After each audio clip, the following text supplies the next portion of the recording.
Okay. Hello, everybody. Can everybody hear all of you in the chat? Just going to get some confirmation on the audio before we start things off.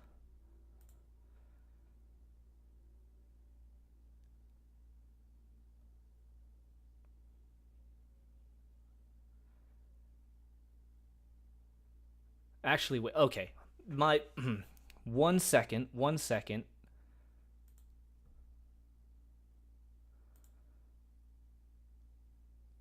I meant to. Okay, well, starting off scuffed, that's totally fine. I meant to have stream latency on ultra low, but for some reason YouTube put it back on normal, so the feedback from the chat is going to be slightly delayed, but that's all right. We'll roll with it. We're already live. Says we're a little quiet. I can fix that, I think.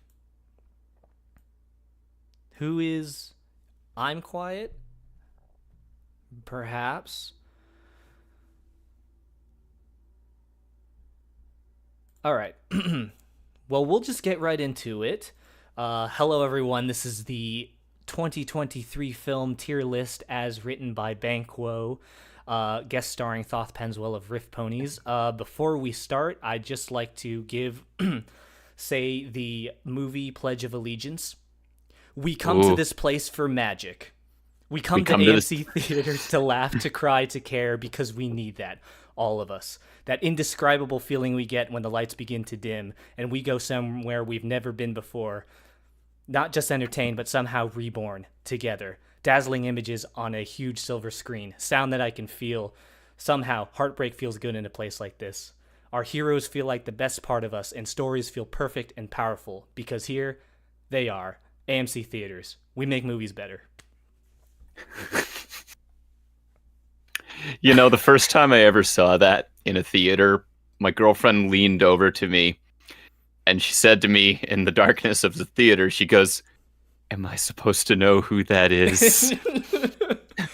I am so tired of that freaking thing before every godforsaken movie I see at AMC, because I go to Van, AMC specifically. Van, how are you gonna know that you're in an AMC theater unless Nicole Kidman tells you? And Come I on. I would like to note to my audience, oh my, he's loud. Okay, sorry, I'll turn myself Whoops. down. I'd like to note that I recited all of that from memory because Really? Wow. oh god, I hate it. So, Listen, listen, you memorized the Nicole Kidman AMC ad. I memorized the Pythagorean theorem.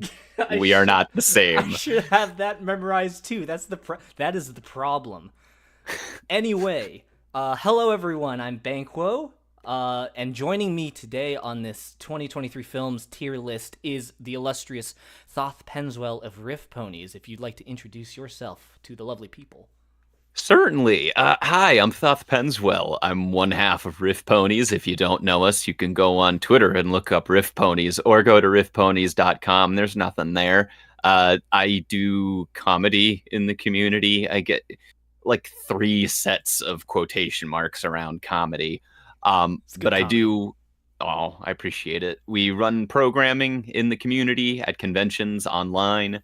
We've had my friend Ban here on it many times, who is also very funny. He's a great content creator. Please tell him that too. Oh, I also run the HarmonyCon social media. If you ever have been to HarmonyCon or you've seen us on Twitter, I run their PR, and I used to run the TrotCon PR and Twitter as well. Um, Basically, I tell a bunch of horse jokes and I post a bunch of pictures of horses on the internet. horse, let's go. Yeah, yeah, but I do that, and I occasionally I watch a film or two. One and film. A single American film. Perfect, I, perfect.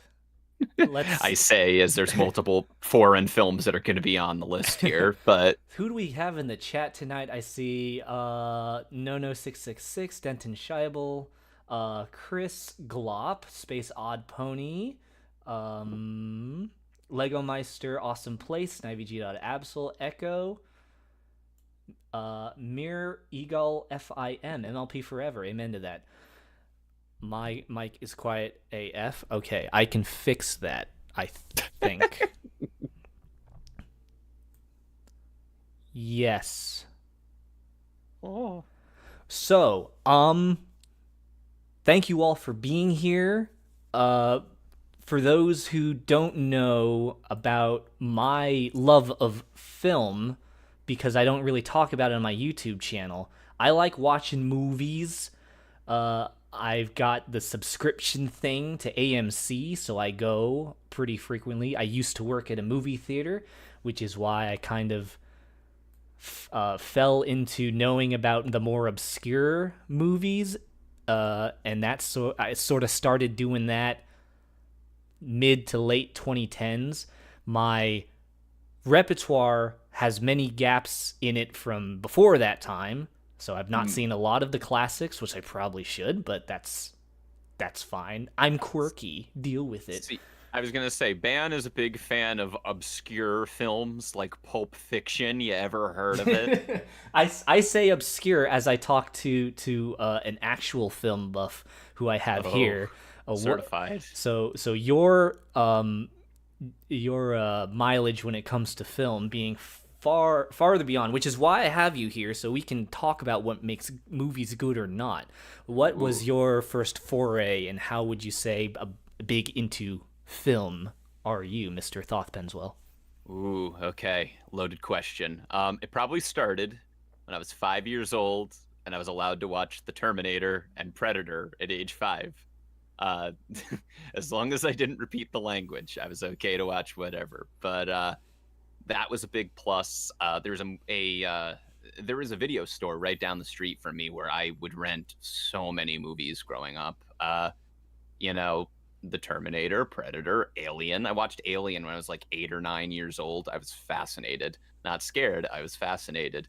And now it's one of my favorite movies. Uh, Rented a lot of Godzilla on VHS back in the day. VHS, kids. Yeah, yeah. To explain, kids, let's wrap. If you can't see me, but I'm turning a chair around and I'm sitting down, resting my hands over it.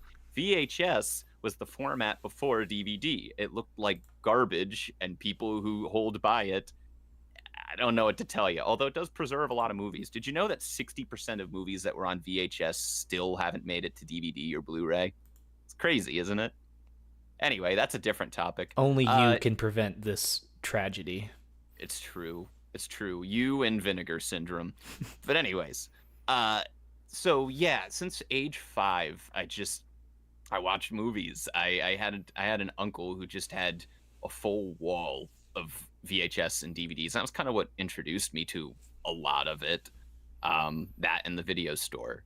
And then growing up, there were certain singular movies where it was like, oh, that was a defining point. And I guess the ones I'd say are like 2001 Space Odyssey. That was when I realized, like, oh, you can really, like, you can say things with movies. Because when you're pre-age 12 or 13, I feel like, I'll explain what I mean by this, but I feel like as a child, you don't really have taste in media quite yet. And let me finish. You don't have taste in that you are watching it for the lights and sounds. It's stimulus, you know. But then as you grow older and you can develop ideas and pick up on themes and different like visuals and ideas that the movie is putting at you. It's like, oh, you start to understand subtext and a point of a movie. And it's like, oh, I know art now. So I guess that was that big point where it was like, oh, the movie is saying something to me beyond what it's showing me and what it's saying. There's a point to it. But anyway, I'll wax poetic later. But after that, I went into a film class in high school, a very underfunded AV department in high school. I had a great film teacher. Shout out to Mr. Simonetti.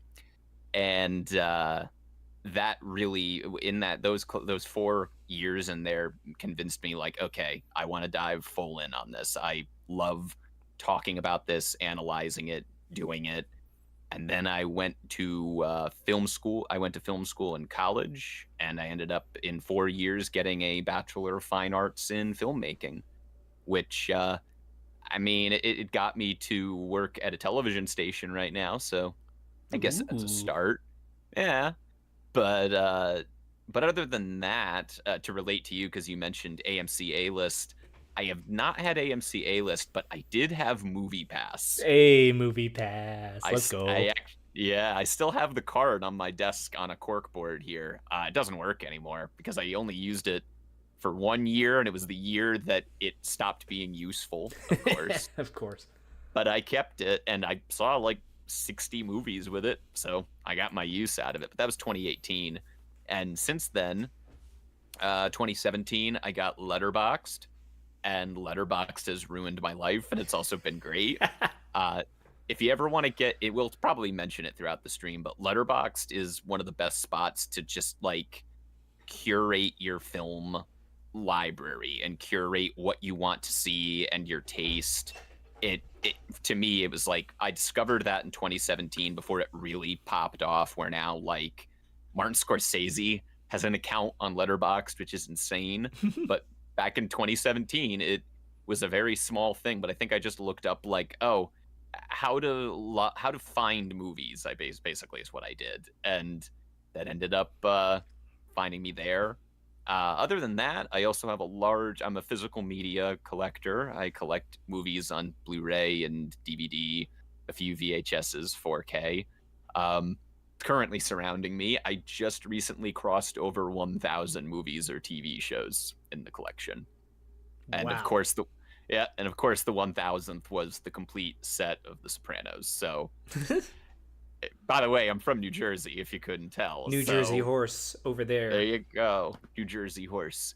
But yeah, those are my qualifications, I guess. Other than all of those, I just enjoy seeing movies. I love the escapism of it. I love dissecting like choices that a filmmaker or a writer or an actor will make, and really just looking at it like, I mean, I love all mediums of art, but for movies, there's just so many levels that I love to pick at it and analyze. I think there's just, I, this isn't me stating it, this is my personal opinion, but for me, I love that it's so many different levels, the most levels, where it's like, oh, there's the visuals, there's also the music, there's the sound design, there's the writing of it, there's dialogue, there's acting, the way an actor delivers it, the way the camera is positioned. There's so many different little things you can pick up on. And the filmmakers can tell you a great story too, and it can take you away from real life, which is real life. Need I say more? But that is why I love movies, and I'm sure it'll continue to show as we talk here, because I'm seeing a lot of your movies here, and I'm very excited to talk You about them. can So tell I'll he stop went to talking. college for this stuff. Oh God! Oh no! Who popped up? We see Oomels. Hello, Oomels, fan Hey, of almost. a good friend of both of ours. Yeah. Paleo Steno. Hello, good to see you, Failure. friend of ours as well. Thanks for stopping by. His house is made of media, says Oomels. Probably true. Probably. Listen, Abraham Lincoln built his house out of logs. I built them out of laser discs. Okay, we are not the same. So, what does your film count look like for 2023? You can see mine here on the screen, and everyone watching the stream can see mine. What does yours look like Thoth Penswell? So, for films that were released in 2023, which I have my own list and ranking that I'll probably make public fairly soon. I need to see a few more movies this week, actually. I'm seeing two more. Mm-hmm. But for 2023 films released in 2023, I have seen 80. My goodness. Listen, if the follow-up questions on the tip of your tongue is how many movies in general did you watch last year, don't ask that question. I It's won't an ask ugly amount. that. It's an ugly amount. It's a scary amount. How many do you have, man? This is pretty much it. The other ones that uh the ones that did not make the list, by the way, because I there are four that I remember physically watching that are not 2023 movies is Mission Impossible Fallout. I saw it on a plane. Guillermo del Toro's Pinocchio. Not this year, right? That was last year. That was last year, yeah. Which I got the opportunity to see because I don't own streaming services, so I have to see friends Right. go over to friends' house and watch it. It's According a to Wonderful Net- Life. I have not ever seen that. Watched it for the first time this December. Wonderful film. And Spirit, Stallion of Cimarron, and not seen that before November of this past year. As a Hell brony, yeah. I feel like I should have. That is such a fun movie to go back and talk about now. I could talk about that movie for a while. It was pretty good, to be honest. And I did make a The Brony quiz too, where I mentioned the Spirit movie, and if you've seen it, and let the record show that while I was making the quiz, I watched it just so I can give myself the point. So, Man, I'm a fraud. I was gonna say, is it cheating if you made the quiz? Yes, it is. It is cheating, and I'm proud of it because well, That's like the teacher making the answer key, and we consider that cheating. Yeah, Is that cheating on the test? maybe is it cheating, or I made the quiz? It's totally. We're not expecting from me. I'm here to judge you people. All right. True. You judge me for the rest of the videos that I make, and by God, I put a lot of stuff that I probably should not put up there. But He makes really good videos. I make some good videos sometimes. Thank you. Of course. Third and final question before we jump into the tier list, just because I like to really stretch this out. What is your favorite movie of all time? So that's a multi-leveled question. Whenever anybody asks that, I think that there's two distinct categories you can split that into. There's your favorite movie and the movie that you think is the greatest of all time. Right. Yes. So for me, one second. So for me, He's digging into the archives, oh yes, of course, I'm pulling it digging out of my hand. out of the walls of his house. Yes, I'm grabbing them out of the shelf to show you, the viewing audience out there who can't see me. No. So what I consider the greatest movie of all time is Stanley Kubrick's 2001: A Space Odyssey. As I said before, that was a singular point. That was as it relates to another movie we'll talk about here, because I see it in the list there. That was a canon event for Thoth Film Horse. For me, there's just so much. I get something new out of 2001 every time I see it. I've seen it on 35 millimeter in theaters twice, actually. Just a beautiful movie. I feel like movies, science fiction or otherwise, changed forever after that movie came into the landscape. That would be what I consider the greatest ever made. My favorite movie, this one always the sentimental pick, but this is just the one I can watch whenever, is Robert Zemeckis' Back to the Future. Back to the Future is just solidly like I am never in a bad mood when I'm watching Back to the Future. So much I can quote. Watched it when I was a young kid, and I do love the other two movies. Some people have mixed feelings about the other ones, but Part 2 and Part 3 are also dynamite. It's very iconic. It's almost indicative of like that era of movies. It is, and I think the thing that really resonates with me is I love science fiction and I love comedy when it comes to film or any kind of media. So it's a perfect mix where you get a balance of that science fiction and you get like some of the funniest lines of dialogue and delivery too. Like what's the content rating on this stream, Ben? Oh, Am I allowed to say? You can say I curse, I make bad dirty jokes. Go for it. Okay, I fucking love Crispin Glover in Back to the Future. He's sensation. Like he was in like a Friday the 13th movie before Back to the Future, and same in there. And there's been years of stories about him. He played Marty McFly's dad, for reference, the audience out there. I'm going to throw names around in this stream. Sorry, I'm a name person. He's a name guy. I'm less of a names guy, so we can make fun of what a freaking nerd he is. It's okay. My girlfriend has to deal with that too. But I love from what I've heard over the years, Crispin Glover, Marty McFly's dad, and that he's just like that. That's not a character he's playing. It's He's just him. it's just him, and They just he's showed up with a wonderful. camera and started filming. Exactly. Look him up. Oh, hey, I see Dewey in there. Hi, Dewey. Oh, hi, Um, Dew. Also friend I of both of yeah. ours. You should check out his music. He's a really good musician, and his panels at cons too. But Indeed. yeah, but yeah, I love Back to the Future. I love all three movies. Please never remake it. I'm gonna be so upset They're because gonna then I'm gonna remake have it. You know they're they're gonna do it. they're gonna do it, but once Bob Gale and Robert Zemeckis die, because they've rejected every attempt to do it. But as soon as they die, you can bet they'll want to dig it up. But hopefully I don't live to see that. It's kind of like it was kind of like the Lion King remake where my girlfriend refused to, because her favorite movie is the Lion King, the original. Understandable. Yeah, and she refused to watch it. But then eventually we hit a day where she texted me and she was like, "I want to feel angry today. Let's watch the Lion King I'm 2019." craving violence. Let's go Yeah. watch Lion King 2000. What was it? 18?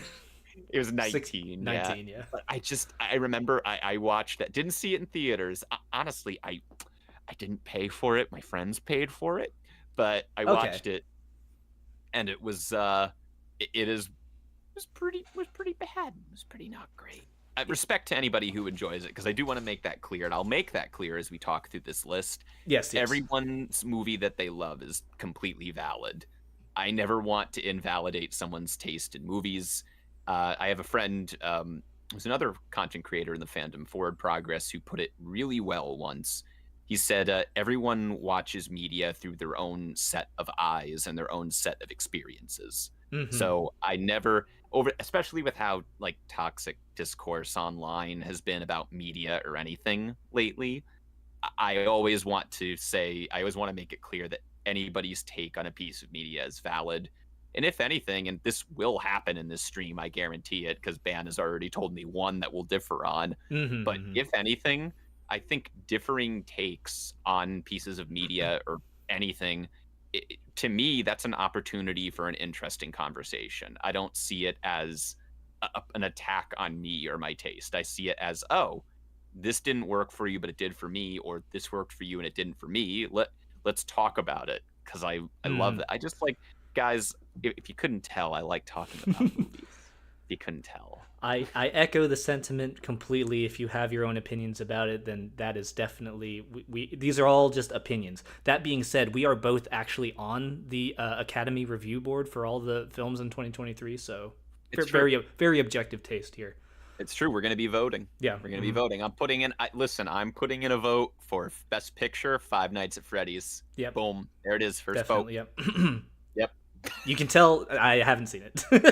I have seen it. We could talk about it later. Paleoston, I'm still appalled that technically the Lion King remake is the most successful animated movie in terms of box office, since it's all CGI except for the ones to Shadow of the Sunrise. That does instill violence. You know what's great? Sorry, this is one more tangent on the Lion King 2019. Well, hi guys, welcome to the Lion King 2019 discussion stream. Yeah, it's all Lion King 2019. That's it. Exactly. You were baited. It's like that. It's like the Jeb photo, but all of the tears are Lion King 2019. But it's so funny. They submitted Disney did. They submitted that movie for consideration for the Oscars.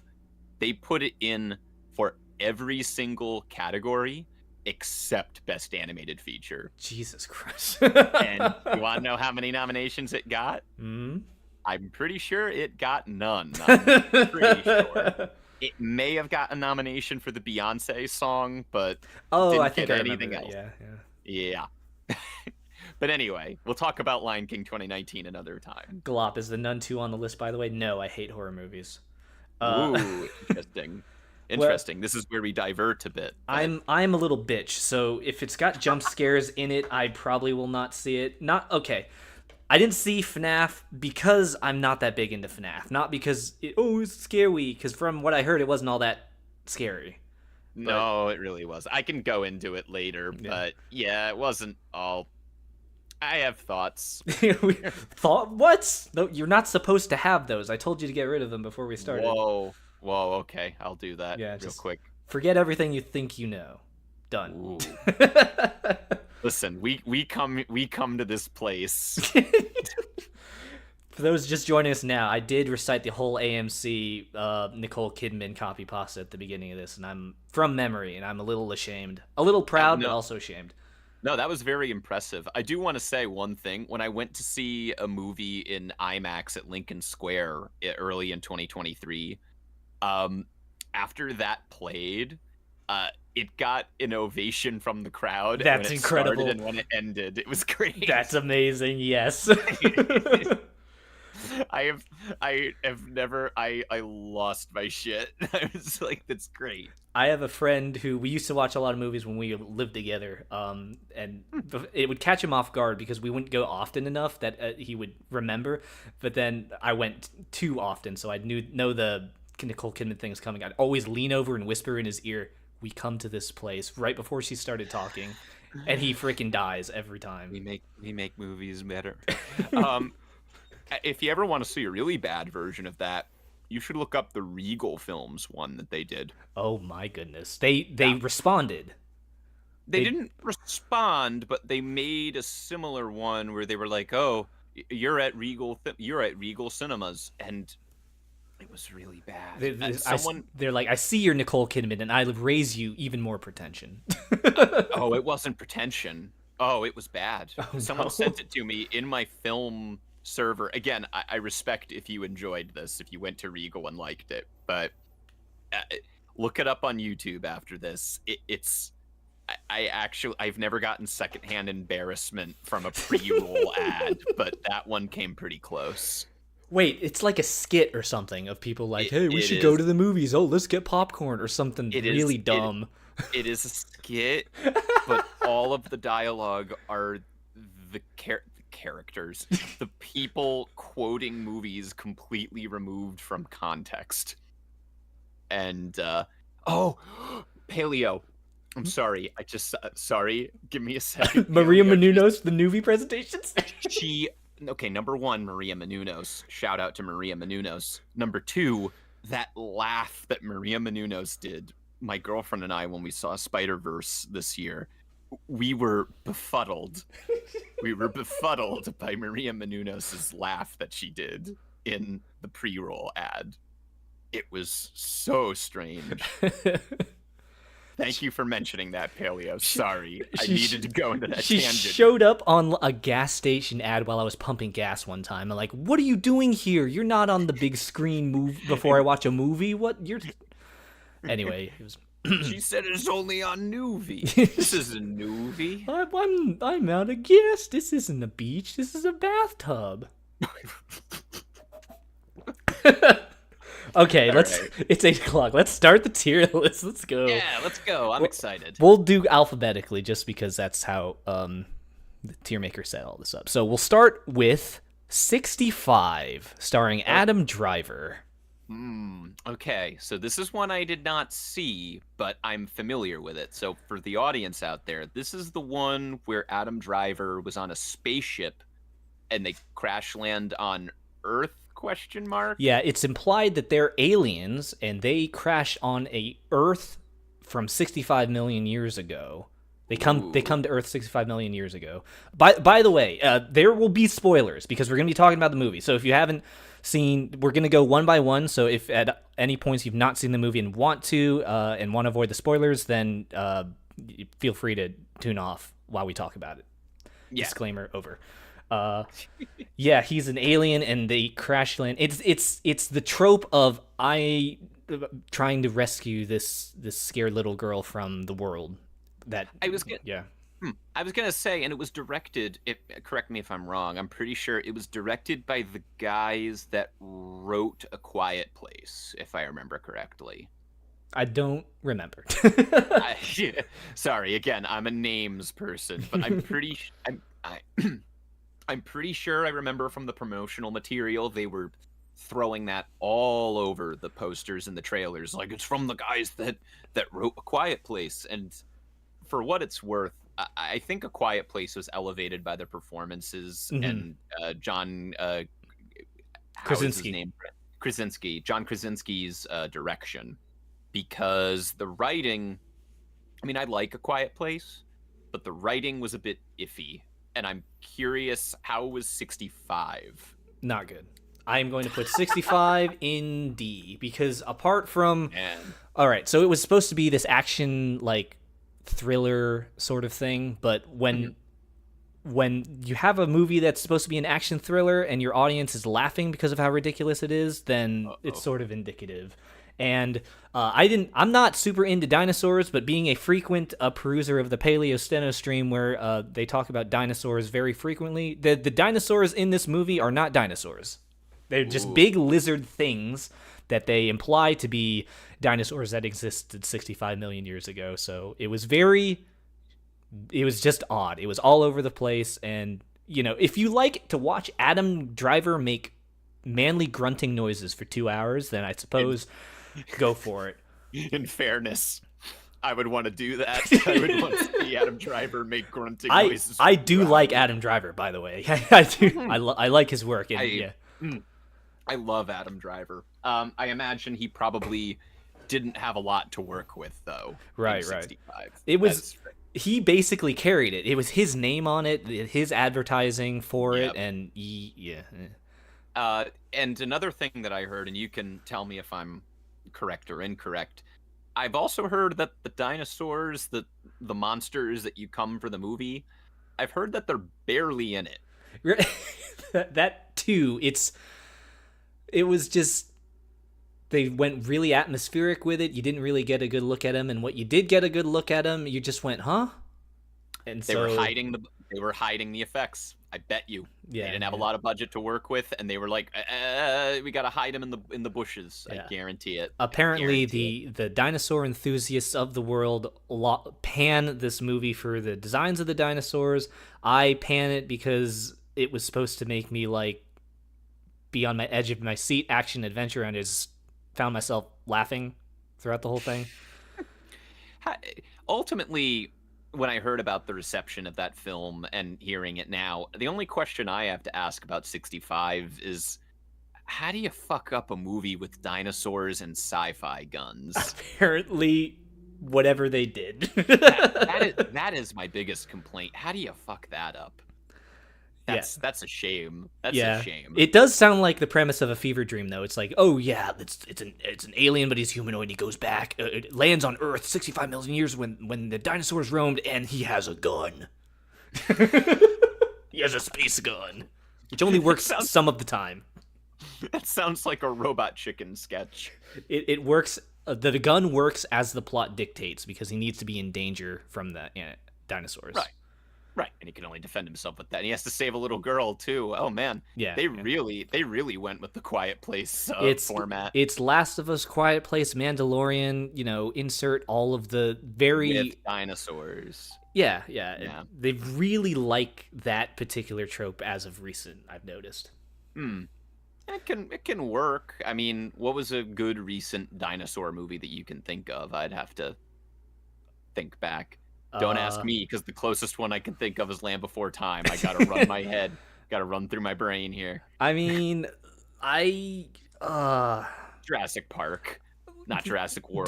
Dominion was Jurassic World Dominion was better than 65, and that also Wow. received heavy criticism. So That you know what? That is a damning statement all its own. which is I why gotta it's say. going in D, ladies and Hmm. gentlemen. If you I'm enjoyed 65, I'd like to hear about it in the comments.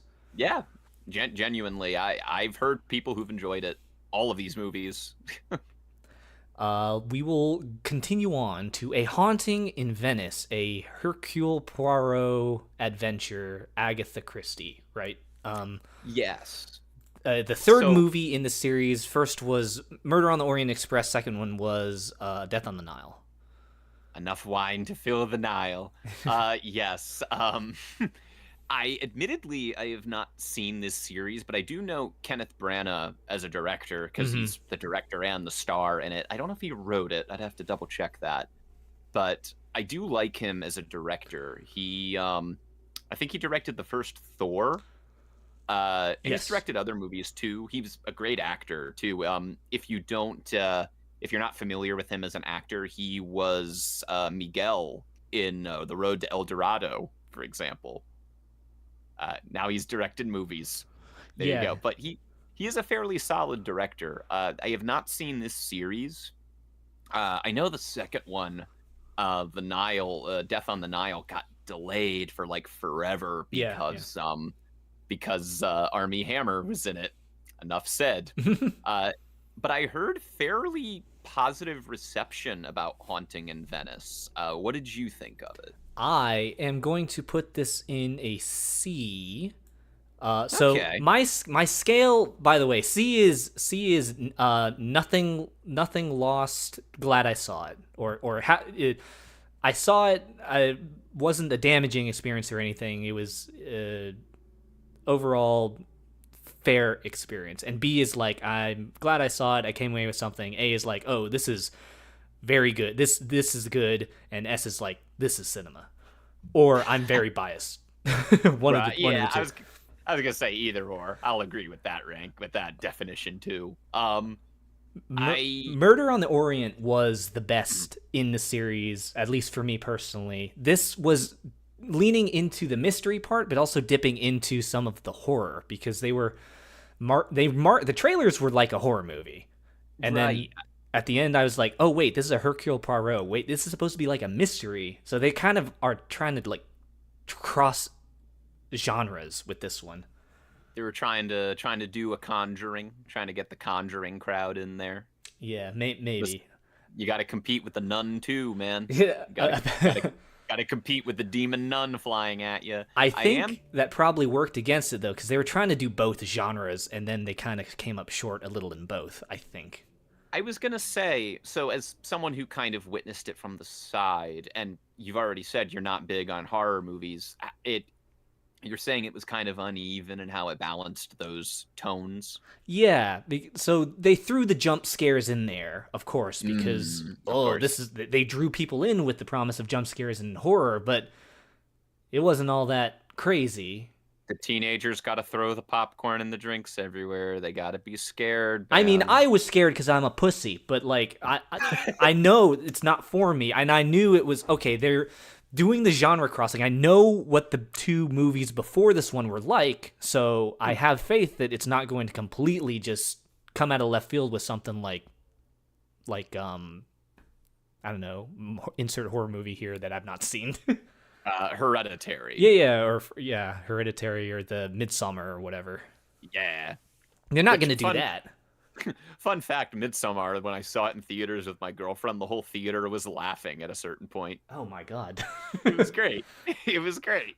Was it one of those you can't help but laugh because of how fucked up it is, or?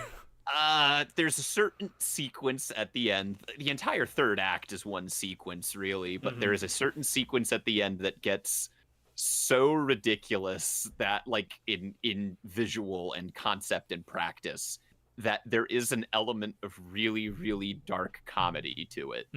Which the director of Midsommar has a movie on this list that he directed that we'll talk about that Yes. also has elements of darkness and comedy to it. Yes, that is coming up Um, very shortly. I can't wait. But it sounds like Haunting in Venice didn't balance that quite well. It sounds like they kind of took a murder mystery and grafted jump scares onto it, is Yeah, what it sounds like it from your didn't do it description. for me because you figured out what the mystery was about halfway through, and Hercule Poirot, the genius detective, still piecing it together. But the Chekhov's gun was there, like on the wall in the opening sequence, basically.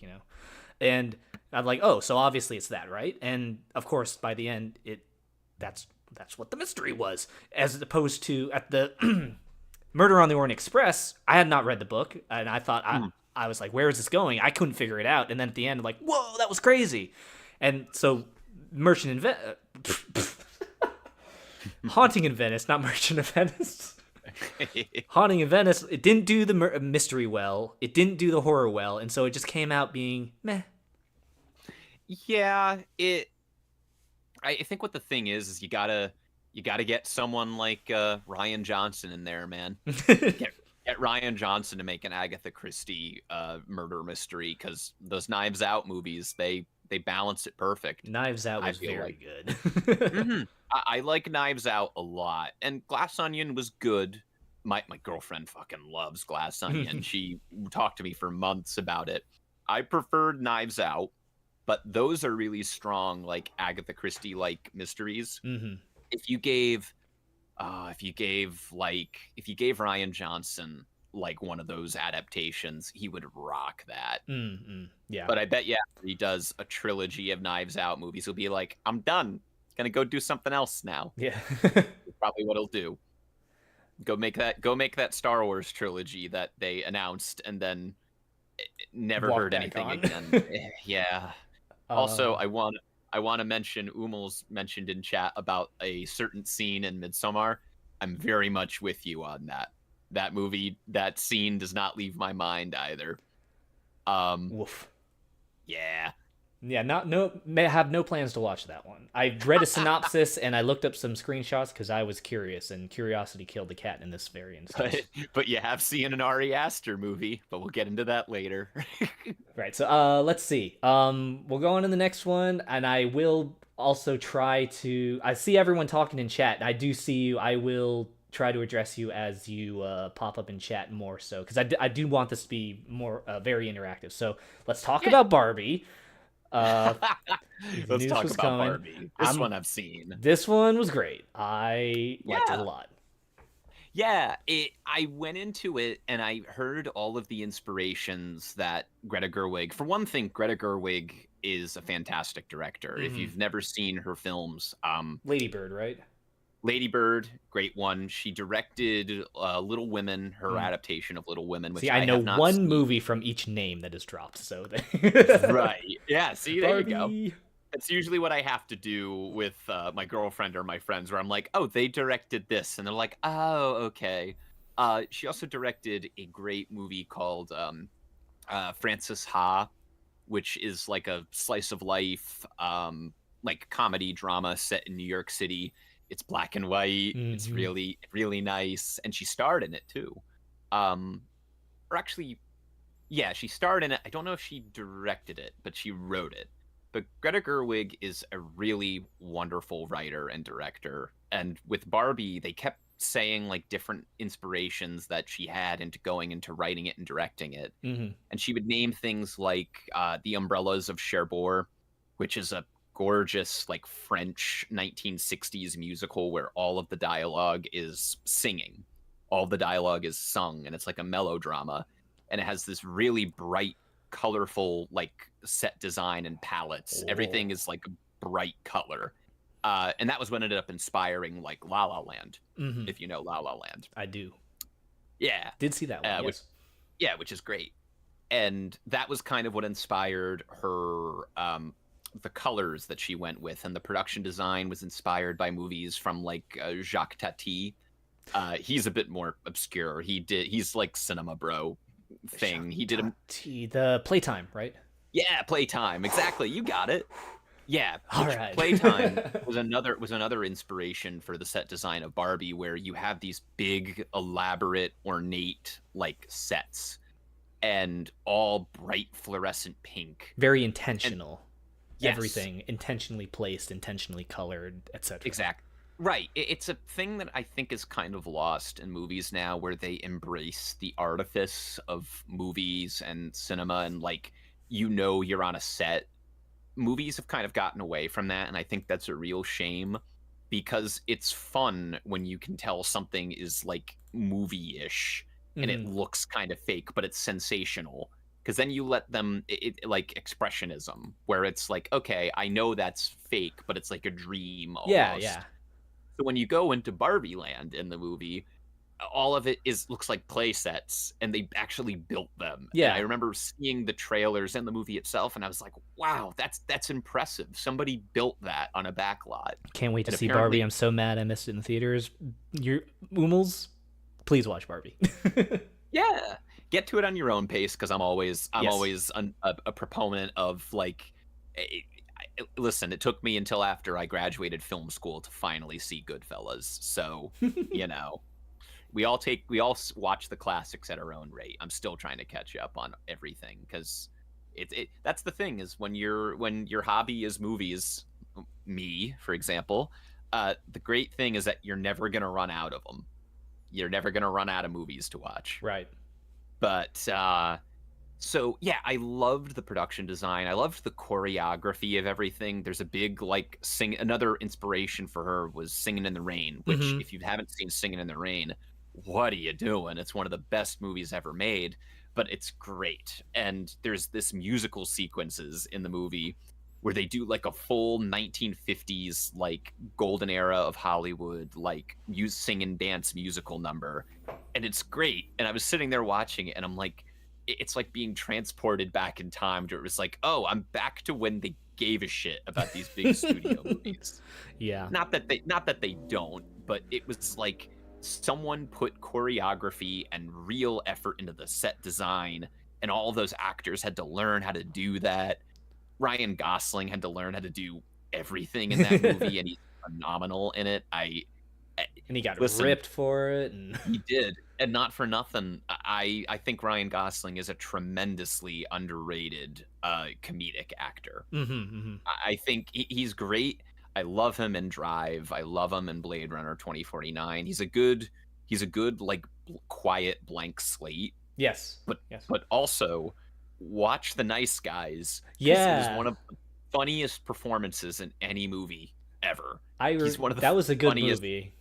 Yeah, and nobody's seen it, and it upsets me. But he plays like the goofy, like foil to Russell Crowe's like no nonsense character, Mm-hmm. and he does so much physical comedy, and the way he delivers lines, like he understands the assignment. Yeah. I've never seen a Ryan Gosling role where it looked like he didn't know what movie he was in. He knows what to do in any movie, and when he's in a comedy, I mean, I haven't seen The Gray Man. I can't speak for that. That's a Netflix AI movie as far as I'm concerned. Dear. But Ryan Gosling is a wonderful comedic actor. People are talking. I don't really follow the Academy Awards anymore. I kind of have a very mixed feelings about any award shows, really. Understandable.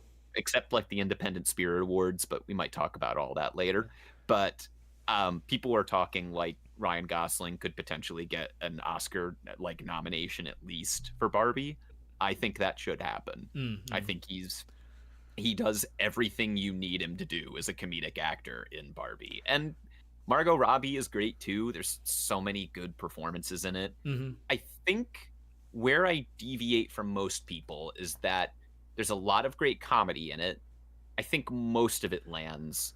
And I think where it falters for me is that it goes in a direction with its screenplay and script that the Lego movie went. Right, with fourth wall breaking and the sort of thing, and For sure. And I don't think it sticks it quite as well as the Lego movie. mm-hmm. It sort of at the end kind of comes to a very like the conclusion it reaches, which is a very feminist perspective, and obviously anybody sensible would agree with it. But I don't know if it delivers it, if it's like if it leaves you thinking after the movie. It comes to a conclusion where it's like, oh well, yeah, I agree with that. But I feel like with like Lego movie, what it leaves you on with that those really euphoric like ideals of like, oh, creativity and of the father-son relationship there. It tries it in Barbie, and I don't know if it lands it quite as well as that. The results aren't quite as tangible. For sure. I didn't leave Barbie like changed. Yeah. And I feel like it wanted to hit that, and I wanted it to. But ultimately it's like, oh well, of course, sure. Mm-hmm. But I think it could have been a total home run, like Right, a grand slam, if because it does a lot of meta things with its screenplay. Mm-hmm. And like Paleo said in there, it's very existential. It is. I love. There is a monologue by the mother at the end. Yeah. That is like a showstopper. Was that like America Ferrara or some? I think her name is. Yeah. Yeah, and that was great. Yeah. And I felt like we needed one more hit beyond that to send it to, like, if it did that, I would have been sold with it. And it's Mm-hmm. interesting because a lot of the comedy in it, like I said, it lands for me about 70% of the time. Mm-hmm. It's a very funny movie, and there's specific lines that rock, but there's some of it that misses for me. It gets a little juvenile in some cases, Sure, which is sure. fine. But I will say it's interesting because if you listen to, there was an Actors on Actors interview Yeah. that Margot Robbie did with Cillian Murphy, Yeah. which is great. You should watch it. It's wonderful. Um, but because Margot Robbie was a producer on the movie too, so she helped put it together. She Right. put the project together and also starred in it. I can't imagine the amount of work needed for that. But she talked about how Mattel had a hand in it. They had never made a movie, so they would be pitching it to Mattel executives and reading the script with them, and there'd be certain portions where her, Greta Gerwig, and co-writer Noah Baumbach, who is another great filmmaker, you should watch his movies too. Um, there would be things in it that they thought would, oh, it's going a little bit too far, but the executives would be fine with it.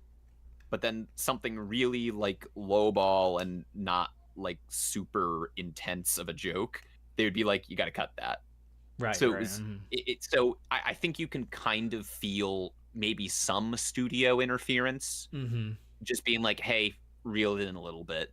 But even then, like, it was really refreshing as Yeah. like a major studio film with so much money put into it, where it's like, oh, there's Greta Gerwig's voice is not lost in this movie. Mm-hmm. You can tell a filmmaker made this movie, a company made the movie, of course, and it's selling the most popular doll in worldwide, of Sure, course. but it's That's it's why a a lot more of people. harmonious relationship than other movies of this kind, where they Exactly. can And both sort of get out of it what they wanted.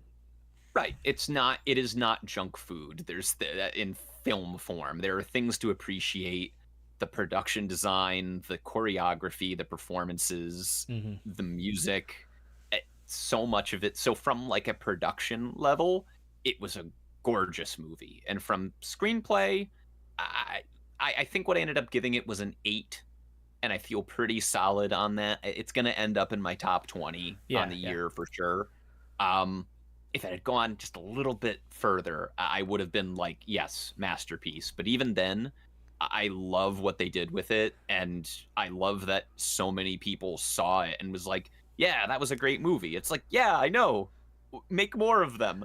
But instead, Mattel's going to make a bunch of movies based off their toy lines now. Eh. So, oh well. I'm thankful for what we had. I'm gonna go ahead and put it in S. It made me Wow. feel nostalgic for Barbie, despite the fact that I've never played with Barbie. So I And think that's a huge win. yeah, I think that's a perfect way to put it. And the And fact that every theater I went to, it looked like a freaking convention because people were dressing up for it. They had the even the dudes that were going to see it, they were dressed up like Ken. The women who were going dressed up as Barbie. It was a phenomenon. ban, it was ban. I'll tell you here. I saw Barbie and another movie we'll talk about later the same day, Mm-hmm. and I wore a full pink suit and pants. I had to. I had to. Come Of on. course, the I fact had that you to. own one as well probably helped. Well, yeah, that helped a little bit. I wouldn't have bought it just for that, but it was very, very fortuitous. And Umals made a very good point in chat just now, and that I'm Mm-hmm. so glad that a movie as feminine as Barbie did as well as it did. I'm not like other girls ass could have really used that as a kid. Mm-hmm. It's true, and I'm really glad that that little girls have, and adults too, adult women too, that they have this movie. It's great. I love it. I love that it exists. I think that's what it is I really liked the movie. I love that it exists and we have it.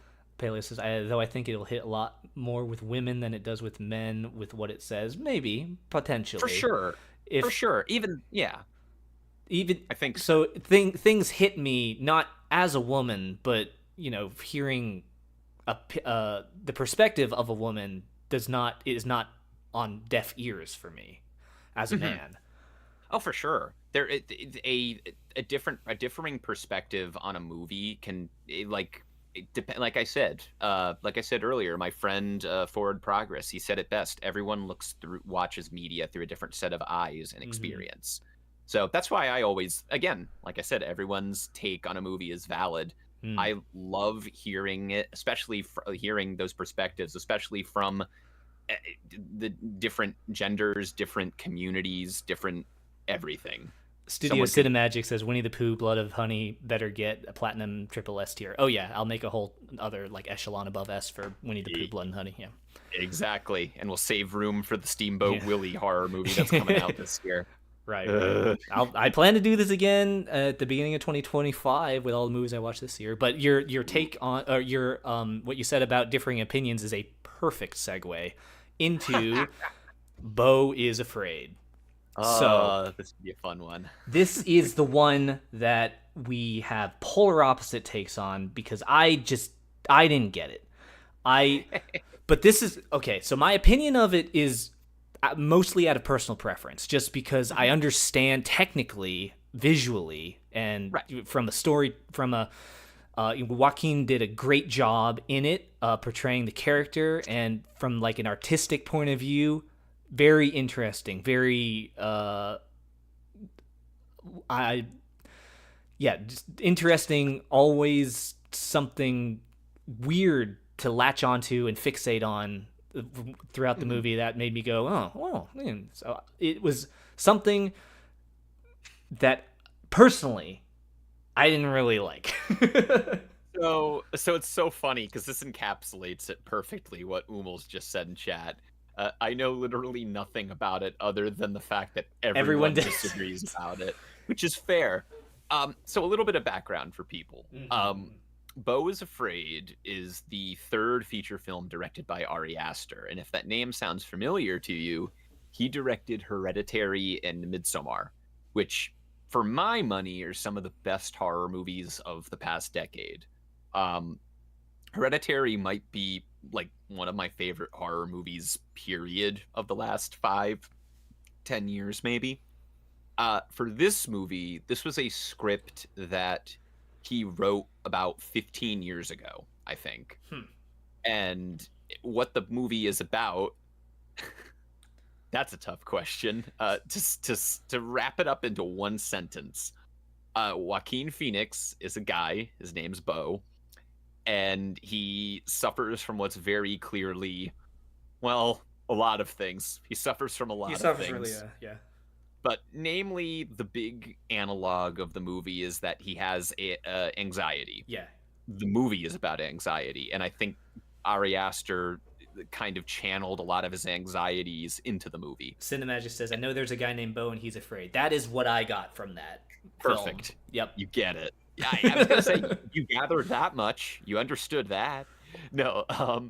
And what ends up happening is he gets a call from his mother, and his mother is like, "Hey, I want you to come visit me." And he's like, "Oh yeah, okay. I'll get the plane tickets. I'll come out." And something happens, and he needs to go get to his mother as quickly as possible. And what follows is a 3-hour odyssey that, the best way I can describe it, is a 3-hour long nightmare comedy. It is full surrealism, expressionism, where everything, like I'll give you an example, not to spoil anything, but You can. That I I know, if you want. but there's I'm so going much that to. happens in this movie. I'm going I'll to bas- because about 2/3 through the movie, and I think you know where it completely just threw me off the bus. I'm like, I was with you for a while, and now I don't know what the fuck is happening. I might. You There's know the thing exactly is there's what point, but please I continue with it. right. So, like, for example, to give you an idea of like the surrealism, because it's full surrealist and absurdity. A24 gave the guy that made Hereditary $35 million to do whatever he wanted, and I couldn't be happier that they did. Because, like, the building he lives in an apartment in a nondescript city. They never say what city, but on his block, you see the block, and just, it's chaos There's people lighting fires, there's people shooting each other, there's people getting into fights and flipping over cars. There's chaos everywhere on the street because the idea is it's absurdist. It's like, oh, this is what a city is, and this is how either he sees the world because of his anxiety, or this is literally just the world he exists in. It could be either. It depends on your interpretation. That's the thing. The movie is so open to a million different interpretations, and I love that about that. But yeah, his block is just filled with people like fighting and like shooting and stabbing, and he's just walking through this city, and like he goes across the street at one point because he has to get like water to take his medication because he's seeing a therapist and needs to take meds. And he runs across the street, and he's just like, there's this intense moment where he's waiting at the door and he gets out, and a guy with like a knife is running at him screaming, and he's naked, of course, and he's running at him and just yelling indistinctly, and Joaquin Phoenix is running, and he's in this shop across the street, and the door to his apartment building that is like you have to unlock it, he leaves it open. And because it's anxiety, and because it's meant to channel like, oh, what does anxiety feel like in film form, he's looking across the street, and as the door is slowly closing, he sees like a couple of people, the crazy people in the street, are like walking into the building, just like, oh, open door, I'm gonna walk in. And he keeps looking, and more people are running into the building every time he looks, until it's just like hundreds of people are running into his apartment. His apartment, They, specifically. yeah. Like going Yes. up like 3 flights of stairs, and they specifically find Bo's apartment to go and just trash the place. And they throw a party. And that's like the first 20 minutes of the movie. It was so it's such a funny movie, and that's the thing, is like this is one segment of the movie, because then what it breaks into is that every like 30 to 45 minutes the movie resets, because the ultimate goal of the movie is he needs to go home. Yeah. He needs to see his mother. He needs to meet his mother again. And it's implied that he doesn't have a great relationship with his mother. I can't even spoil that because there's so much to unpack on that one too. It's a movie about unpacking, really is what it is. And there's a great animated sequence at one point. That was a different. The animated sequence was phenomenal. I enjoyed that probably the most out of the entire film. Yeah, and it was made by I think it was a husband and wife that made an animated movie from 2019 that you should definitely check out, called The Wolf House. It was like a Chilean animated movie, and the movie was animated. To give you an idea of the animation in Beau is Afraid, in The Wolf House, they filmed this one house, and over the course of like 3 years, they painted on the walls like the animation of the story, and it's like stop motion mixed with paint. That's insane. Oh my god, it was unbelievable. And they got those people to do an animated section here that looks like a stage play. So it was and beautiful. Yeah, and Joaquin Phoenix is like walking through it, and it's telling the story of his life, of like an alternate story of his life. And ultimately, just the whole movie is about like the most pathetic person you've ever seen. That's the ultimate thing of it, and that's why I love Joaquin Phoenix's performance in it, because he's so pathetic. Cinemagic says this movie would likely give me an anxiety attack. That's probably what the movie wants. Yes. Mm-hmm. Oh my god, yes. It's anxiety, but it's also like so many points where I laughed. There's a section of the movie where Nathan Lane shows up.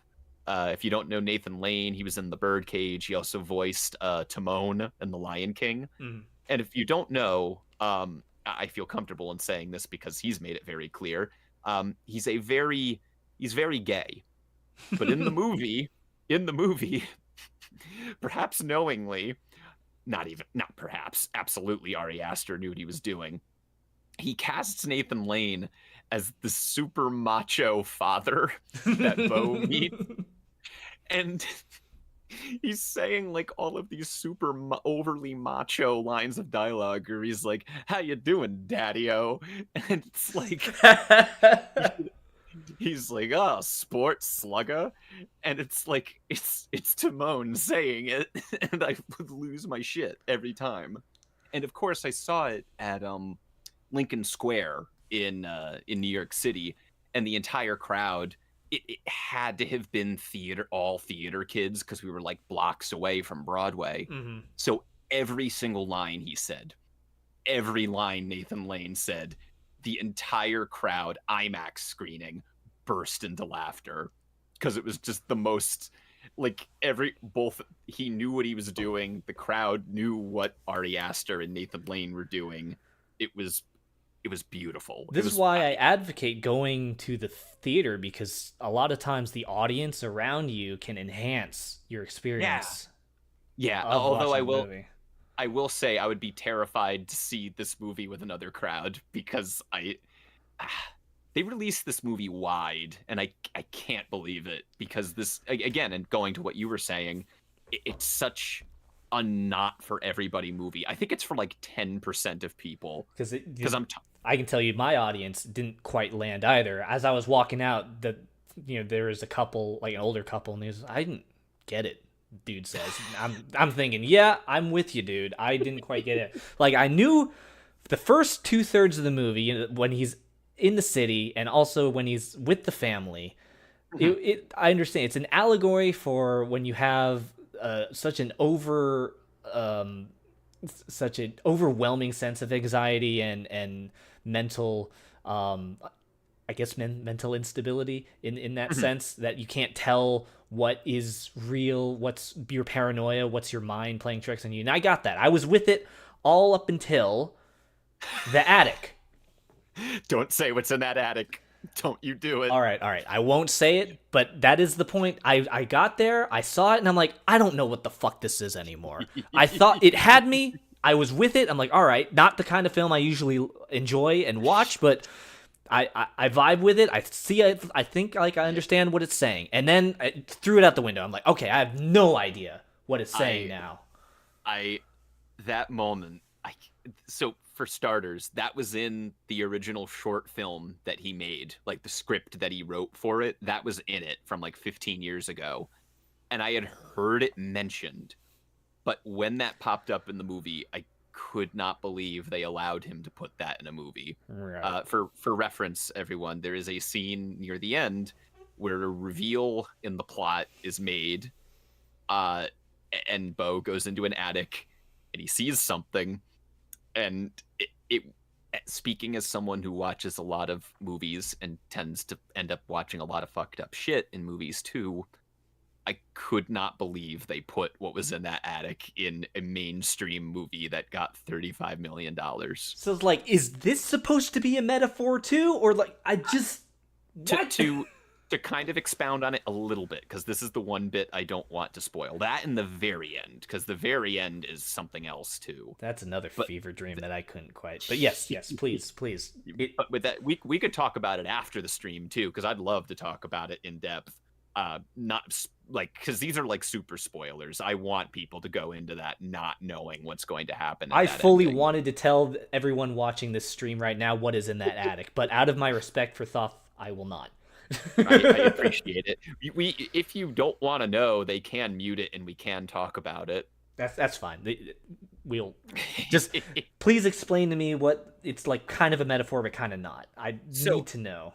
So I think what it's a metaphor for, that particular image, is it's meant to embody a specific kind of abuse Yes. that Bo was on the receiving end of Uh huh. from that person, Uh huh. if you know what the image is referring to. Yeah. Yeah. I think it's meant to embody that. I also think that Ari Aster just thought it was really fucking funny to do Okay. that. I think that's what it's meant to signify. But the great thing is that it's a movie that's so open to interpretation, maybe to a fault, I would agree with, is that it doesn't give you an answer, and it's almost frustrating I think to some that's people. probably the root of why I didn't get into it as much as someone. I like it to have a little. I'm not incredibly receptive to being too open-ended with interpretation. I like to be guided a little bit more than I think That's they fair. did in this movie. I see that might be why I received it so well, because I admittedly am someone who eats up experimental and Mm-hmm. esoteric shit. So when Mm-hmm. that happened, I was like, okay, it's a home run. Yeah. I don't know how you put that in the movie, but I'll take it. I also don't know how they put it in that movie, but it landed in a different way for me. For sure. And that's the thing, is that ultimately, like, when I left that movie, I loved it. I'll be perfectly honest, and this is maybe I have a few more movies to see from 2023, but I will say this currently, if you couldn't tell from how I talk about it, it is my favorite movie of 2023. Okay. Beau is Afraid is my number one. But All right. leaving that movie, I fully acknowledged I loved that. People are gonna hate it. So Bo is going in D for me, but That's that's fair. but not for the same reason as 65. 65 was just kind of bad. I know Bo is Afraid is completely based on my own bias on Yeah. which movies I like, because I recognize the fact that technically, by all accounts, I bet if I went to film school, I it would have been Like it's a higher qualifier. higher on my I don't know. I feel like you have a little bit more base to look at something and say it's I'm more of a normie, and so I like to be guided more with my stories and such. So it's gonna That's be D for me personally, and that that's was the fair. big one I wanted to talk about with you because that was the one I knew we were polar opposite on. Oh, Was for sure. this one? But yeah, and again, and I think you said it on your test stream the other day, is that I completely respect that, because it is that kind of movie that is like, it is one of those where I think 90% of general audiences would hate that, but for the Yeah. 10%, it's a cult film. Right. Right. I think it is absolutely a cult film. It's one of those things where only a tiny percentage of people will like it, but for Mm, me, I it landed flush for understandable. me. Understandable. I think the only thing I would say, because it's not a perfect movie for me, I think the one thing I'd say is the movie is too long. Yeah. It's 2 hours 59 minutes, and I it's loved every minute, it's a bit of a but slog.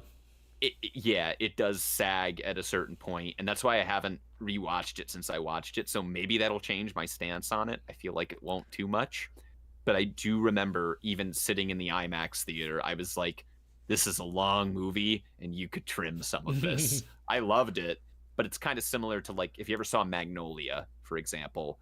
Magnolia is another Nope, one haven't where seen it. very good movie. Paul Thomas Anderson, but that is another one where that one was like 3 hours 10 minutes, and even like Paul Thomas Anderson, the director, is like, "Yeah, I should have cut that shit." He said that in interviews, like, "I should have cut that down," and that's uh, what Beau is Afraid was, where I think they let him do whatever he wanted, they let him and cook. they let him cook, and for a lot of people it didn't work, but for a lot of people too, it did work. So I Mm-hmm. would say it's the ultimate go in and see how you feel about it. Yeah, yeah. I do want to address, because I see in the chat, Umels, if I could find a theater that outright banned phones, I'd go to that theater weekly. Lucky for you, have you ever heard of Alamo Drafthouse? They Hey. have they have a policy. I think they're the best theater chain right now. They have a specific policy about that, where phones are not allowed, no talking is allowed, and if you get caught doing either and you get complained about twice, you get a warning, and then if they catch you doing it again, they will kick you out. It's kind of great. I applaud. I applaud. Yeah, and also they just have the best presentation. They do pre-shows that are themed to the movie you're seeing. So like you're not watching. I know we all love Maria Menounos, but you don't have to see Maria Menounos. You see, like when I saw Sonic the Hedgehog in 2020, they did they showed a bunch of like old Sonic cartoon clips, like Sat AM and like Oh, Sonic that's good. Underground, and they showed like like a weird video game music video. It was great. I highly recommend Alamo Drafthouse. They're, to me, the best theater chain in the business right now. Um, So go, Yeah, you should absolutely go to one, almost. so jumping from a movie that we have extremely differing opinions on to a movie that I think we both have high regard and feel very strongly positively about, let's talk about Blackberry. I love Blackberry. I So just recently, last week, watched it for the fourth time, actually. so So just I off have, tops, I'm gonna go ahead and put Blackberry in S because I thought that was great. wow. It I was was gonna, mhm. I would fully agree. It's top 10 on the year for me. I saw it twice in theaters, actually. My familiarity with it going into it was the director, the writer, director, and he's a co-star in it, Matt Johnson. Right, right. He made two great movies, The Dirties, which is kind of like a high school movie. It's kind of like a high school coming of age movie that sort of becomes like a thriller horror movie at a certain point, Hmm. but it's kind of about it's like it's so film student coded. Like I saw that in college and I was like, "Oh, this is my movie."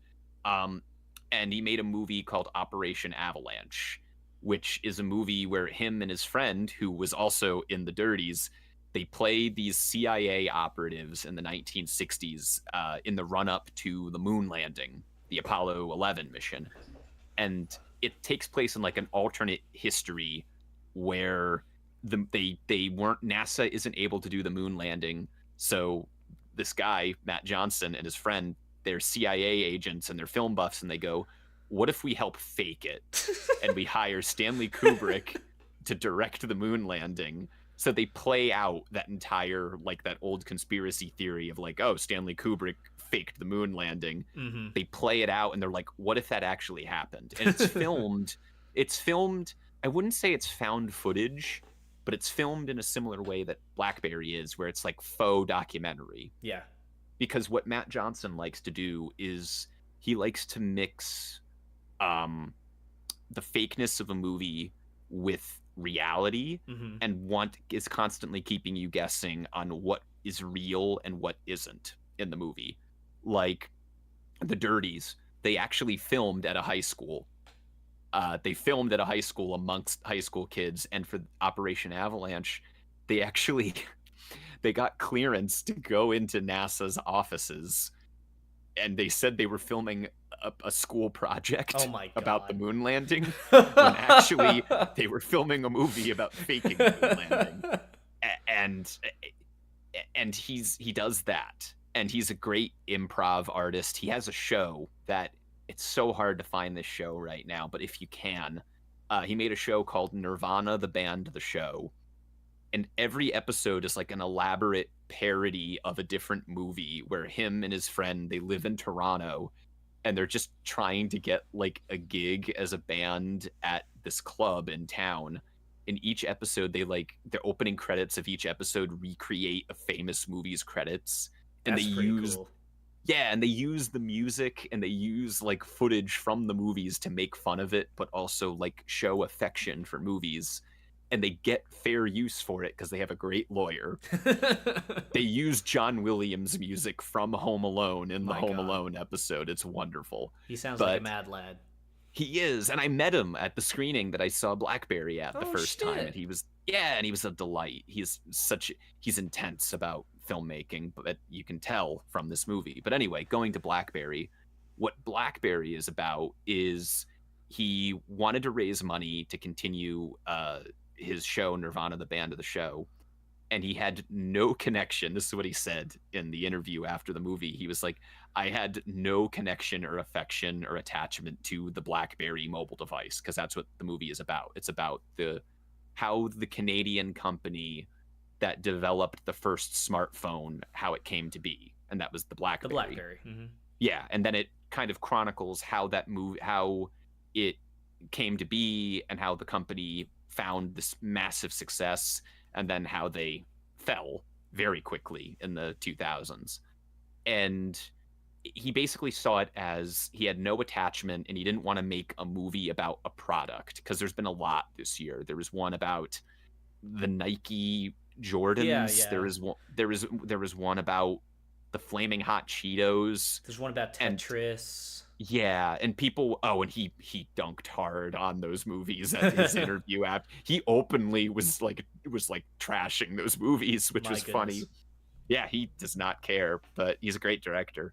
But he basically said, I had no attachment to the product, but what I had an attachment to was how the story of it, like it continued a tradition of storytelling. It was a good story. Yeah. And that's what they did with Blackberry. Is it's a story about this really ragtag group of these upstart tech bros who had not a clue what they were doing, and a big suit corporate dude Businessman doing is business things. played by Dennis from Always Sunny in Philadelphia, comes in and is like, hey, you need to do it like this because you're getting screwed over. You need to change all this. You need to become cutthroat. And that's kind of what the movie is about. Is it's chronicling this company that starts as these really silly, like, loose guys. They're And it's like engineers. They're engineers. engineers. Exactly. Right. And it becomes a story of, okay, they progress as people, and it's for better or for worse. And you're getting different arcs from these characters, different sensational performances. There's so many character actors that show up in this movie. Jay Baruchel, Yeah. he's great. Glenn Howerton, who plays Dennis in Always Sunny in Philadelphia, he has one of my favorite performances in any movie this year. I compare his screen presence to, like, every time he'd walk into a room, it was like Godzilla entering the scene, because he would come in and he would have just this, your anxiety would spike because he would have such an intense energy, and he yells so much in the movie. Cinemagic says, "Where's my movie about Bath and Body Works brand hand soap? That's a product movie I'd pay $5 for or $12 for 3." It's true. It's coming. I'm sure it is. I'm sure it's in the works already. But and it's filmed. It starts out. My girlfriend pointed this out to me recently after like the fourth time I'd seen it. But it starts out in this faux documentary style where you're seeing. They talked about Matt Johnson talked about it, where they'll film scenes in this movie where there's a conversation happening in like an office, and you're seeing it through a two-way window, and the camera would be like 100 feet away, and it's like a super wide lens that they'd get in, and it feels like you're like eavesdropping on a conversation, but the audio's clear, everything's clear, and it's so like purposely framed. All the performances are accounted for it, and it feels like real life. It feels like you're seeing things that are actually happening, and there's character actors in it. All great performances, like Jay Baruchel, Glenn Howerton. Pro ZD was in this. He made his live action movie debut, who, if you don't know, is a YouTuber famous for his skits and his voice acting as well. He was in this movie. He was in the trailer, and that's what really was like, okay, I gotta see this movie. Yeah, and he's in it for like 10 minutes, but he does it so well. He's so funny. Oh my god, I lost it the first time when I realized it was him, and then the second time he has so many deadpan deliveries that it's like, this is great. Yeah. And then Michael Ironside shows up at one point. Great actor. I love Michael Ironside. Carrie Elwes is in it. If you know him, he's from Princess Bride. I think what really, in my old age, you see, I am gravitating towards movies based on biopics, events that have happened in real life, and sort of tell it in a dramatic style. And so that was really up my alley in terms of the subject matter, and also because I remember those days. If you're old like me, which you are, Thoth, we remember those days of the BlackBerry, and maybe you had one, or I had a rip-off one called a Blackjack phone that was pretending to be a BlackBerry, and then all of a sudden they were gone. So I was very much interested in the story, and that's, I think, why I loved it so much. Yeah, and I mean, even if you take away the true story aspect of it, which I looked it up afterwards, it gets most things right. Of course, some creative liberties, as you do in every biopic type movie. For sure. The big thing for me is that Matt Johnson, he talked about it at one point in an interview where he said that they had like they filmed a real person reacts to movie thing, and they got like on a YouTube channel, and they got a guy who worked at the company that developed the BlackBerry phone, Mm-hmm. and they showed him the trailer, and he spent the whole time looking at it. And he's like, I don't really remember these people from it. I don't remember these people when I worked there or anything. The reason he said that is because he thought the footage that was in the trailer and in the movie was real, and that it was actual documentary footage, because they copied how The Office looked, and they copied the aesthetic of that era. And My that's another God. thing. That's another thing is the soundtrack and the way they capture every era that the movie takes place in, because it starts in like the mid 90s and it goes all the way through to these different vignettes up until it reaches the late 2000s, like when Apple and the iPhone came around. Yeah, and And murders each BlackBerry in ah cold blood. there's an amazing scene where they're all in a room watching they're watching the press conference announcement of Steve Jobs when he presented the iPhone for the first time. Like everyone that works at BlackBerry are watching it, and they got the footage, like they got the press conference footage and show it. And the way that scene is presented and directed and acted, it's like they're watching a post-apocalypse occur. It's like a meteor is hitting them and killing the dinosaurs in that Yeah. scene. The way it is scored, the way it's shot, it's beautiful. And it's just Steve Jobs presenting a phone, but it's part of that story. And the story is told so brilliantly. It's written and directed brilliantly. Great performances. It's just it's a workman-like movie. Good movie. If I were to if I were to show anybody and say like, this is what a well-made movie looks like, I would show them Blackberry. It's not my favorite movie by this director, Matt Johnson. Again, I highly recommend checking out The Dirties and Operation Avalanche, but definitely watch Blackberry. I think it's definitely his most accessible movie of his catalog, but I could not see someone coming out of this movie and having a bad time. Mm-hmm. It's just it's like a good pop song. It's just well made. And not to mention, it was made for like $6 million. It was dirt cheap to make that movie. So it appeased a film buff like Thoth, and it appeased a normie like me. So that's a good testament to how good Blackberry is. If you've not seen it, so go see Blackberry. Yeah, it is in my top 10. It will likely remain in my top 10. It's a sleeper hit, and I don't put a lot of stock in the Academy Awards or any award shows, but Glenn Howerton definitely deserves a Best Supporting Actor nom, and he's not going to get it, but he should. He's great. Watch it for him alone. He's just sensational in it.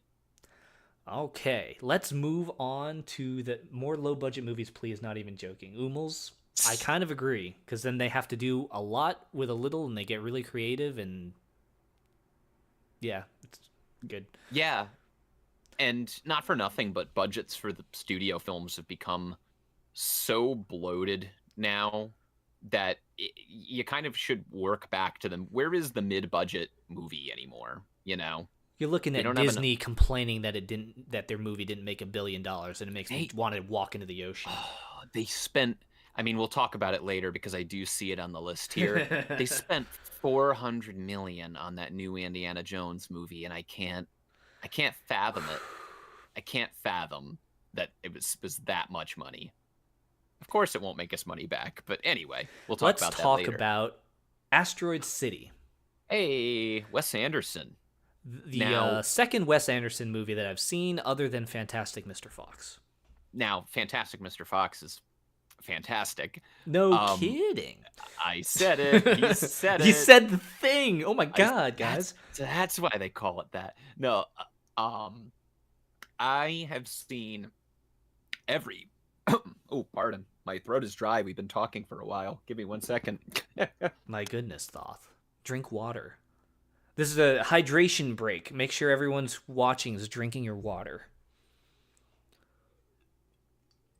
So from someone who's not seen a lot of Wes Anderson, I adore his style of things. It's I can't quite put my finger on what makes it so visually appealing. Visually appealing, but it's definitely that visually appealing. It's like a feast for my eyeballs. Yeah, I have seen, so what I'm saying before my throat closed up. Um I have seen every single Wes Anderson film. I own every single Wes Anderson film on disc, one form or another. He is one of my favorite directors Mm-hmm. working because, like you just said, his visual style, it's dollhouse like. You look at it and everyone makes the memes about it, but it's true. Everything is center of the frame. Mm-hmm. Uh, I can't think of the terminology, but everything is It's like symmetrical. It's symmetrical. That's what it is. Yes, thank you. But it's symmetrical and everything looks, again, going back to that artifice we talked about with Barbie, which I would say Barbie, there's probably some Wes Anderson inspiration in Barbie. mm-hmm. It's equal to say in Wes Anderson movies he loves when something looks fake, Yeah. because even if it looks fake, there's a whimsy to it and a fun to it. He loves to play with miniatures and animation, stop motion specifically. Fantastic Mr. Fox and Isle of Dogs, fully stop motion Oh, I animated. take it back. There, I did see Isle of Dogs, so this would be my third Wes Anderson a movie. and Isle of Dogs and Fantastic Mr. Fox are delightful. I Mm-hmm. love Agree. love Agree. those. But then he also has movies like Grand Budapest Hotel or Mm-hmm. Asteroid City, where he mixes those two, and he has an eye for, like I said, dollhouse visuals. He loves very ornate kind of appearance, Mm.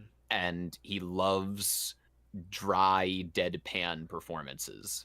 Even for like the most eccentric actors, his style of dialogue, I would love to see him directing an actor and telling them how to say something as dryly as possible, because that's his style, you It's know? like British humor and how dry and yeah, deadpan it is. It's very funny. It I found the is. humor in it because the delivery of all the jokes was just so. There are jokes in there that may not have even been written as jokes, but because of the delivery, it's funny.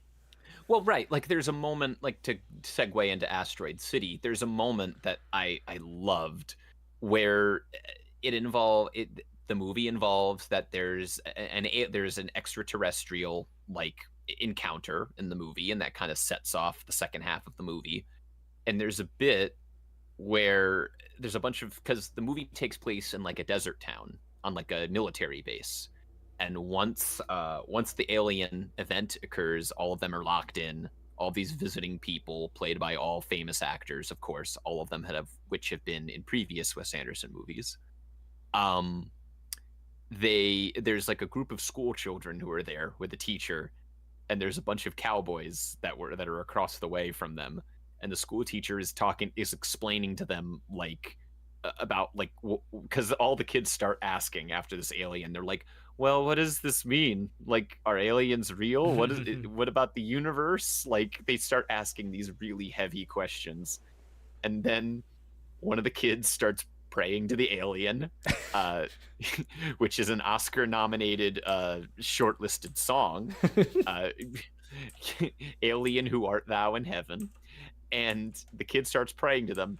And then there's a cowboy that comes over and he's like, hey, son, I heard you talking about the alien here. And then he brings over a guitar, and an entire band of cowboys just has instruments, sits down with them, and they play an entire song that none of them had any time to coordinate. And it just happens. And that's the comedy of it, is it's like, well, Right, this is right. happening now. And it's beautifully, like, the music is beautifully done and the scene is beautifully shot, and it's all presented very, like, flatly. And the comedy is dependent, and as it is for most Wes Anderson, is if you find just the absurdity and the dryness of what's being told to you, if you find it funny. And for me, like I said, not only do I love Wes Anderson's direction and just his eye for detail and things looking whimsical and movie magic-y, the thing I love is that he just lets it happen, and he has a very dry sense of humor that may not appeal to everybody, but for me it works. and then he will inject like a real heart to those stories and those filmmaking too. Um, what I will say though for Asteroid City, because it sounds like you loved it, and I liked it quite a lot too. I feel like Wes Anderson as a director has so become enraptured with like his craft and like the meta quality of his movies Mm. and the just the whimsy of it. Not even the whimsy, but he's so about like the craft and shifting aspect ratios and different colors, different everything.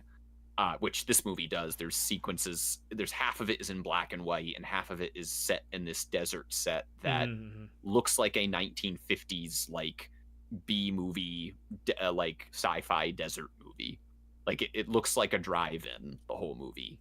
Like if you ever saw a picture of like a 50s diner or a 50s drive-in, the movie looks like that visually, and Yeah. it's gorgeous.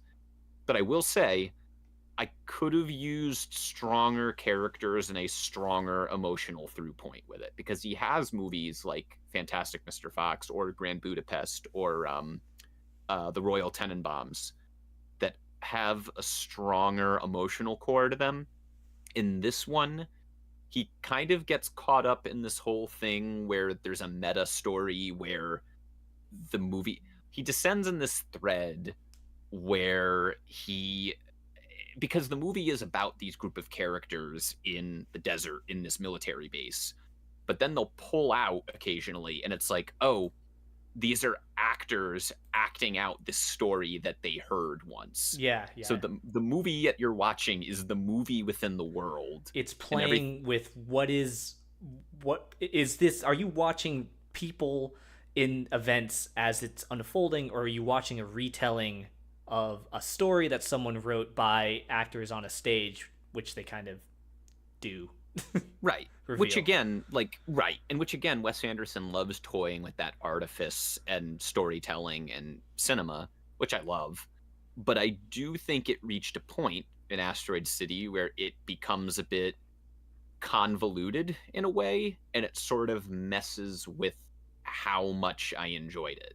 I liked it a lot, but I think it worked better in something like Grand Budapest Hotel, where Mm. the style enhances the storytelling. Because not to spoil Grand Budapest, I think that's his best movie. That or Fantastic Mr. Fox, but in Grand Budapest, what they do there is that the movie takes place in three different eras of time, like three different decades. But how they delineate it is that they change the aspect ratio is different for every period of time. Mm-hmm. So like the one that takes place in present day in the movie is in full widescreen, but then they cut back to a previous time and it's a smaller aspect ratio. And then the smallest is where the main story takes place and it's the furthest back. And that kind of gives you, the audience, a visual cue where you're like, okay, I understand where the meta storytelling is happening right now. With Asteroid City, it was fun and it was playful how they did that, but it sort of messed with my emotional attachment with the characters, because I'm like, okay, well, I'm keeping track of the movie story, the movie within the movie's story, and those emotional arcs. But then I also have to keep track of the actors acting the story that we're seeing. But that being said, there's a delightful stop motion alien at one point, so that supersedes a lot of my criticisms.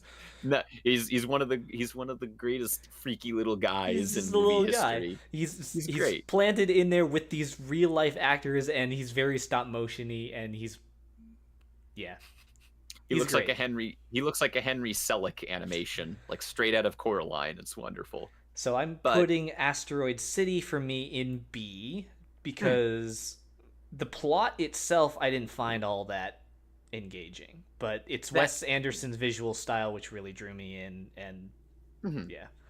That is ultimately the thing is, and hearing that from you, I was curious to know your take on it as well.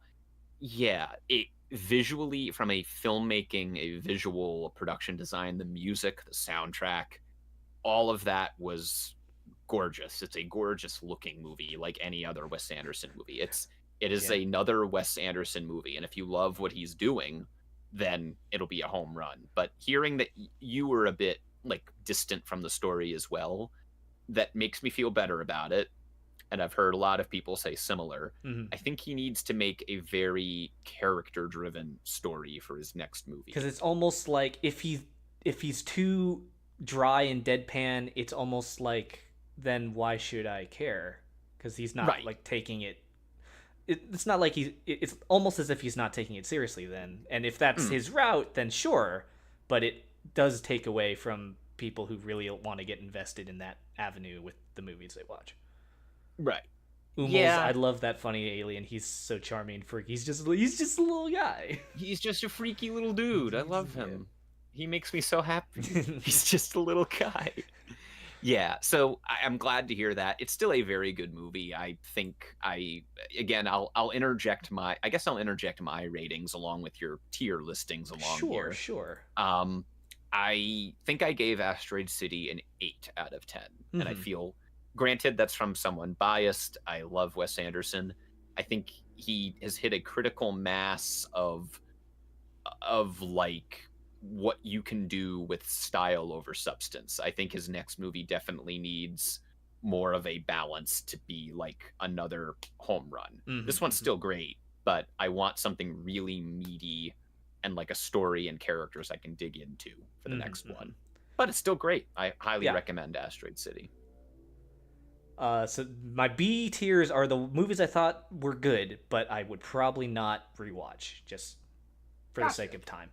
Um, Next movie, Chevalier. Chevalier. That's okay. So this is an interesting one for you to include because this so this is an unfortunate byproduct of Disney buying Fox. Yeah, it was like last. It was a movie from 2022, but it like didn't get released till 2023 or something, right?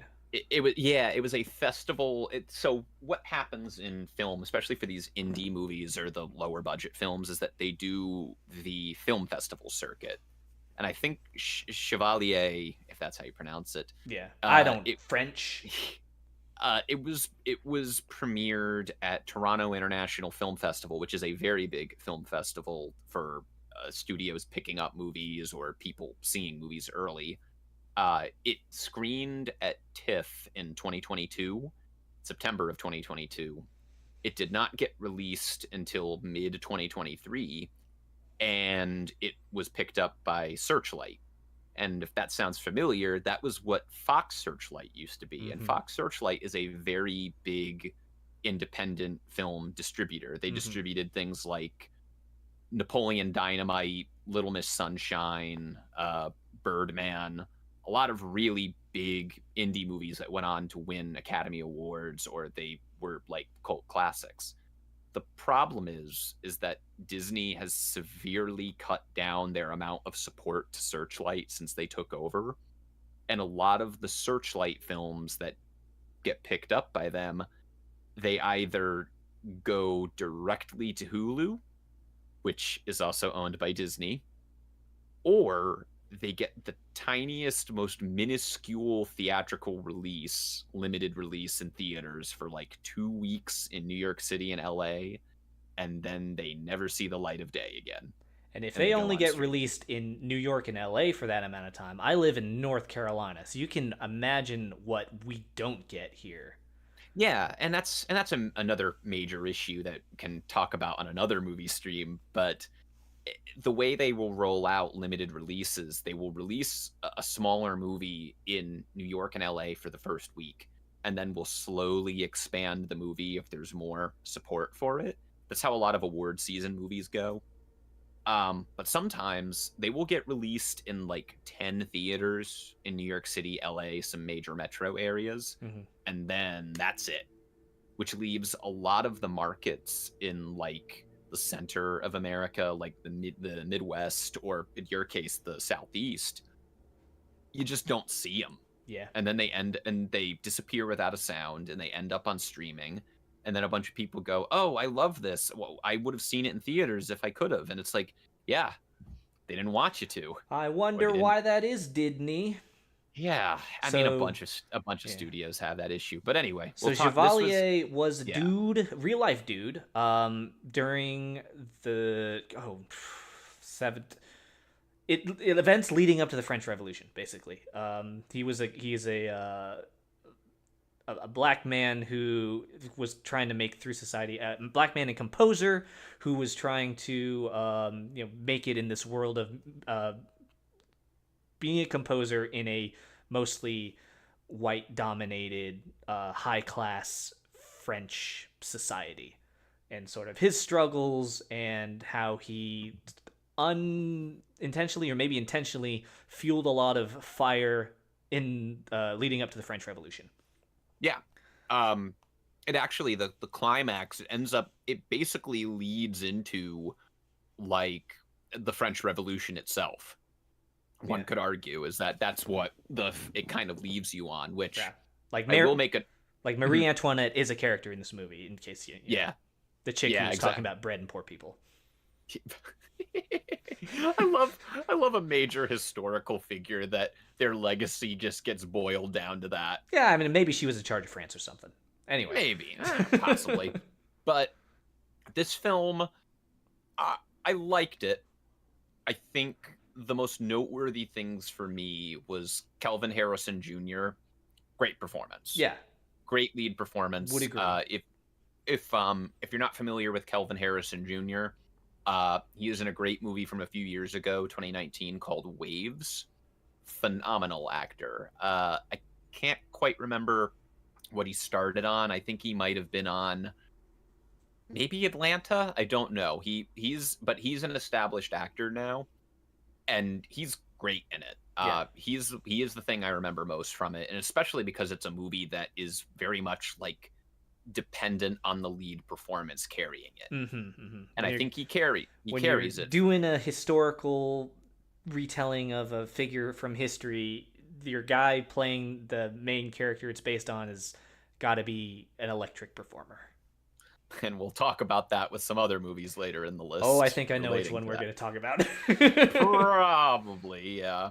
But But yeah, it was pretty straightforward. It wasn't all that complicated for my single brain cell to understand. So I enjoyed it. The performances were good, and learning about a figure in history which I've never learned about before through this much more entertaining medium of film rather than reading a book, because I hate reading, was preferable. So I'm putting Chevalier in B underneath Asteroid City. one thing I will say is I feel like the movie desperately needed maybe 20, 30 minutes more. I would have been fine with that Mm-hmm. because it feels like it just ends. Yeah. And it's I remember sitting there watching and I'm like, "Oh, it's Like, over." oh, yeah. Okay. All right. But it was very like you just said it was very analog to like watching a chapter of a history textbook in school, which is fine. For some people, that's a really engaging experience. And I thought the movie was fine. Yeah. I liked it, but I wouldn't sing praises of it or recommend it. I think the lead performance definitely saves it for He sure. liked it. Thoth Penswell, 2024. 2024, I liked it. I think I gave it like a 6 out of 10. Yeah, So, that's fine. why? Yeah, It, it's it good. it wasn't trying to be anything more than it was, so I appreciate Yeah, that. yeah. Equalizer 3. Okay. I see. I have not. Shame on me. I have not seen the Equalizer film series, so you'll have to give me a brief rundown here. It's so I'm sure you're familiar in the world of movies. Every good idea, there's like two. Uh, they make two movies of it, and usually one is more popular than the other one. This is the analog to John Wick. They both came out Mm. about the same time, so it's a similar thing. Guy, retired, assassin, special forces. He Some thugs wrong him, and then Mm. they have to fight for their life from Denzel, who is playing the John Wick character, and he goes and kills everybody, and rights the wrongs that society needs purging, because there's evil that needs to be. It's one of those. It's not complicated. It's very uh, uh, bare bones. Good guy you root for because he kills bad people and shoots them in head. It's a revenge action thriller. Yeah, is what yeah. it sounds like. Yeah. Equalizer 3, I feel, has overstayed its welcome a bit. I liked Ooh. Equalizer a lot. Okay. Equalizer 2 less so. And this one is like, all right, they can stop, right? We get it. I got it. We're done.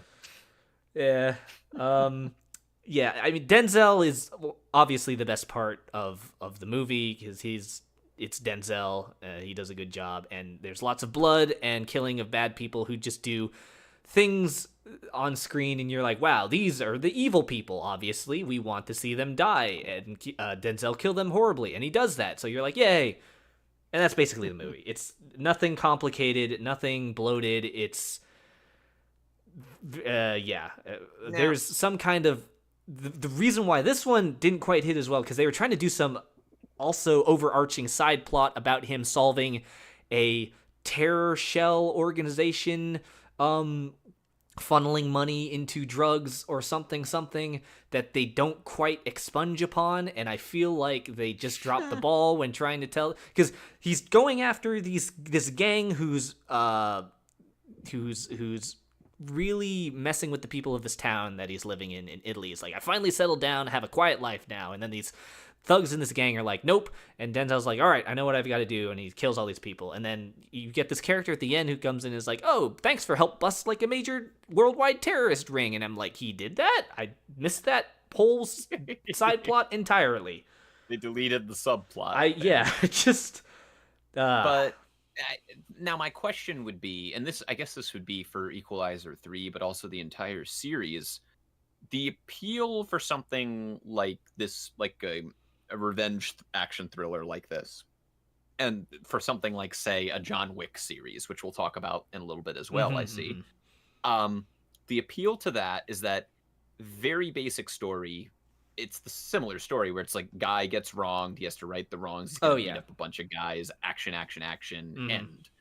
The thing about John Wick and why I love that series is there's a style to it. They make up for it with really elaborate action and set pieces, and like the choreography, the way it's set and framed and everything. That's what sends it home. It's not about the story or the character, because John Wick is, you like him, but it's because it's Keanu Reeves. It's the everyman, strong, silent protagonist that everyone can kind of be like, yeah.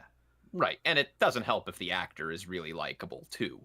But my question would be, in Equalizer 3, but also the series in general, do they have those boosts of it being stylish action, or stylish, like, it well-staged and well-choreographed? No, and I think that's why John Wick was the series that landed with the general audience. Equalizer tried to do some kind of, set it apart, but it was just more clunky and harder to follow and not quite as enjoyable as the John Wick, which is why I think it fell by the wayside. It somehow got 3 sequels, so people really still popular. went to go see it. My dad loves these kinds of movies. Yeah, which, as your dad does usually, and that's true.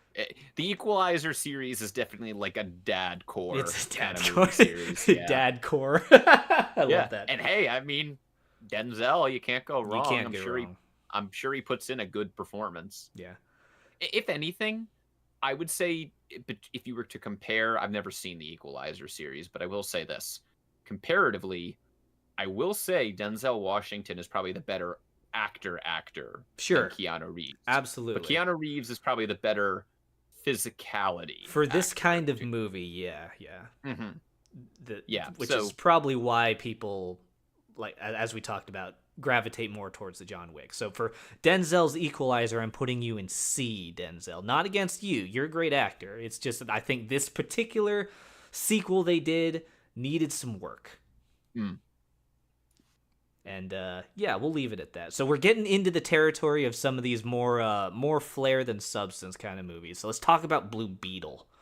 Ah, yes, the superheroes. The ending of the DCEU, as they were trying very desperately to set something else up. and then it just didn't. As they were on the way out, they're like, "Hey, by the way," and then you shut the door on them. It's like, oh, okay, that's great. Yeah, bye. No, it's time to, it's like you ever heard the phenomenon of like the Midwest goodbye? Welp, suppose I best be. Yeah, it's time to get it. It's like you're trying to just push them out. That's the Yep. DCEU right now. It's like, just go home. We're putting the snacks away. We're putting the beer away. It's time to go You home. lost. Like you keep trying to compete at the big boys table, but They stayed so long that they get to see Marvel failing now. Yeah. That's how long DCEU has overstayed its welcome. But tell me about Blue Beetle, because I did see trailers for it. I had to see many trailers for it. And So it seemed like it was a bit more scaled back than the Zack Snyder efforts, which I'm okay with. But it also seemed very superhero movie TM. It seemed very by the numbers. it was extremely run of the mill superhero movie. It did Mhm. nothing outstandingly well, but it was a spectacle, and the main character is this kind of young adult trying to find his way in the world. So you're like, oh, of course, he's You relate? he just like me for real, and then he's gifted with this. He's literally me. Yeah, and he's trying to fight back against this corporation who wants to use this technology for creating evil soldiers and go to war. And it's like, oh, where have I seen this before? Like everywhere. All right, Everything. Yeah, Everything. uh, also George Lopez is in it. Yeah. Because He had a line in the trailer that Yeah. pissed everyone off.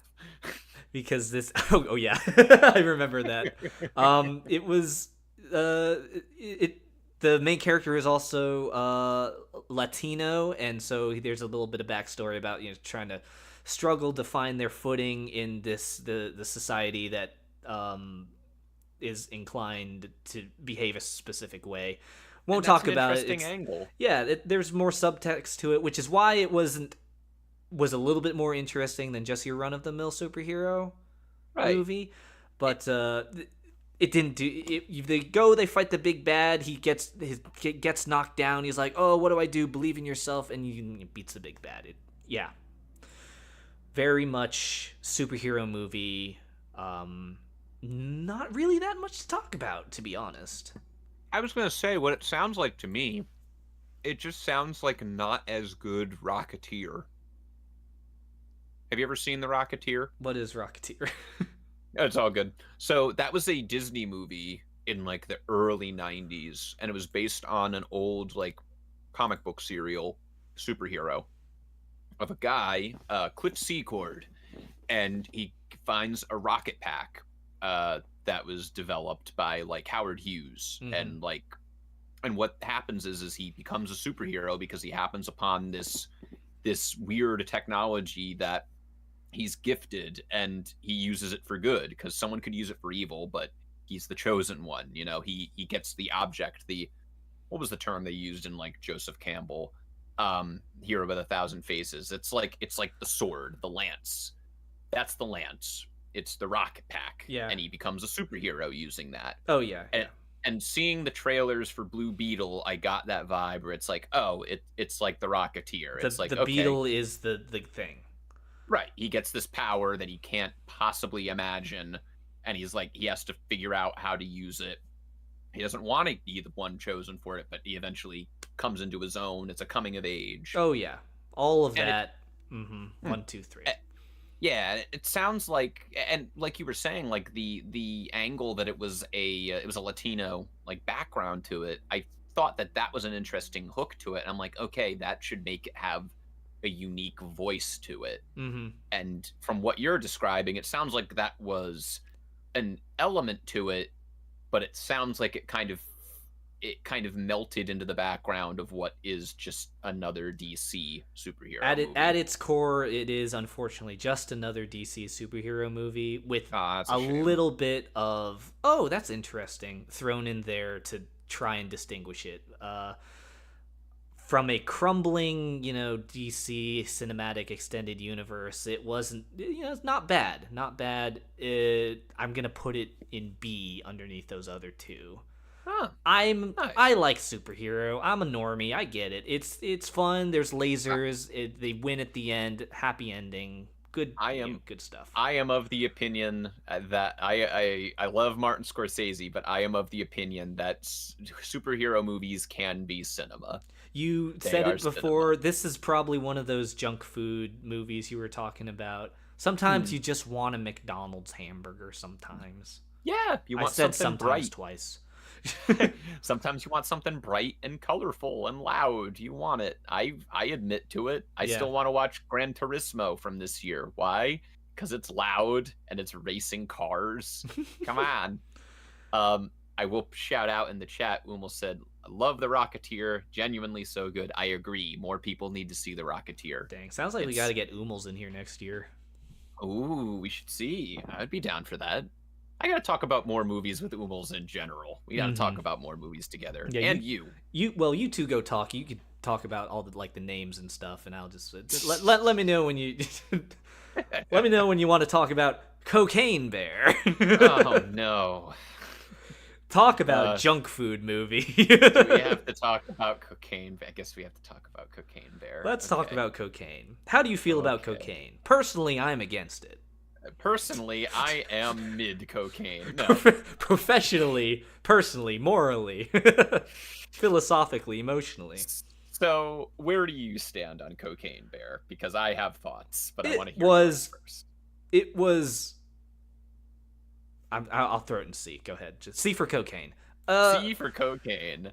It was crazy. It was short, which I appreciate because it didn't try Fair. to be anything more. It was an absurd story about a bear that does cocaine and fucks everyone up, and Right. that is it. And I'm like, cool. It was like a horror movie at times. It was like a funny movie at times.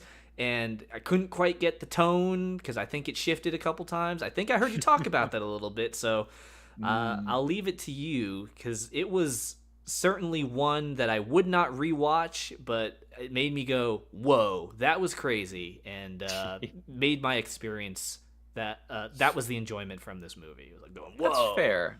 That's fair. I'll be very brutally frank. Cocaine Bear is my worst movie of 2023. I respect that you had a good time with it. I've heard plenty of people had a good time with it. That it was a good time from a technically, is this technically a good movie? No. Yeah. So the thing with it with me is that number one, the advertising and the marketing for it was great. I will give credit to that. They knew how to market it. They were like, yeah, of course, it's the meme movie. They have to. Yeah. The thing about it, though, they had an opportunity, and if y'all don't know, you should definitely check them out. Red Letter Media, I love them. Great YouTube channel. Watch them. I post gifs from them every fucking day of my life, so that shows you. They made a very good point in talking about it, where they were like, the movie needed to choose a tone between if you're gonna go horror movie and you play it serious, like dead serious, and there's comedy that comes from that, but also you have real horror with stakes and like gruesome gore and stuff because it's Cocaine Bear. Yeah. Or you could go full absurdist, full like Gremlins, full like Wet Hot American Summer. If you ever seen it, that's one of the best comedies ever made. Go full absurdist, make it like a live action cartoon. The problem is that they didn't pick either. Yeah. And for me, a lot of the comedy did not land. A lot of it was not funny for me. I feel like it just was not. They didn't take advantage of either tone or either like layup, to use a basketball term. They had a shot, but they didn't commit. And so then you have these scenes. There's so much walking in the movie. There's a lot so of much walking. of the movie. So much of the movie, and not for nothing, but the movie. We talked about how bring back mid-budget movies. The movie was made for like 25 million, which is good. But the problem is, I think they spent most of the money on the Cocaine Bear effects. They spent most of the money on cocaine. On cocaine, yeah. That was real cocaine. listen, don't joke. Real shit right here.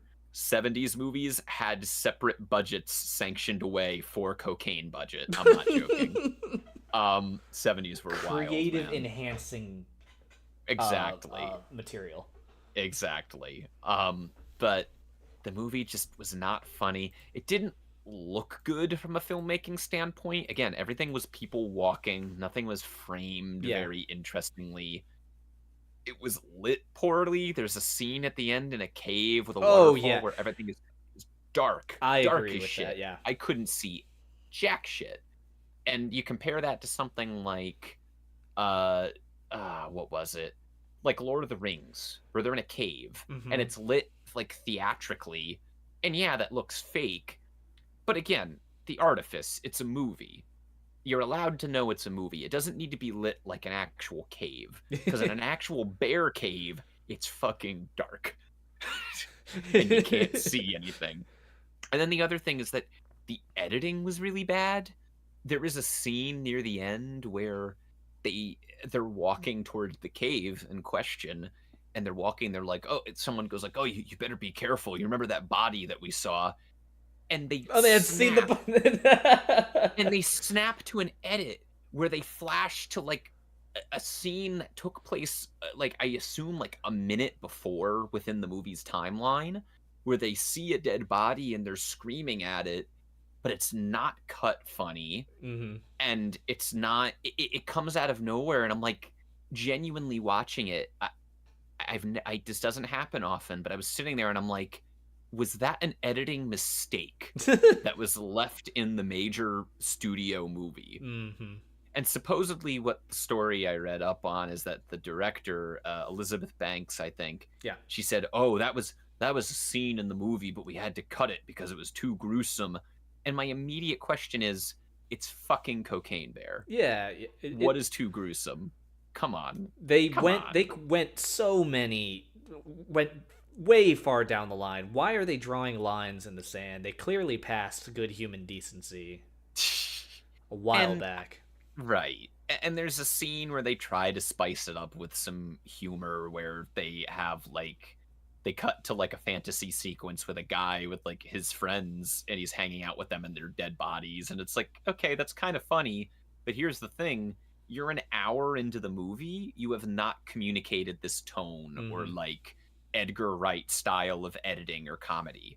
That's the only time they do that in the movie, and that's a problem. You need to have that consistent tone, and it just didn't establish that. Yeah. um and then other than that, I think the one scene I remember that movie that I was big on was that it's memorable is the ambulance chase scene. Yeah. There's a scene where there's these The trailer shot. yeah, the entire thing is in the trailer, and Yeah. it's like, okay, well, I've seen this, it's a nice scene, but you showed it to me already, and it occurred to me that's the only action scene that they got in Cocaine Bear. Crazy. Oh But yeah. Now that you mention it.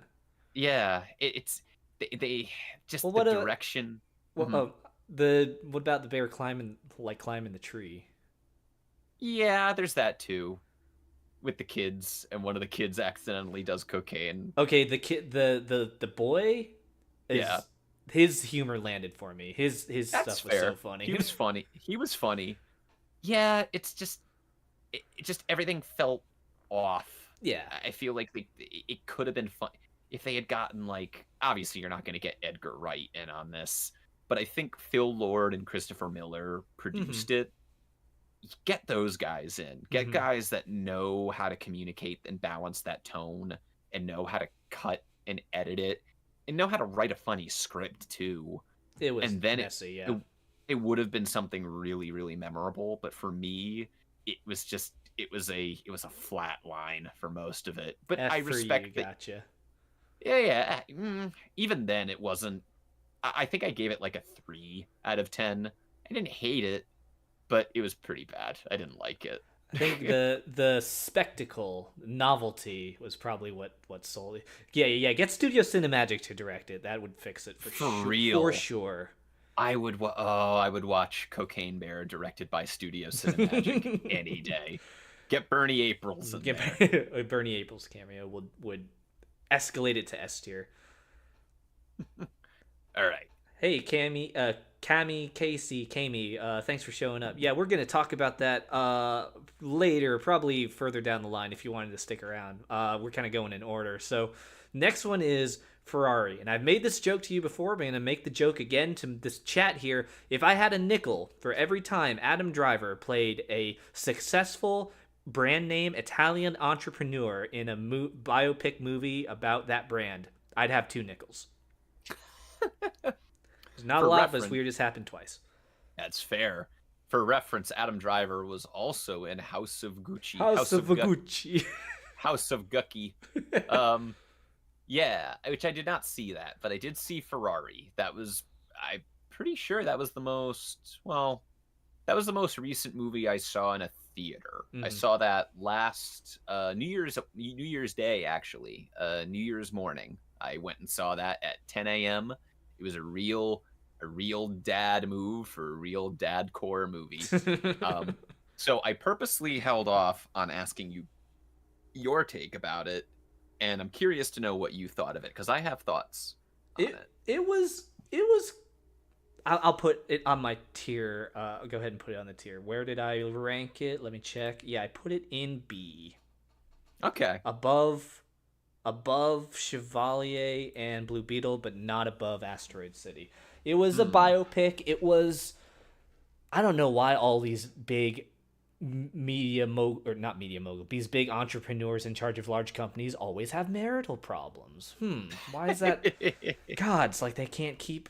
Anyway, it was about Ferrari, but it was mostly about Enzo Ferrari specifically and his struggle with, I guess, his personal life, balancing his personal life and also trying to escalate, because the movie starts and it's not about Ferrari finding success. This movie starts and it's like, yeah, Ferrari's already a big name. So I thought they would talk a little bit more about how he became such a household name, but they kind of just jump right into, yeah, Ferrari, you know it. I'm like, yeah, I do. Yeah. That's the thing, is that there's 2 different types of biopics that you can do. You can do a biopic that covers the entirety of that person's life from like beginning to whatever end it may be, whether they died or they retired or disappeared or they're still living, and they have a little post credit where it's like, oh, what do they do now? You could do that. Or the other type of biopic is covering a person's life in a very specific short chunk of time. Yeah.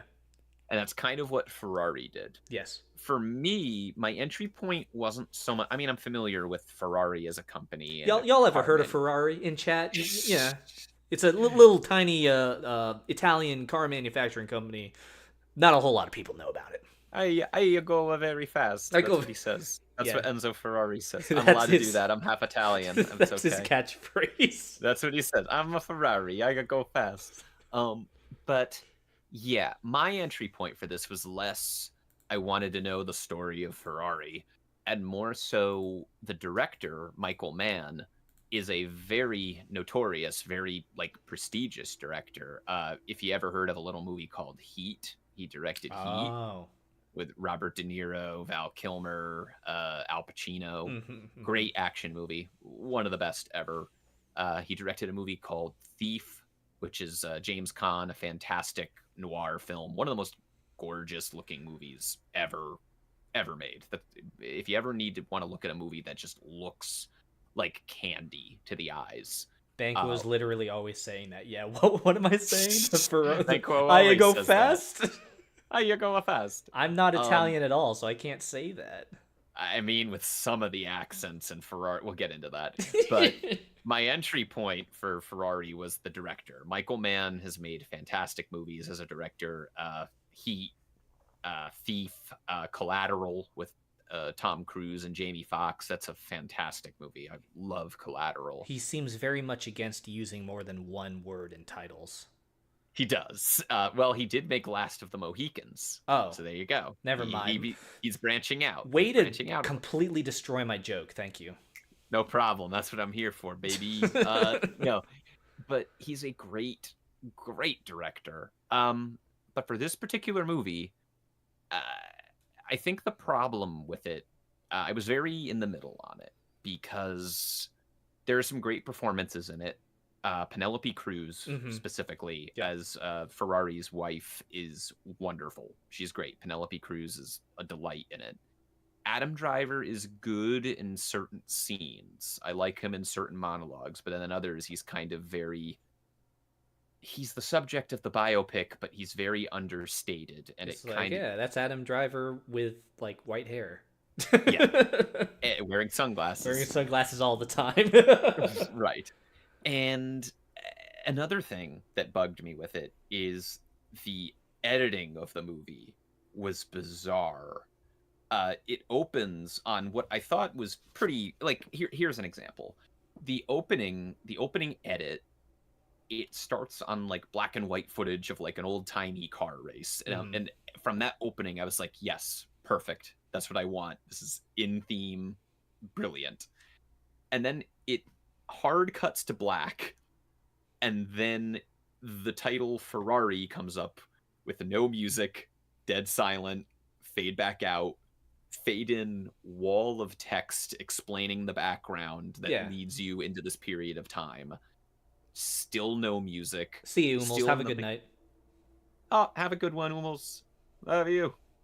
Um, but yeah, no music, and then we push into like, oh, now we're at their home, but it's very slow. It feels like a rough assembly cut of the movie in some portions. Mm-hmm.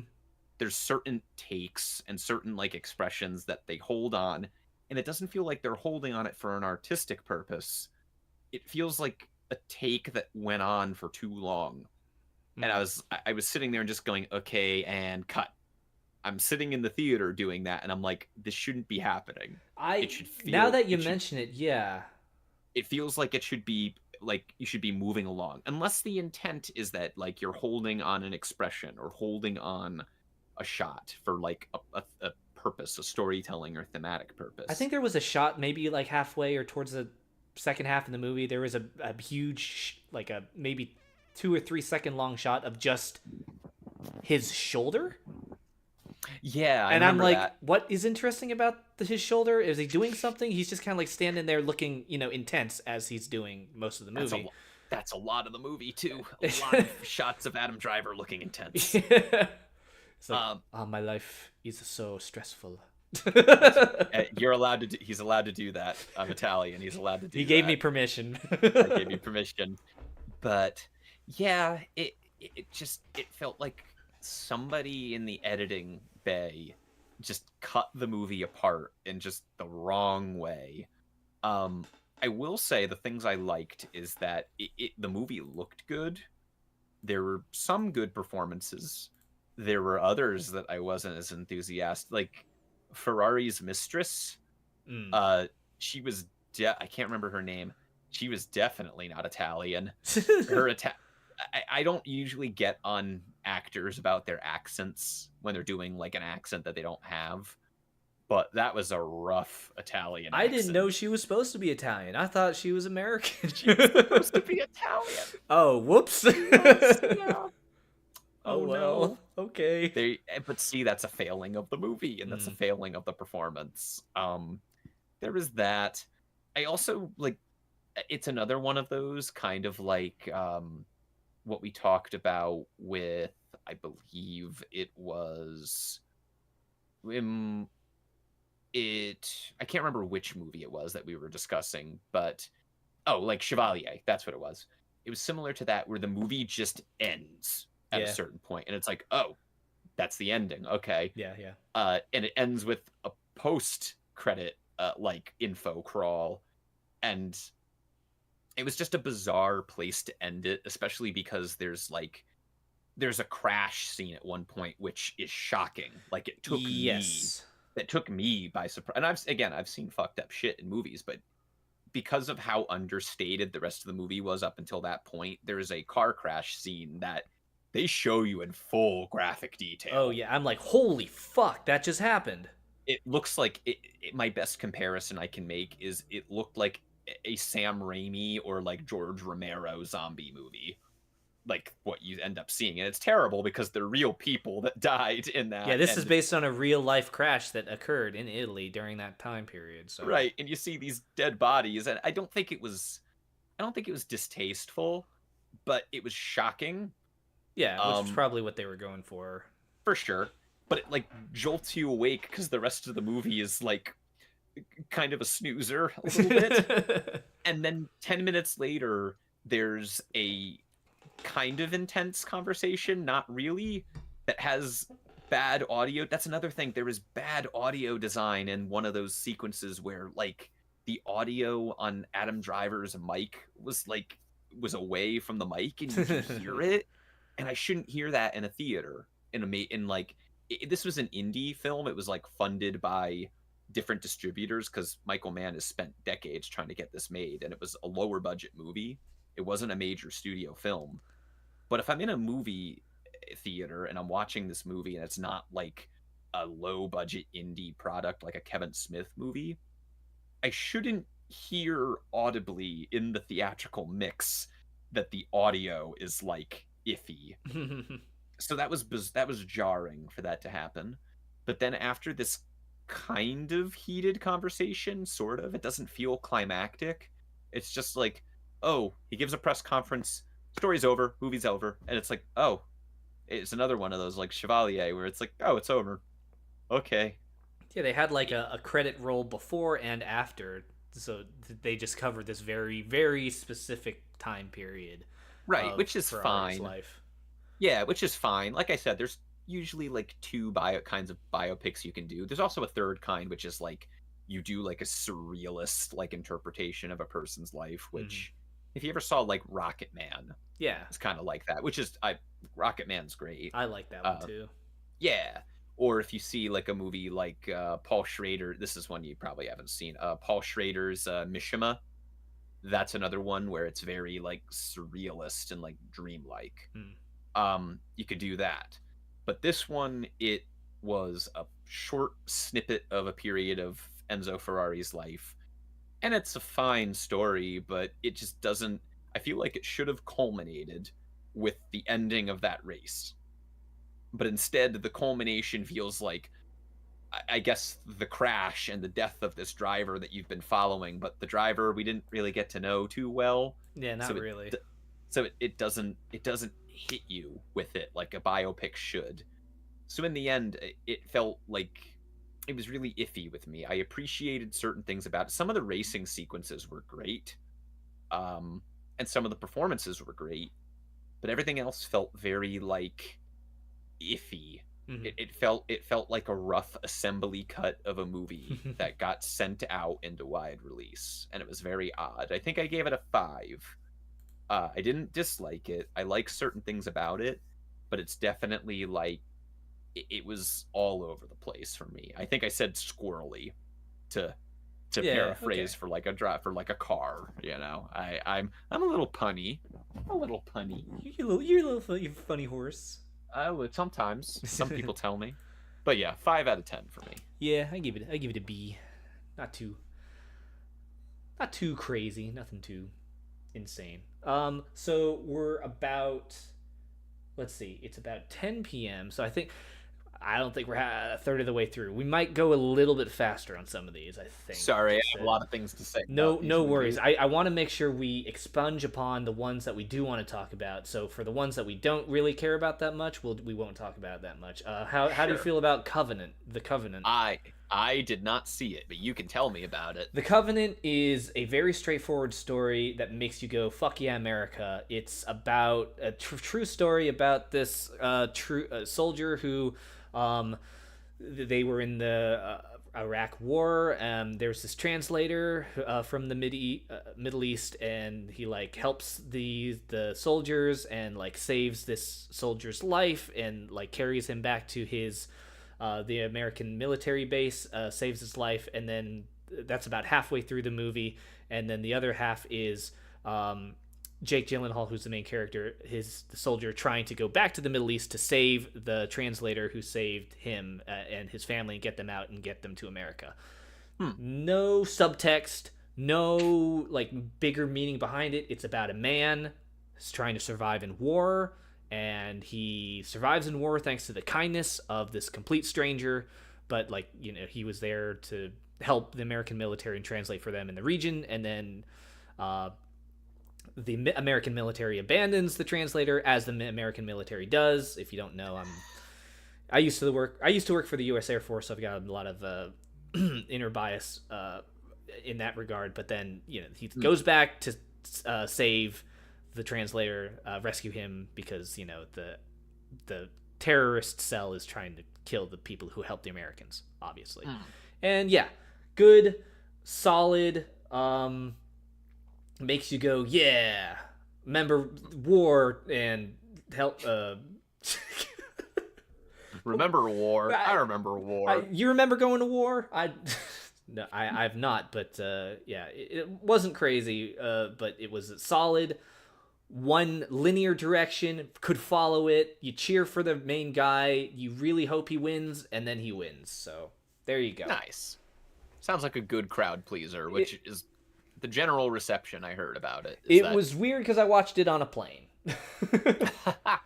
Oh, it's a plane movie, is it? Yeah. I know of plane movies. Although not actually the movie Plane, which is later on this list. I was going to say, it's not the plane Not the plane movie. Yeah. I give The Covenant a B underneath yeah, I'll put it right here. Nice. So there we go. Let's talk about Indiana Jones and the Dial of Destiny, shall we?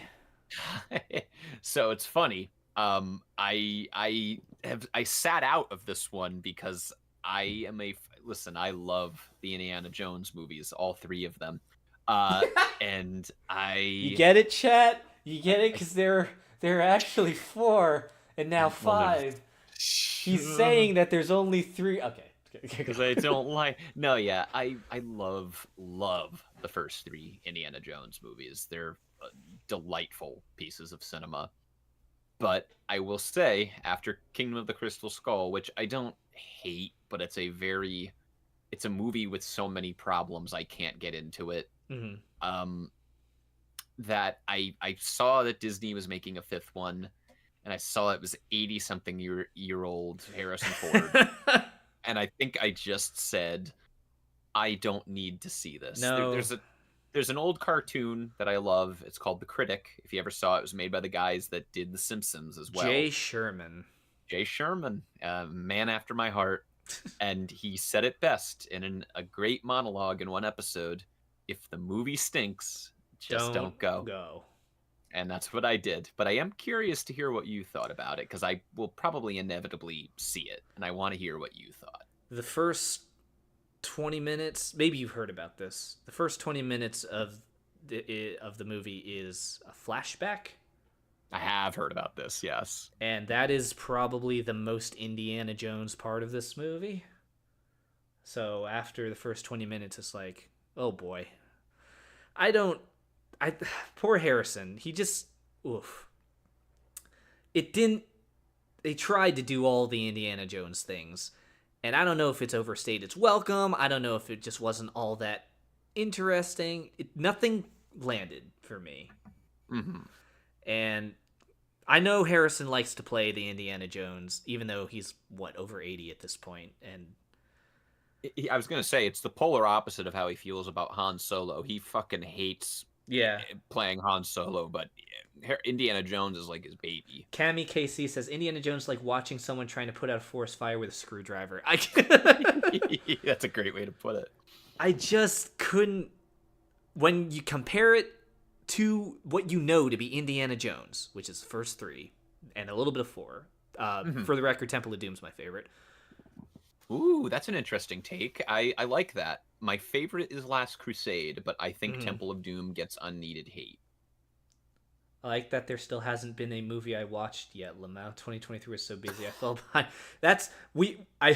We'll go through. We will get to ones you've watched. I promise. It just didn't deliver what we expect from Indiana Jones, and for that reason, I'm out. For that reason, C. Better than Equalizer, but it wasn't as good as Blue Beetle. Damn, that's a damning statement. why they just needed to We not. should They we just should shouldn't put have done it. we should put that as a pull quote on the Blu-ray for Dial of Destiny. Wasn't as good as Blue Beetle. That's sort of the defining characteristic of this tier list right now is Blue Beetle. So yeah, it was fine. And there's parts of it where you go, that doesn't seem like something Indiana Jones would do, but who am I to know what Indiana Jones would do? I'm not him.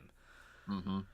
Only Harrison Ford and Steven Spielberg and George Lucas know. And if Harrison was fine with it, then I guess that is what Indiana Jones would do, but I still give it a C. Yeah. All right. John Wick 4. Mm-hmm. As we talked So about earlier, so we won't need to go over it too much again because we talked about a lot in Equalizer 3. The John Wick series is very stylistic and very flashy, and with the physicality, the action set pieces, the stunt work, and this one was a little long, I will say, compared to it the was other John Wicks. nearly 3 hours long. I think, I don't know about you, the audience that I watched it with, when we got to the end, people cheered. So good audience, good reactions. I Yeah. think it kind of earned it. Yeah, I liked John Wick 4. For reference, I love the first movie. The second one I'm a bit iffy on because I Mm-hmm. feel like it becomes a little bit. I liked the realism and the groundedness that the first movie sets up, but I think once everyone was like, "Oh, this interesting world that they set up," the second movie they start introducing like bulletproof jackets and everything. It's a little weird. Yeah, and it just takes away like the stakes that were in the first movie, where it's like, oh, I'm watching the shit beat out of him, and like he could get like he's constantly in danger. Sure, sure. But in the second movie, and it has some elements of that in the third one, it's like, oh, if he gets shot, if someone has a gun, he has a bulletproof jacket on. It's Yeah. like the stakes are reduced a little bit. So once it goes into that fantasy element of the world they set up, that's where I get a little weird about it. But I liked John Wick 3. And then with this particular one, I think they approached it as like a greatest hits sort of thing of the first three movies, because they do redo a lot of the kills from the first three in a way where it's like I said, it's like a greatest hits Yeah. album of the first three movies, which is good because you get to see all this physicality and all of the melodrama and all the great performances and heightened visuals and performances. It's great. I love the world that John Wick exists in. If you ever watch a movie, audience, and you get to a point where you're like, wait, are they doing what I think they're doing, and then they go down a route that you were hoping they would do, and they do it for like 10 minutes. There's a particular action set piece in here which, if you have seen it, it's where they do the top down view of the fight scene, where I was like, Right. holy shit, this is cool. Right, yeah.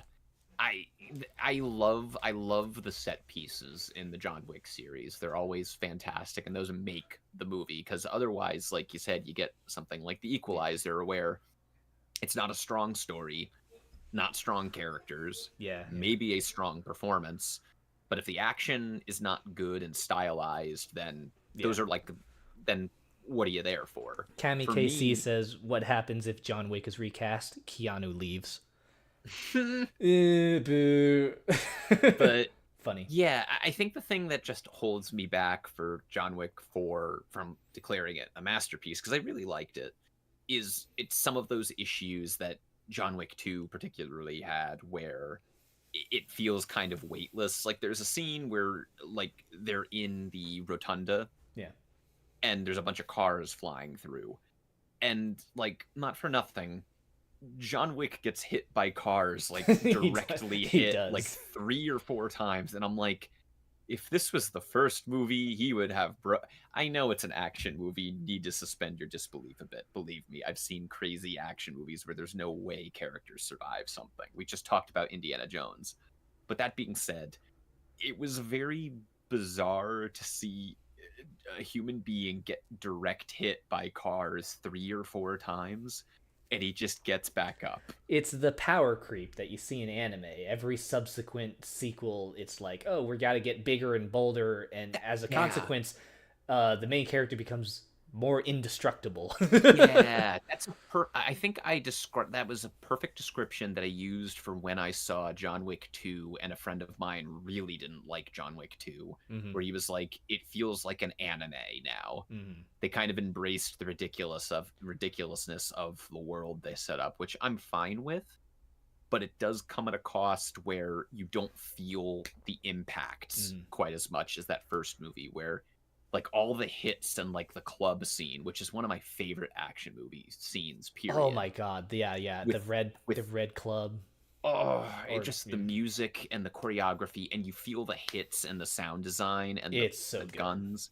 Yeah, and it needed more of that weight to it because it feels a little floaty and a little bit too action movie logic-y Hmm. in when it gets to this point. So at this point, I still like them, but I would be very curious what they do because I apparently they're making a fifth one.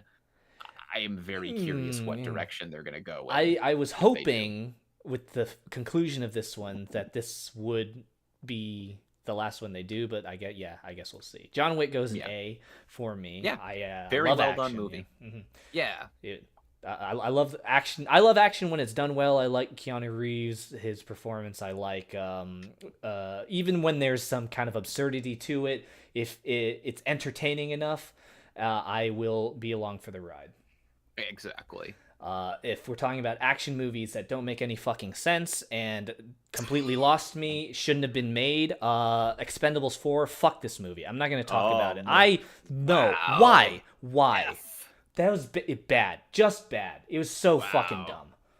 See, the thing about those movies is that they isn't a lot of it like CG. A lot of the stuff is not done in camera, I and it's don't just even like. they don't look good. They look cheap. Yeah. Yeah, It that's the just didn't. impression I get from The them. only saving grace for this movie is it had Tony Jaa in it. That's And fair. that That's is the fair. only. I enjoyed his fight scenes, but let's everything else. I'm like, why has this movie been made? Why is Sylvester Stallone top billing? If okay, I'm gonna spoil the movie. It happens in the first 15 minutes. Go for it.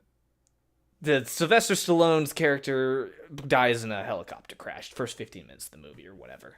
Really? I didn't know that. That's crazy. But even more spoilers. If you don't, I don't watch it. No one watches. Even the more spoilers. He doesn't actually die. He faked his death. He comes back at the very end, 5 minutes of the movie to save everyone. I'm like, okay, no, fuck this movie. He he just didn't want to act. He didn't want to be in the I movie. guarantee you got paid the most for it too. He didn't do shit. Didn't he direct it I too? don't care. This shouldn't have been See, made. I hate it. you sound like me about Cocaine Bear. I love it. I just Is it safe to say? Is it safe to say that this is your worst of the year? this is my worst of the year, Sounds hands about down. right. Let's talk about Dumb Money instead. Okay. See, I didn't see this. I had interest in it.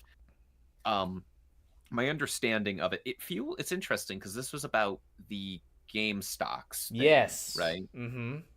It feels I felt odd to me that they were doing this because that was so recent. It was. Yeah. It was like 3 years ago. There's not enough time to kind of let that, to me at least, it feels like there's hasn't been enough time to let that historical event like settle into the subconscious and let events play out. Yeah, because we're still seeing reverberations from it Yeah, I currently. mean, Folding Ideas did a great video about it like the week the movie came out, probably intentionally. I'm curious what you thought of it because I like the director. The director, he made a movie, I, Tanya, Yeah. which is a really great movie based on a true story and true people. Margot Robbie again. Yeah, Tanya, yeah. I I'm curious what you thought of this. It was good. Once again, I'm a sucker for retellings of things that happened in real life. Obviously, they're telling it from a specific perspective with a specific tone in mind. I think it is hard to not.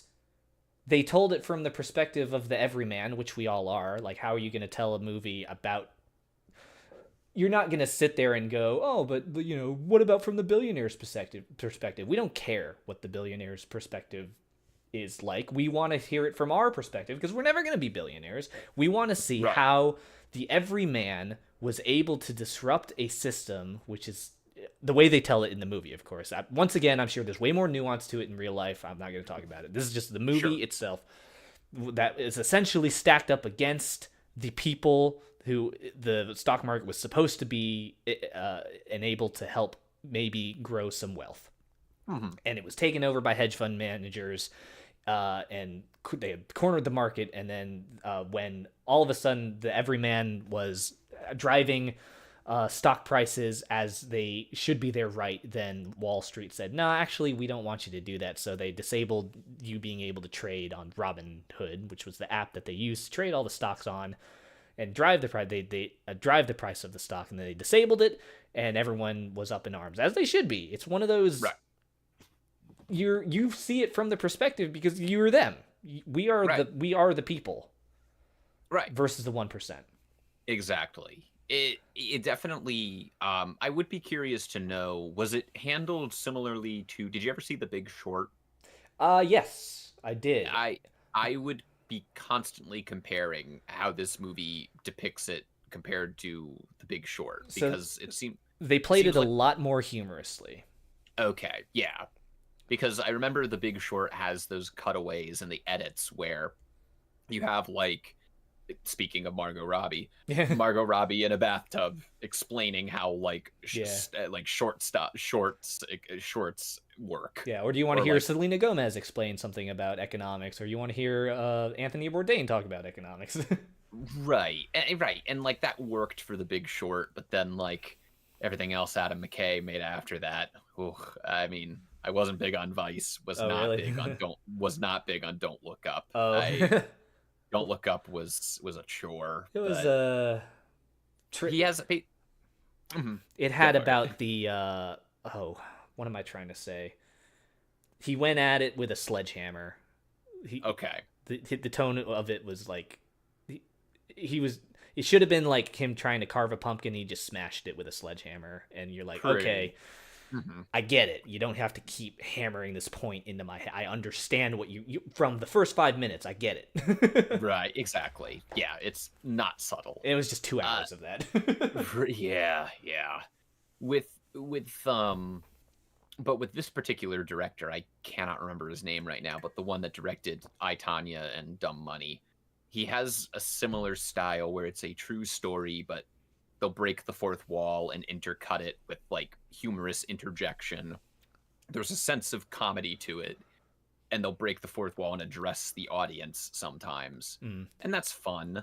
I like that. If anything, I enjoy that better than an Adam McKay where it's like, do you see what the point is? I'm making a point. Are do you see? Is it because you told me you're making a point like 10 times? Okay. Right. Thank you.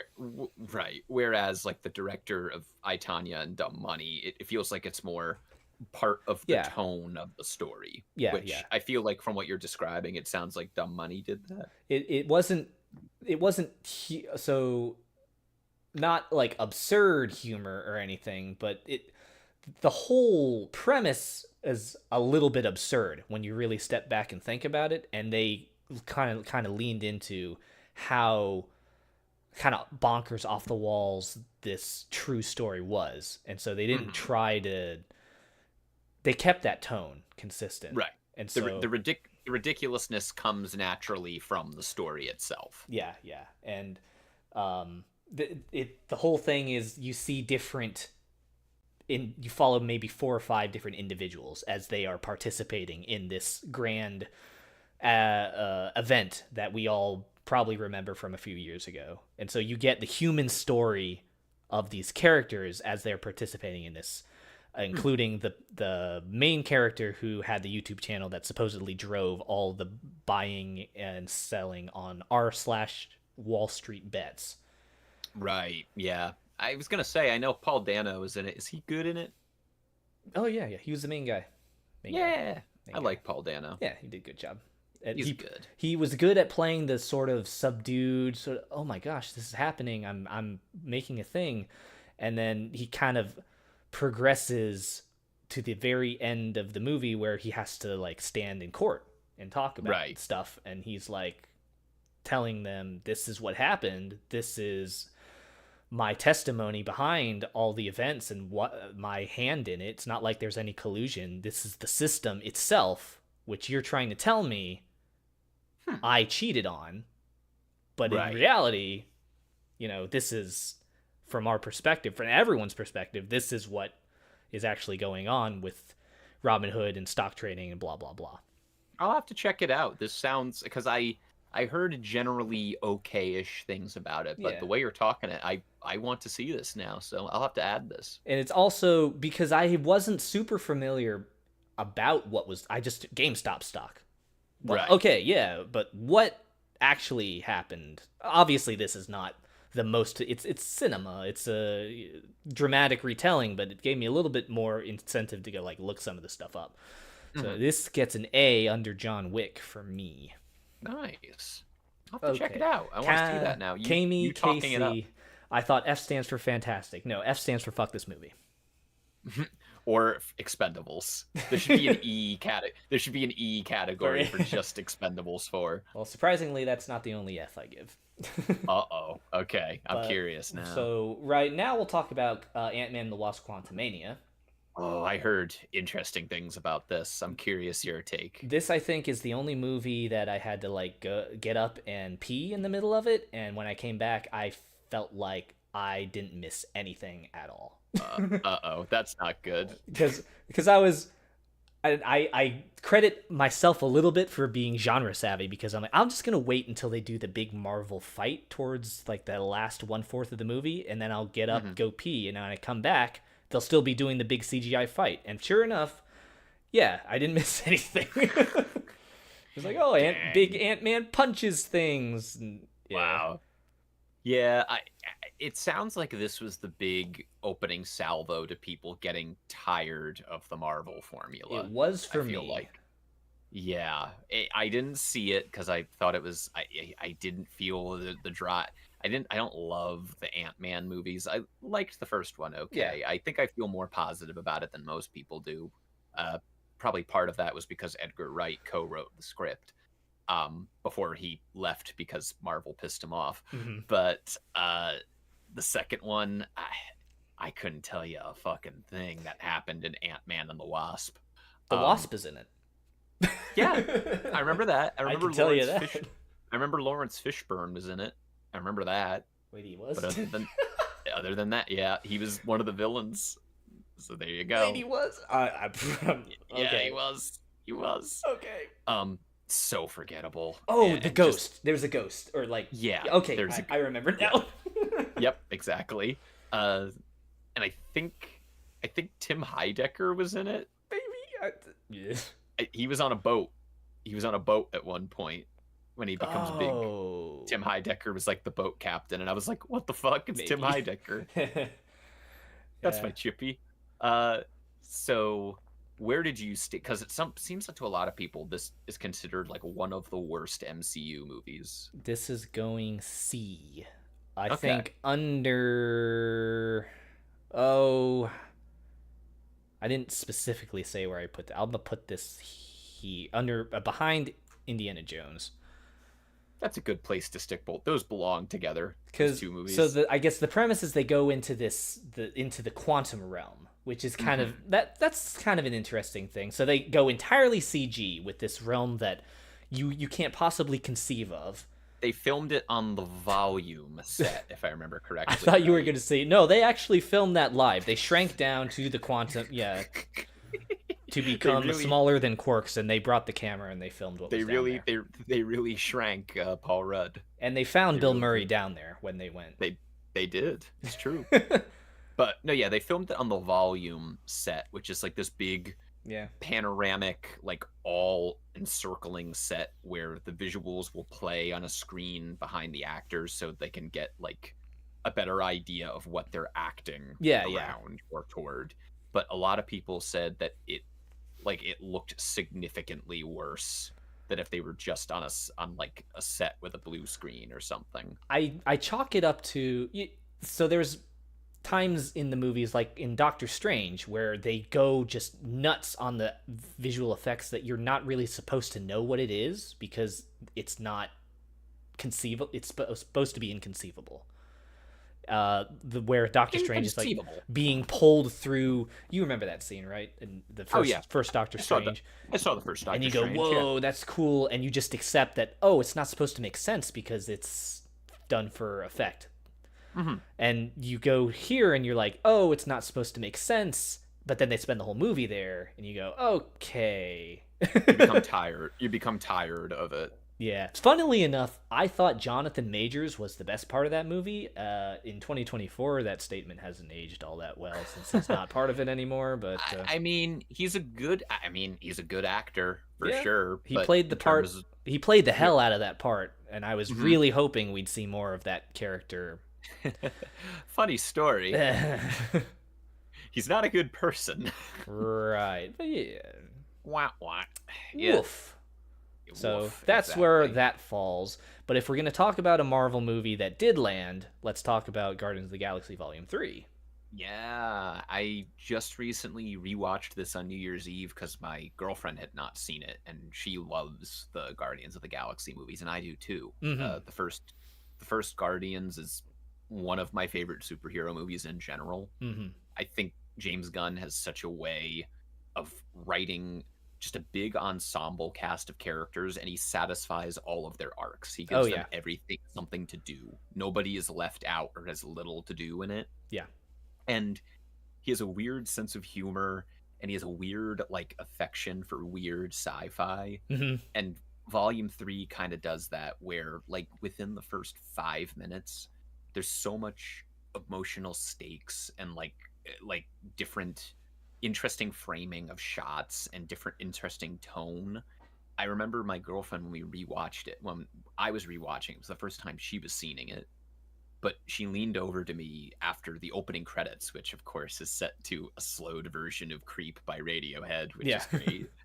She leans over to me and she's like, "This is more, these 5 minutes, these opening credits have more emotional stakes and weight than any Marvel movie in the last 2 years." And I'm like, Ooh, I yeah. know, right? Like the first five, just the credit sequence of this movie has more emotional weight and like hits you harder than anything that the Marvel movies have done lately. And I think it does Because a good job because it's living up to Guardians of the Galaxy 1 and 2, which all have very specific tone. But then right out of the gate, it goes, this is what we're doing in this movie. And the audience has a chance to go, oh shit, all right, so this is what it's going to be like. yeah, and it's dark as fuck. I Mm-hmm. was Mm-hmm. watching it, and even my girlfriend watching it, and I said it the first time I watched it, I was like, I don't know how he got most of this movie past Disney, because there's horrifying like Cronenberg styled like not gore but like body dismemberment Oh, stuff in yeah, that it. space station is just like, ugh. Yeah, there's like, What oh do you yeah, that mean was it's great. alive? It's a space station made out of organs. It's so Ugh. cool. I loved it.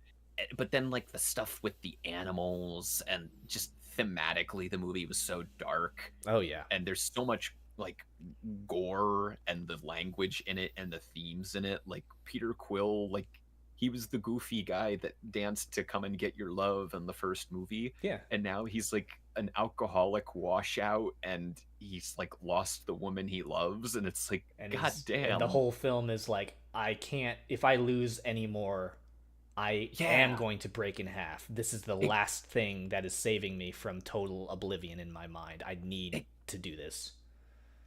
and this is a Marvel movie. Yeah, yeah. Like it was just sensational to see a movie with that kind of emotional depth and weight, and the filmmaking was great too. So There's a great one. There's a great oneer at one point that was like they faked it through computer animation and everything, but Oh, the hallway, right? With the fight yeah, scene in the and hallway? there's great choreography, and it was so clear because there's been that whole issue lately with Disney movies where especially Marvel, where they clearly abuse these computer animation people. Hmm. It's so evident, especially when the effects just don't look finished. Like in Quantum Mania, when I saw the screen caps of Modoc, for example, it's like that is an unfinished effect. Yeah, that was That a weird. Mm. but then you're watching Guardians 3 and you're like, somebody storyboarded this. Somebody storyboarded it and none of the effects look like that. Hmm. Like none of it looks like that. All of it looks well realized and it's like, okay, somebody said this is the scene we're going to do. These are the characters in it. This is how it's going to look. We're not changing things and it benefits from it. It looks good. It's written well. You love all the characters. They all have something to do. It's such a satisfying and fun like cinematic ride. I Yeah. I unapologetically loved it. And I will say, I want to say one more thing before we move on. The guy who plays the main villain, the High Evolutionary, Hmm. put him in every fucking movie. He was amazing. Oh yeah, yeah. He has the best performance because he's playing like this guy with a god complex, and they just said to him, "Do whatever," and he Just did be everything. be the most. Irredeemable like You monster, look up and a textbook definition of what does it mean to have a god complex, as you said, and that is what he delivered. he deserves award recognition, and he won't get it because he's in a Marvel movie. But that was one of my favorite performances of the year. He was watch it for him alone. He has such amazing screen presence. Was good, very good. Yeah, So A for me, right under John Wick. excellent. Um, Haunted Mansion. Okay, so we're doing a big Disney run here. I'm noticing Oh yeah, we've yeah. done We've kind of Disney. we've hit the some of the ones that maybe not a lot of people have seen, and we're going into the ones that maybe more people have seen. Yeah, for sure. Um, I did not see this. I heard it was the most okay thing ever. It was an absolutely soulless cash grab, riding Sounds about on right. name recognition alone. And I am not super technically inclined, so when you said stuff about that like in Ferrari the editing was weird, I didn't Hmm. really notice it while I was watching, but I Uh huh. noticed it in Haunted Mansion. The Uh oh. editing was not good. Uh oh. There were supposed to be like shots in completely different orders. They're talking about stuff that I thought hadn't happened in the movie yet, and they go from set piece to set piece because it's based on a fucking Disney ride, so they have to hit all the Right. set pieces that Disney tells them to. Remember this? Remember this? Yeah, Yeah. and they have to make sure all the characters are right. And Jared Leto plays like the weird hat box ghost thing, except it's not. Jared Leto. And the people, the actor, the performances, they did the best that they could with what they were given. Owen Wilson was, delightfully quirky and entertaining as this kind of As always. preacher, this weird preacher guy, slightly more into the ghost thing than he should be, with Mhm. lovable penchant for motivating everyone to, hey, we should do this and save the get all the ghosts to pass on, or Right. whatever the fucking plot was. I don't remember. And the main character was who's the phenomenal actor Lakeith Stanfield, I think, I right? love Lakeith Who I Stanfield. Thank don't you. know why he agreed to do this, because he deserves much better. He listen, man. He needed to pay for that hot tub. Fair enough. I liked him in most other things that I've seen him in, which I He's don't great. remember all of what I've seen him in. I think I Uh, saw the hmm, one about um um the Black Panther movement. Judas and the Black Judas and the Black Messiah. Messiah, Yeah. saw him in that. Um He was in Uncut Gems. He was in Sorry to Bother You, had not which are seen those, those but are both fantastic movies. He's the lead in Sorry to Bother You, and that's where I first saw him. I think he started on the show Atlanta. mhm. He was also in Knives Out. Oh yeah. He was the Yeah. inspector, the police officer. Do I do like very I loved him in Judas and the Black Messiah. So Yeah. yeah, I don't know what, like you said, probably pay for the hot tub. This is my other Yep. F. I be, Nice.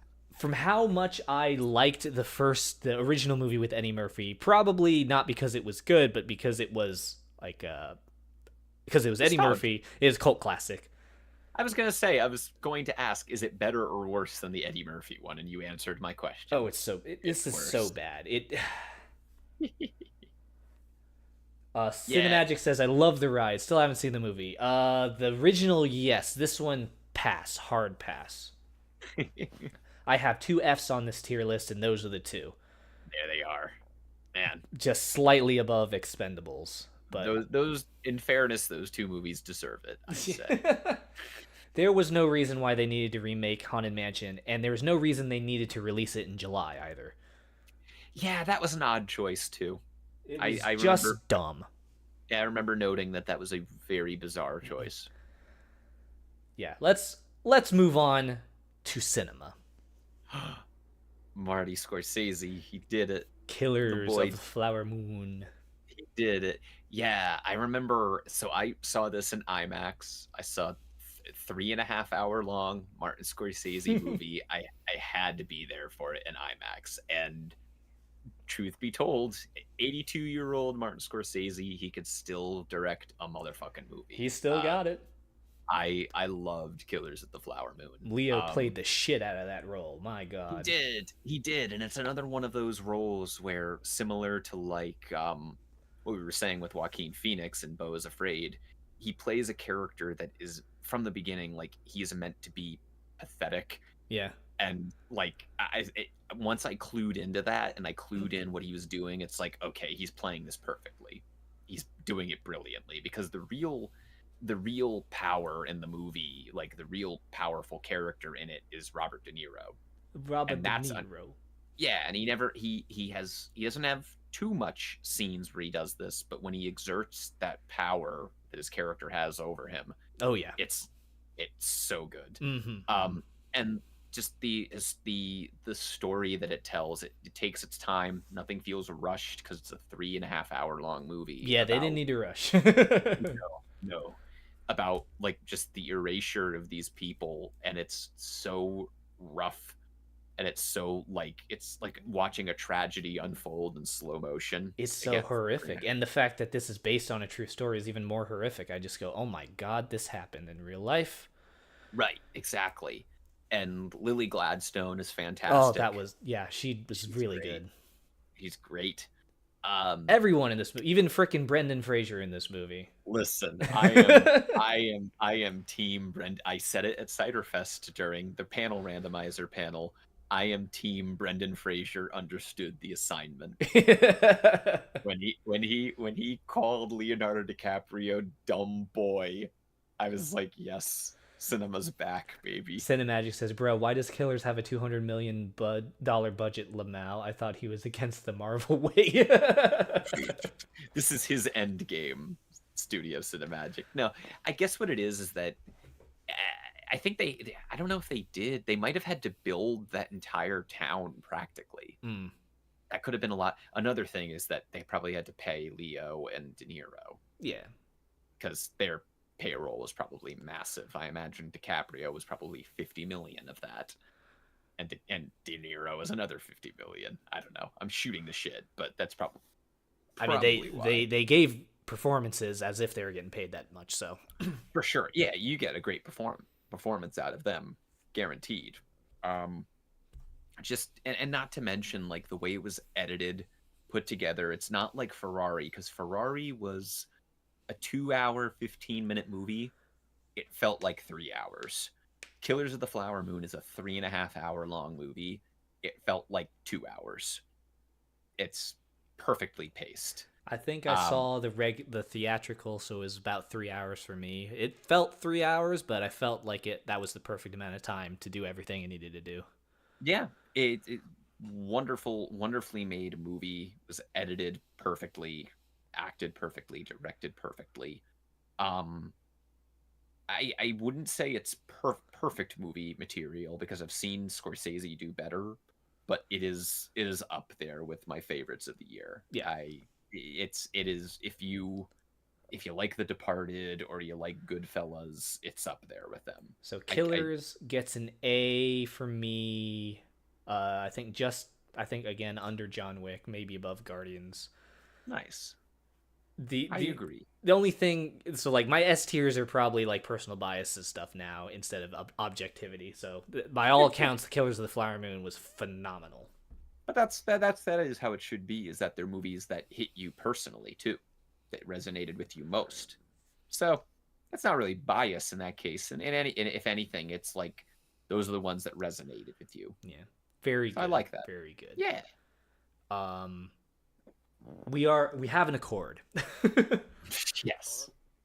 So Elemental is the Disney Mm. Pixar one for this year, I think. Been meaning to see it. I did not get around to seeing it. I remember hearing early on that it was bombing very badly financially. It was not doing Yeah, well. And I then also heard it tanked in the box it office. it was, but then like it gained steam after a few weeks and it kind of came back to being kind of profitable. So it did make its money back. But at the I start, thought it was not doing well. it did not deserve to do as poorly as it did in the box office. I'm not sure why it did as poorly as it did. I thought it was good.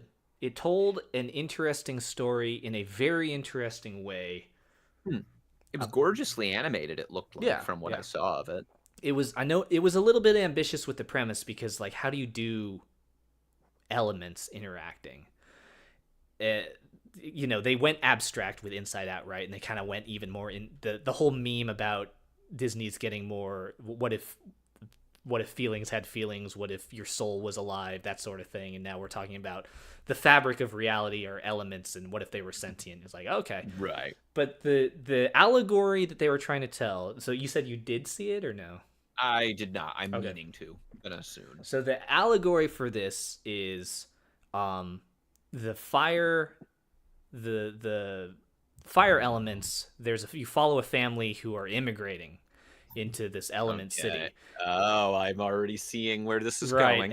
And because of tangible things, there is discrimination and stereotypes about these elements because water and fire, or fire and what is it, leaf, wood, whatever the other elements were, air.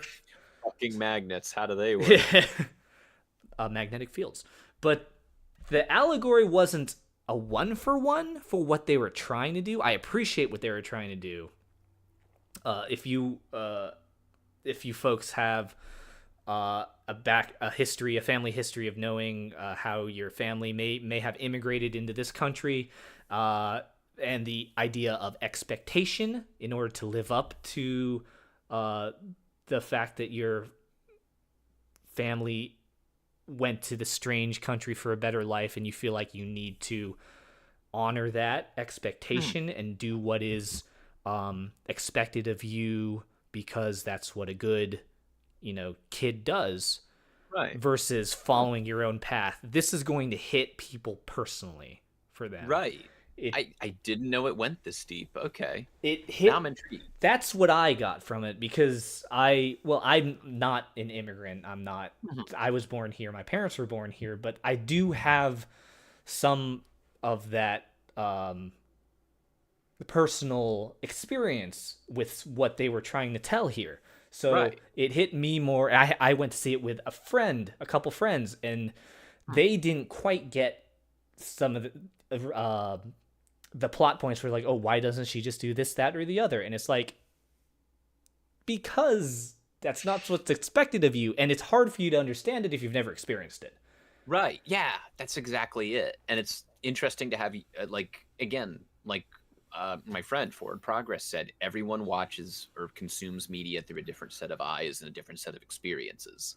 So from that point of view, I can understand why some people didn't like it as much as other people, because it's very much subject to being interpreted by how life has shaped you. Sometimes it takes the right person to see the right movie for it to land. Absolutely. Because I've seen people all across the board like, oh, didn't like it, thought it was mid, or loved it. And so this was an interesting watch. I'm very glad I did. You know what? I didn't have it immediate. It wasn't an immediate watch on my watch list right now, but I might bump it up because now I want to see where I stand on it. That's great to have your perspective on it. I love that. Yeah, and at the core of it, because it's a Disney movie, there's like a romance and the whole Romeo and Juliet thing. Oh, can we be together? Of course. Because they got to do that. You saw that in the trailer. But it'll go... It'll go in an A for me, at the bottom of A. Nice. I was gonna say, I think people wrote it off because they thought it was been there, done that. Yeah. But it sounds like there's more to it, and I like that. And Cinemagic said this. It just said something really interesting too. I never experienced it, but you understood it. So yeah, even if you have never experienced it, if you are able to sort of take yourself and put yourself in the perspective of whoever is telling the story, then you can still get what they're trying to tell. Yeah, cultural relativity. Mm-hmm. You know. Yeah, I like that. I'm gonna have to see that now. Every movie that you're describing that I haven't seen that you're really praising, you're making me want to see it, and I like that. I want to, but I love talking about them here. So Kamikaze, Is It Me or Elemental is like G5 lore, but with budget. I mean, colorful characters, discrimination, music. Yeah, but G5 has horses. There's no horses in Elemental. See, that's the difference maker. So, unfortunately, since, a lot of these movies don't have horses in them, so they're dog shit. There were horses in Killers of the Flower Moon, so. There were horses in Killers of the... Were there horses in Dungeons and Dragons? Transitioning? There were horse-like creatures. We'll take it. So, this Dungeons and Dragons was also what I would call junk food movie, but it was just so much fun. So here's what I'll say. My girlfriend loves Dungeons and Dragons. She loved this movie. Oh, yeah. And that definitely, I think the closer you are to Dungeons and Dragons as the franchise, you probably get even more out of it. Mm-hmm. For me, I just liked that it was a very openly and like willingly goofy action adventure fantasy movie. They just did a fantasy movie, and it was so much fun. Yeah, because we don't get that enough anymore. I think like one of the scenes I still think about that is one of the funniest scenes of this year. It might have been overtaken by a couple other movies I've seen lately, but one of the funniest scenes of the year to me is that scene in the graveyard with the dead bodies. And they only have 3 questions they can ask them with the spell, and then it never works again.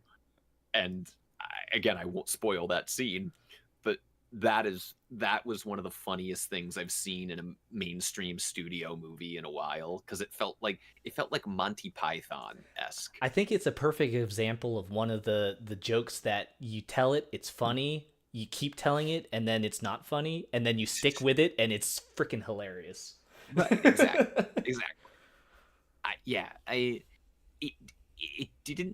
The movie didn't stick with me. Like you said, it's kind of junk foody, but it is, while you are watching it, it is a fun time. Mm-hmm. And I think you need movies like that are a fun time. And I'm a sucker for Chris Pine. I love Chris Pine. And I'm a sucker for Chris Pine when his face melts. Which happens in the movie, and it's great. It's one of my favorite effects in any movie from this year. And what's his name? Guy Pearce, I think, and he just hams it up so much. Oh, that was Hugh Grant. Oh, Hugh Grant. I'm sorry. It's okay. It's okay. Hugh Grant. Sorry, I'm the name guy. Yeah, that's why I ask you. That's why you're here. Hugh Grant, and he just hams it up. So he does. Dials up to 11, and you're just yeah. It's a fun time. I couldn't see somebody watching that and like frowning during it. It's a openly silly, openly fun movie. So A for me, above Dumb Money, under Guardians. I think that's where it belongs. It's just good. Good time. It's a crowd pleaser, that one. I think so. And I don't even play Dungeons and Dragons, but I am, being a nerd, you are tangentially aware of these things. Yes. Yeah, true. Cultural osmosis, as I like to call it. What? Bronies are nerds? Crazy. Speaking of osmosis, Aquaman 2. Osmosis Jones, the live-action remake. Yeah, I love Osmosis. That's a strange movie. Oh, God. Yeah, but it was still better than Aquaman 2. Ooh. I didn't see Aquaman 2. I actually didn't even see the first Aquaman, but I know that the first Aquaman has fans. It does. Jason Momoa's good. And Patrick Wilson was also good. And I don't know. Aquaman, I never got on the boat for Aquaman, because Right. of all the DC franchises, like, I appreciate what they were trying to do with Aquaman, and the Jason Momoa take on Aquaman was a really good one. I'm glad they did it. Mhm. But other than that novelty, they just didn't do it well, I don't think. Hmm. And the writing in this one was all over the place. Probably because the whole Amber Heard thing, because she was supposed to, she's the second, the love interest, Right. and I heard this movie got reshot and re-edited to shit, which will is what I definitely heard. affect the performance of Hmm. that's just not a recipe for success when you No. gotta walk back and do everything over again.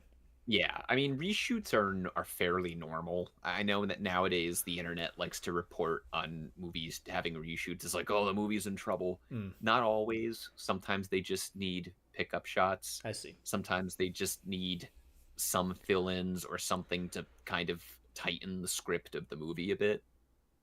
But when a movie is having very expensive reshoots, It's like when your that's when reshoot is the secondary character, or supposed to have been the secondary character, now relegated to a background character. I'm like, whoa.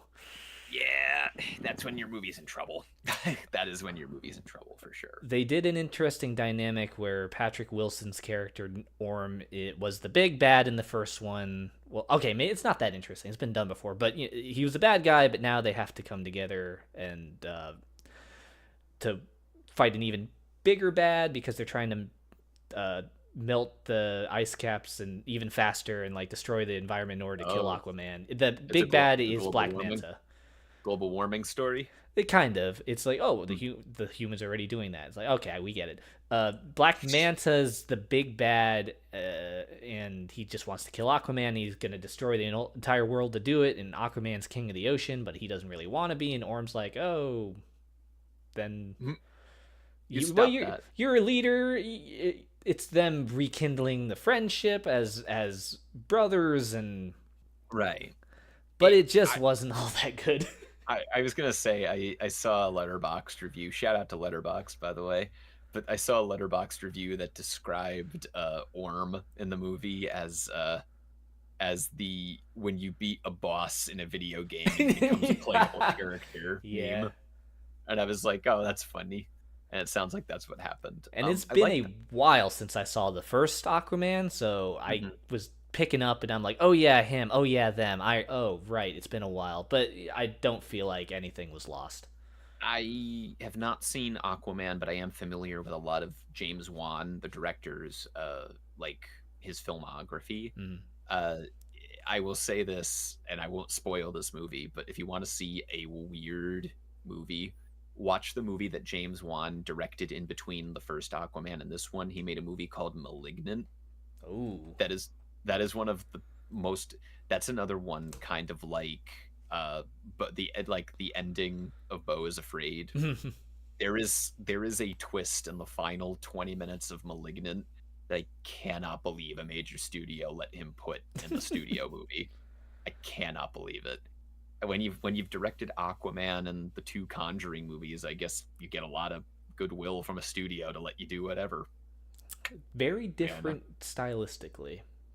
Well, I mean, he directed the first Saw, so he likes his horror for sure. But Aquaman D. Aquaman D, Aquaman the Last Rainforest. Yeah. Thank you. the last rainforest. Thank you, Studio Cinemagic. Knock at the Cabin. That was what's his name? M Night M. Night Shyamalan. Shyamalan. Yeah. Not quite as it's twit. God, I'm thinking like three different things at once. M. Night Shyamalan, known for, what is he known for at this point? Well, I mean, he used to be known for really great movies with an interesting twist, and now he's known for The Last Airbender Right. Yeah. and But The Happening. did he do Old? Was that his? He did do The Beach That Makes You Old. Yes, he did. Because Let me that just say, seemed more horror, or it was meant to. It was meant to be, but I want to say that is one of the most unintentionally hilarious movies I've seen the last few years. Oh, I see. I recommend anybody watch Old. Oh. That's time. No, I mean I hated it, but I loved it. Oh, gotcha. Um, it, just such a ridiculous movie. But M. Night Shyamalan, I like his early work. Because I mean, previously what he was known for was like The Sixth Sense Yeah. and Unbreakable and Signs and The Village, although The Village is kind of iffy on its reception. He was known for really great direction and a script where he turns you on your head in the last, like the ending. He was known for the Shyamalan twist. Yes. The problem is that I think he ran I think he ran out of good ideas. He ran out of twists. He had a box of twists and he used them all up. Ran out. Yeah. No. Yeah. I think he only had a couple good ideas, and then everything else he has a really bizarre sense of direction where he gets weird performances out of actors, and it's not like Wes Anderson where it's intentional and it's a stylistic choice. Like, I think he's just not good at directing actors. So, what did you see Knock at the Cabin? I did, and I'll say this: I liked it. Mm-hmm. I did not dislike Knock at the Cabin because it was a lot simpler. It was a lot more stripped down than some of his recent That's stuff. what I was going to say. Was like when you get into this one, it's not the big M. Night Shyamalan twist you think about. It's just the twist is presented at the beginning. Is this real or not real? And you spend the whole movie trying to figure it out, and it's right. Not a thrill. It's like a mystery. It's the whole movie's unnerving because you don't know what's happening for real. Exactly. It's like it's a post-apocalyptic. It's like an apocalyptic bottle film, I would say, because it all takes place in one location, and you're getting bits and pieces of what's happening on the outside, and that's what's keeping you guessing about it. Yeah. So in that sense, I think M. Night Shyamalan really likes. He likes video footage of things happening in the world. Have you noticed that? Yeah. Like in The Happening when he shows the people like the toxin like making people kill themselves. Well, I haven't seen that, but oh, okay. Well, that's the whole thing. Is like there's something going around that's like an illness or something that's making people commit suicide. Thinking about it, this might be the only other M. Night Shyamalan movie I've seen other than Airbender. Oh, jeez. Yeah, Airbender. I don't know. That was studio interference. Yeah, we're not gonna. I'm pretty sure everyone knows. That's a story. That's a story for another day. But yeah, I think it played to his strengths well. He directed his actors well. There were good performances all through Knock at the Cabin. Yeah, Batista played a very interesting character. That's the best he's ever been. Yeah, I think that is the best he's ever been. And I think it's just so hilarious that there's this big hulking dude played by Dave Bautista covered in tattoos, and his name is Leonard. I think it's even right that, and I think it's funnier that he's a school teacher. Yeah. The dude looks like a wrestler, and he's like, "Oh, I teach grade school kids. My name's Leonard. I wear glasses." I'm like, "You're fucking Dave Bautista." Listen, they legally had to give him glasses so he would look like a school teacher, because if he didn't. Man, I'm telling you, if he didn't wear them, people would go, I don't believe that. But because now that he's wearing the glass, I kind of see it now. I could buy it. Yeah, exactly. The Knock at the Cabin gets a B for me. Yeah, it's fairly standard, good movie. I would watch it again. Think here. Yeah. It's better than Old. Well, it's not as funny as Old. Old is funnier. Old's got I would watch Old again, like drunk, probably, and have a great time with it. It's got that bad entertainment value, it really which can add to your experience. Even if a movie's bad, you can have a lot of fun because it's just that bad. It's true. My F movies were bad, and I did not have fun with it. Exactly. All right. Migration has come next, which is a Illumination animated movie about ducks. Everyone's favorite animation studio. Which surprisingly did not feel super Illumination-y. Interesting. Okay. I was Other gonna than the say. short right at the beginning, right in front of Migration, which is Minions. Oh, of I course. hate Minions so much. That's a I rant think that I will hold off on. I think everybody does at this point, except Facebook moms for some reason. Some But people do like Minions, and I think that's hey, so weird. I respect it. I I don't. respect it. I don't respect Ban doesn't respect you. you.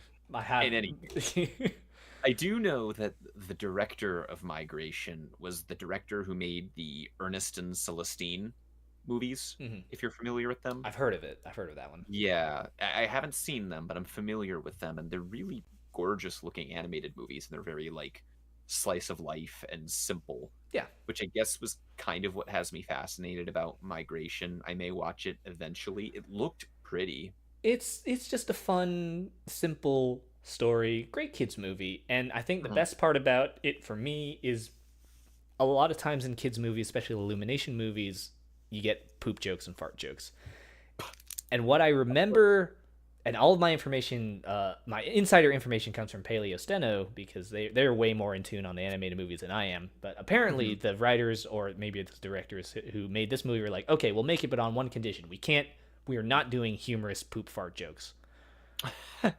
And I appreciate that. Wasn't there a scene in the ads that I keep hearing behind me at work on the TV There was, where and for the funny thing is that it was maybe you could interpret that as a poop fart joke, but in another sense, it moved the plot along, which I thought was an interesting way to do. Because if so, the premise is they're flying, and one of the kid duck, one of the little girl duck needs to poop, and she won't poop flying. I like that you're explaining this, like Well, breaking it it down. was fascinating to me because it wasn't. Usually, I hate poop joke, fart jokes, but this one wasn't all that cringe to me because. Okay. So Alright. yeah, she won't poop in the air, and so they decide to land, Okay. and it's played as a joke, but they hit the next plot point because they're on the ground now. So it never would have happened if they didn't stop for a bathroom break on the ground. Okay.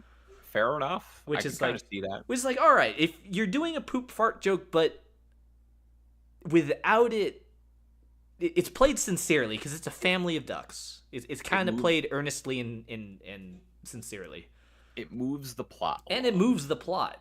It's not just haha funny because farts. Studio Cinemagic in the chat. Illuminations poop the movie. I cannot believe I'm elaborating this much on a scene about That's what I'm poop, saying. but Just- yeah, it's the absurdity just hit me it's of how absurd of what you're insane. saying. But Kumail Nanjiani voices the main duck, and he does a good job. He was in Eternals and The Big Sick, if you've seen any of those. But yeah, it seems like it. What the only thing I remembered when I saw trailers for this movie for the first time was at the Super Mario Brothers movie, which is we'll talk about later too. Yes, we will. And I remember it was so bizarre because the trailer for it, they had to show a bunch of clips from every single Illumination movie before it. Oh yeah, just to sell that it was a movie about ducks. And I was like, really? You have no confidence in your audience that you're going to be like, hey, remember all these other movies you like? We're making this one. And I had never seen a trailer like that before. It was kind of dumb. a little bit. But A little. I feel like it would have played better with me if they didn't mention any of their previous stuff. Right. 'Cause I don't like their previous stuff.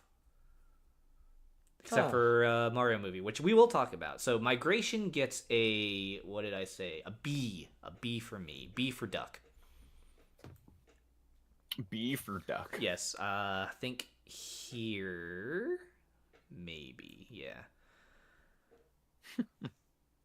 B for duck.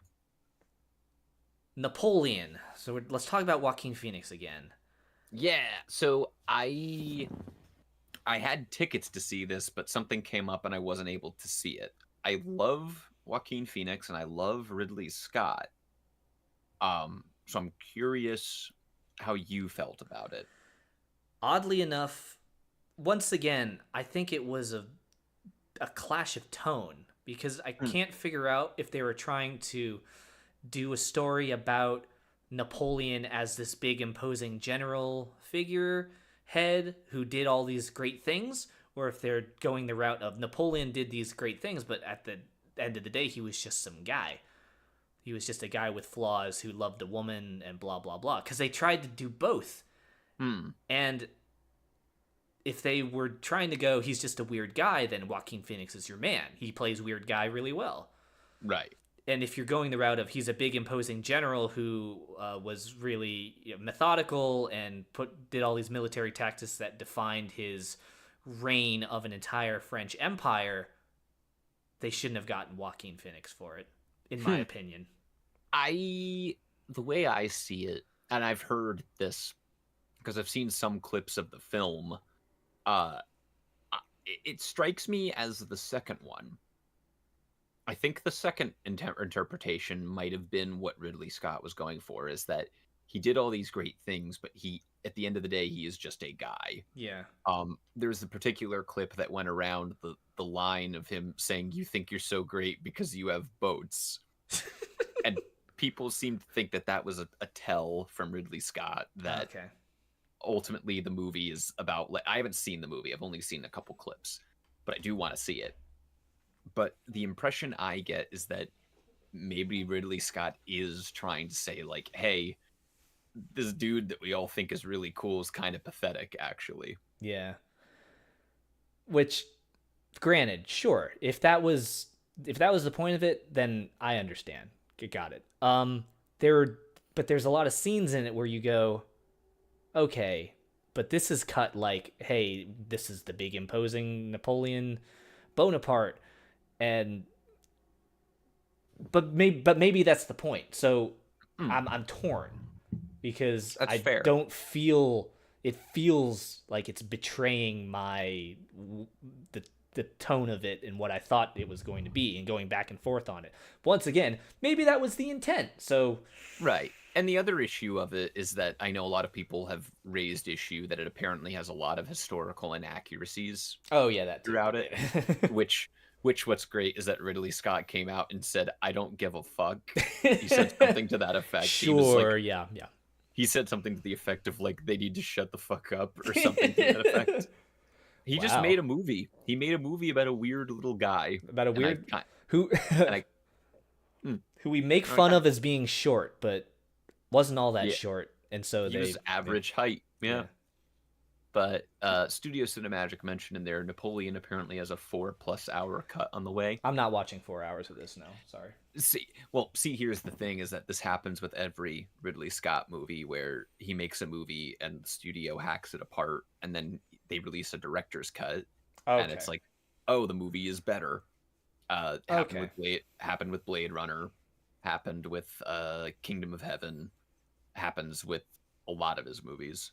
So maybe that'll improve. Maybe that'll improve the movie, or maybe it'll just add more stuff. Maybe. Either way, I'm probably gonna watch the 2.5 hour long cut, and I'll take it from there, because usually the theatrical cut is the more I prefer the theatrical cut. Except for like Blade Runner, the theatrical cut for Blade Runner is not great. I much prefer the final cut. So that's just me. For me, Napoleon is at the top of C. Okay. I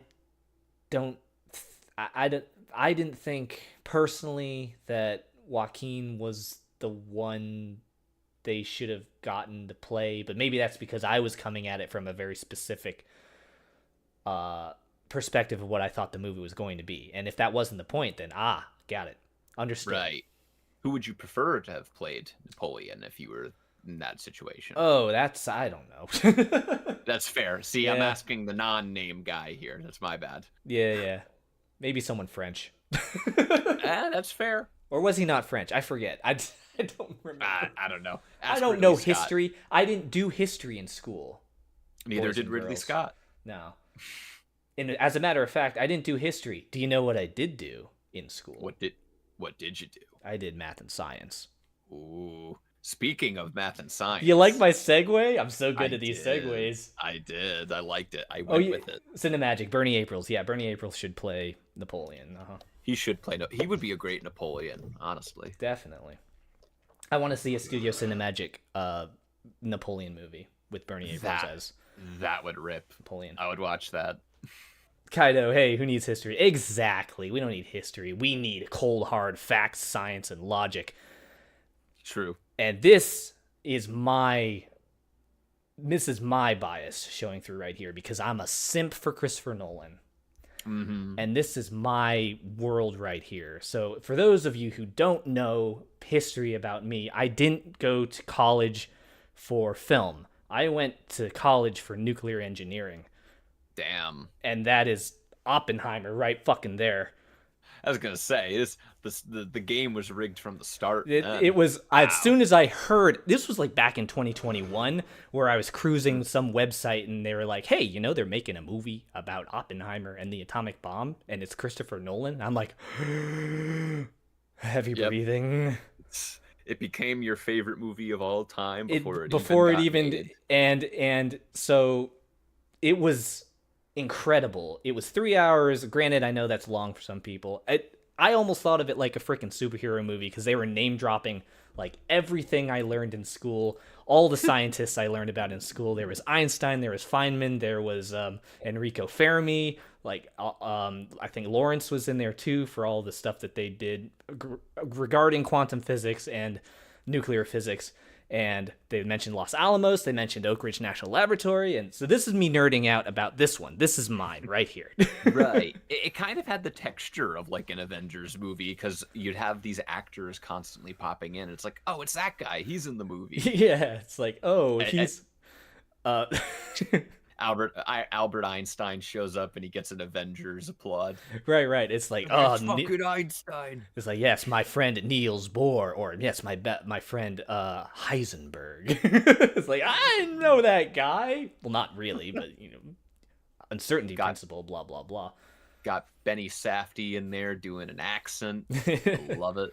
So I love it. And freaking Cillian or Cillian, depending on it's Cillian Murphy. I think it's Cillian. I think it's Cillian. Yeah, just phenomenal performance. Yeah, played it well. I definitely. It's crazy to me that it became as big of a phenomenon as it did when, at its core, the movie. Because I don't like boiling movies down.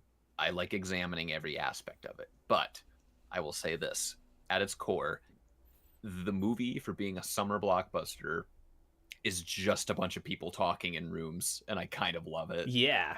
Yes. I kind of love it. It's just that. And that's why I was like, it's personal bias to me because it's a bunch of people talking about stuff that I know about. So that's why it's like, if people didn't get it, I totally understand because it's boring shit. It's atomic physics. It's not interesting, but somehow they made it interesting. Yeah, and it's down to Nolan's direction of it because it keeps moving. And I know some people mentioned like the start of the movie is edited like it's the climax of a movie, which is very odd. But the pacing of the movie, when I saw it, it didn't feel like 3 hours. It felt like it's all leading, all of that. It's all very fast paced, and it's like go, go, go, because you're heading towards the nuclear bomb test. Yeah. And then after that point, that's one of the best scenes in film this year, is the test scene. They ratchet that tension up to its breaking point, and I loved it. But then after that, it's like the movie like not deflates, but like the rest of it is like, okay, the most important thing ever just happened. The movie needs to regroup now. They have to deal with the fallout, you know. Whoa, both here overseas and you know when they actually, it's almost like the testing of it was the big action. The dropping of it on Hiroshima and Nagasaki was not even that. Yeah, it was an afterthought. It's an afterthought in the movie, but that's what it's meant to be. Because I know some people criticized it because they were like, well, you know, why don't they show it from like, why didn't they show anything from the Japanese perspective? And it's like, which is fair, but I will counter, there are many excellent pieces of cinema that cover that perspective of that event and this period of history. I can't rattle them off the top. Hiroshima Mon Amour, Hmm. for example. But that's not what Oppenheimer is about. Yeah, we're following this Oppenheimer guy. He wasn't in Right. Japan. He was not even part of the decision-making process. He just Right. he did the science behind it, and then the government took it and said, all right, thanks. We got it from here. Exactly. And there's that moment in the movie that kind of touches on that, where it's the post Grave of the Fireflies. Thank you for mentioning that, Dewey. That's a great one from the Japanese perspective as well. But the big thing, the scene, another scene I love, other than the atomic bomb test, is the one where he goes in that auditorium after the bomb was Oh my dropped, goodness, yes. and he speaks to this crowd, and the sound design in that, where everything drops out, and then he starts seeing like the signs of like a rate of like radiation, and like he's feeling the effect of this thing that you didn't see. You don't see it, you just hear about it through phone call. But he starts seeing the repercussions of what he's done, and everything is like drowned out, and it's just him. And it was like, that's cinema, baby. That is right. I was sitting there like, that's a brilliant. Only Nolan could think of doing a scene like that. Brilliantly put together, brilliantly edited, designed, and again, this is one of those things like the Barbie movie. A director and a visionary, a creative, thought about that, and they thought about doing that. There was thought put into it, and there needs to be more of that in filmmaking, especially for big studio products like this, because Oppenheimer is a big studio product, but it's also a big studio Nolan product, and Nolan is one of those guys He's where one of those his name atop a title, he's one of the few left that gets audiences coming just on name alone. Exactly. It could be Tenet by anyone else. You're like, what the hell is this? But then you find out it's Nolan. You're like, okay, sure. Right, exactly. Well, I mean, even then people kind of said that about Tenet, but yeah, but it put people in seats for it. yeah, people will still come to see a Christopher Nolan movie. Again, Oppenheimer proved it. It was a summer blockbuster that made $1 billion worldwide, and it was people in rooms talking for 3 hours. And last thing I'll mention is seeing Robert Downey Jr. play the character that he played in this movie, Louis Strauss. I had not really seen him in a role like that before, and he did such a good job. He's a sensational actor when he's not, like, even in Marvel, he's solid. But like when he has a character he can really sink his teeth into, he's a terrific actor. Like there's a movie with him that I've been meaning to see for a while, but I hadn't. It's called The Judge. With Robert Duvall. Yeah, and I heard that was another phenomenal RDJ performance, but I hadn't gotten around to seeing it. He's pretty good in a movie called Kiss Kiss Bang Bang. He's pretty good in that. That was directed by Shane Black, who also did The Nice Guys. Right. So, a similar tone to that, but Robert Downey Jr. kind of plays a piece of shit in that. Okay. And he's great. And he's great. Gotcha. Great movie. So I think you know where this falls for me. Of course. And I love the S tier right now is Barbenheimer and Blackberry. That's my year right there. Cinemagic, I will stand my love for Interstellar. Another phenomenal, Interstellar's great. Yeah, I love Totally, Christopher Nolan. I will say this, I am a Memento stan. I love Memento. I think that's the only one I've not seen of all. We should watch it. We should watch it together sometime. Oh it's boy, a great movie. That's also Leo, right? No, that is Guy Pearce. Okay. I must be thinking of something. Because, I never mentioned what my favorite movie was. It's Inception. So, ooh, okay. Yeah, another reason why I'm a Nolan stan. And, yeah, that was just... Right. Yeah, so, and the fact that Barbie and Oppenheimer came... This phenomenon that they both were released on the same time, and the fact that the sharing a release date also probably helped increase ticket sales. Yeah, and the thing is that no studio interfered with that. That was a totally like cultural grassroots grown internet bred phenomenon that just happened. No one caused that to happen. It was just Both movies were the same date. Neither studio budged on it. It was And that was completely organic. Yep. And that's Grassroots why advertising that no one could have asked. Could have, and no matter how much money they spent, they would never would have recreated.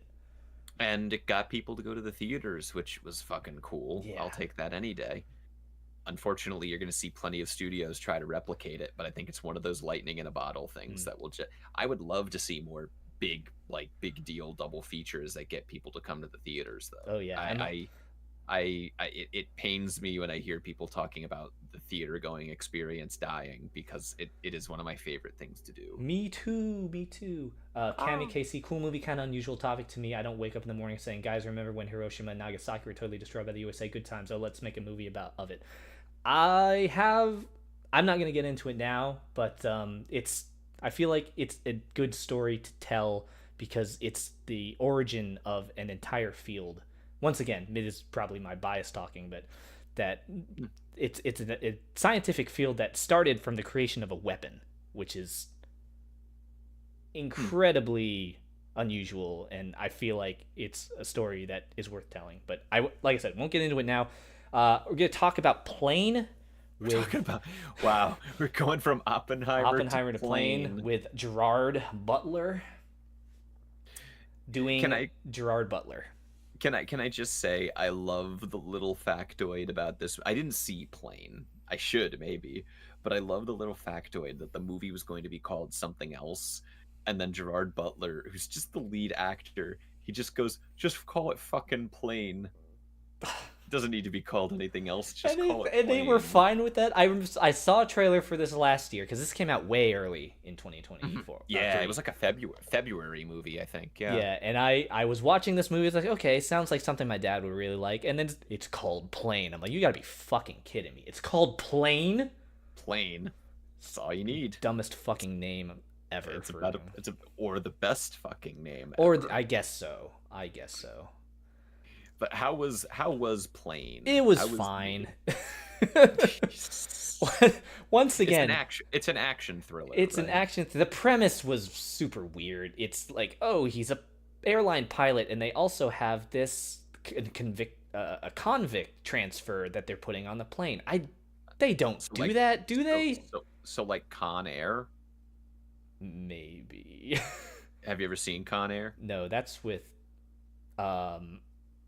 Cage, right?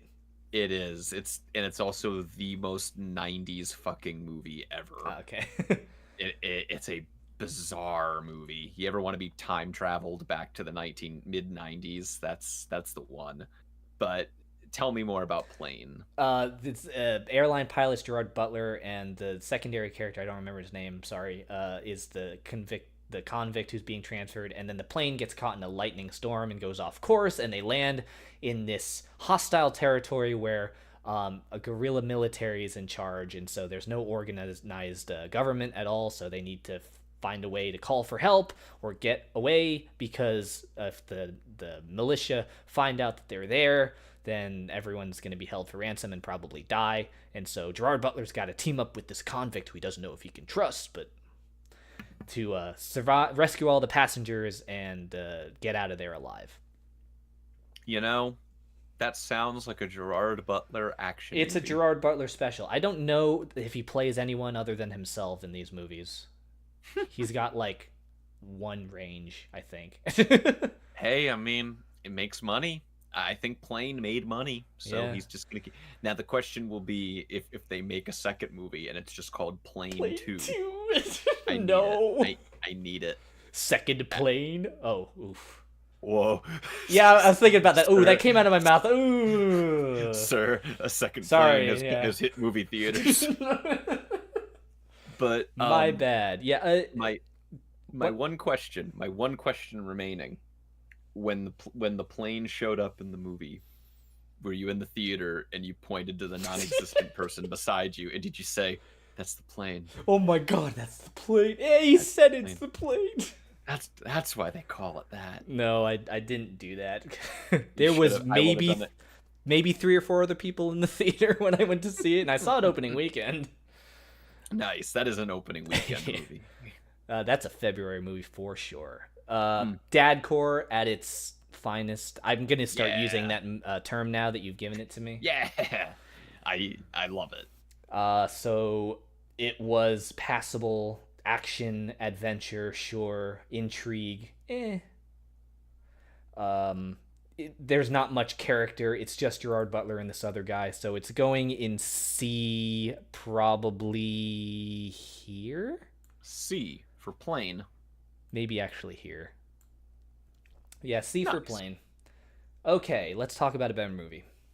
Yeah, let's talk about Poor Things. Saw this yesterday. Nice. Good timing. I saw it like 2 weeks ago, I believe. For people who are unaware, Poor Things is directed by a Greek director, Yorgos Lanthimos. If you're not familiar with him, he directed a film called The Lobster, which is a movie about Colin Farrell. He needs to very bizarre movie where he has to fall in love.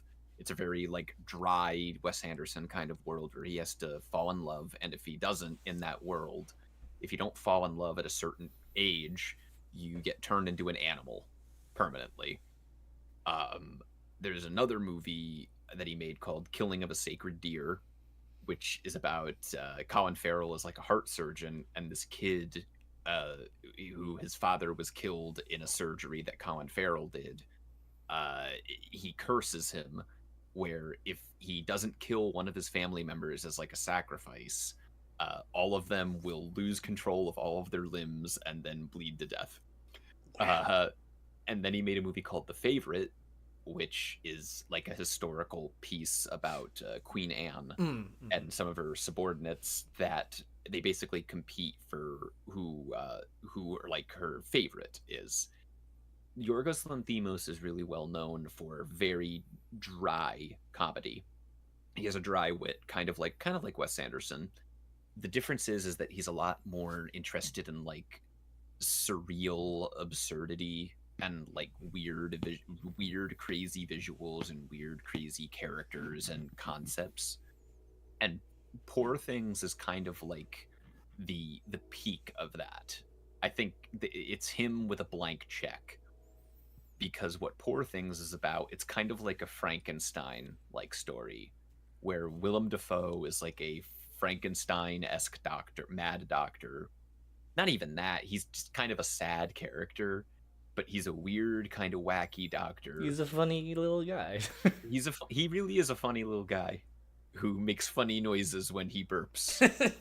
and he makes gas bubbles, and he sounds like a Studio Ghibli character when he does it. But he is a weird little doctor in like England, and he makes this experiment that is this woman who you find out who she is as the movie goes along. But he takes this dead body he finds and he reanimates her as like a Frankenstein's monster kind of thing, and it's Emma Stone. And through that, it kind of becomes like an odyssey for this character who is a blank slate, and it's Emma Stone, like this weird character, learning how to become human and learning about the world around her. And the world in this version of the world, I think what I would describe it best is Ari Aster did an interview with Yorgos Lanthimos, and he described the movie as looking like Cheesecake Factory. And that's what Poor Things like production design kind of looks like. It's very like ornate and very weird and surreal, and all of the characters are like that. And the whole thing is this journey for Emma Stone's character of learning like how fucking weird being a human is. Right. And it has its own sense of humor about it. Mark Ruffalo, again, it's such a great year for pathetic characters. Mark Ruffalo plays one of the funniest characters like all year long. He plays this well-to-do, like rich, like stuffy guy, and he's trying to like instate, like, because he's meant to represent like a patriarchal kind of like figure. But this character that Emma Stone is playing, where she doesn't really understand how the world works yet, he's constantly telling her like, no, the world is supposed to function like this because I say so, and I'm a lord. I'm this well-to-do rich busybody. And she's just like, but why does it have to be like that? I'm not gonna do that. Yeah, And because I don't want to. right, and she just makes his life miserable, and you just watch Mark Ruffalo disintegrate as a human being throughout the movie until he's just fucking He's done a by the withered end of. husk of his former self.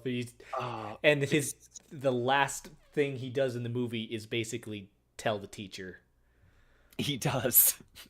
It's like He she's does. being weird, and like tells on her to an authority figure who can like do something about it, and It it's it's so good. Um, I sorry that I've taken over this conversation, but that's fine. I loved this movie. Um, I loved the production design.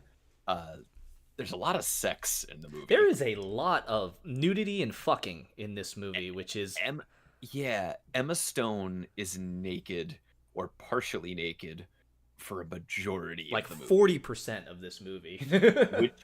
Which she was cool with, and it's a brave performance for that. And it's a tough character to play because again, she starts out as like basically an adult with an infant brain.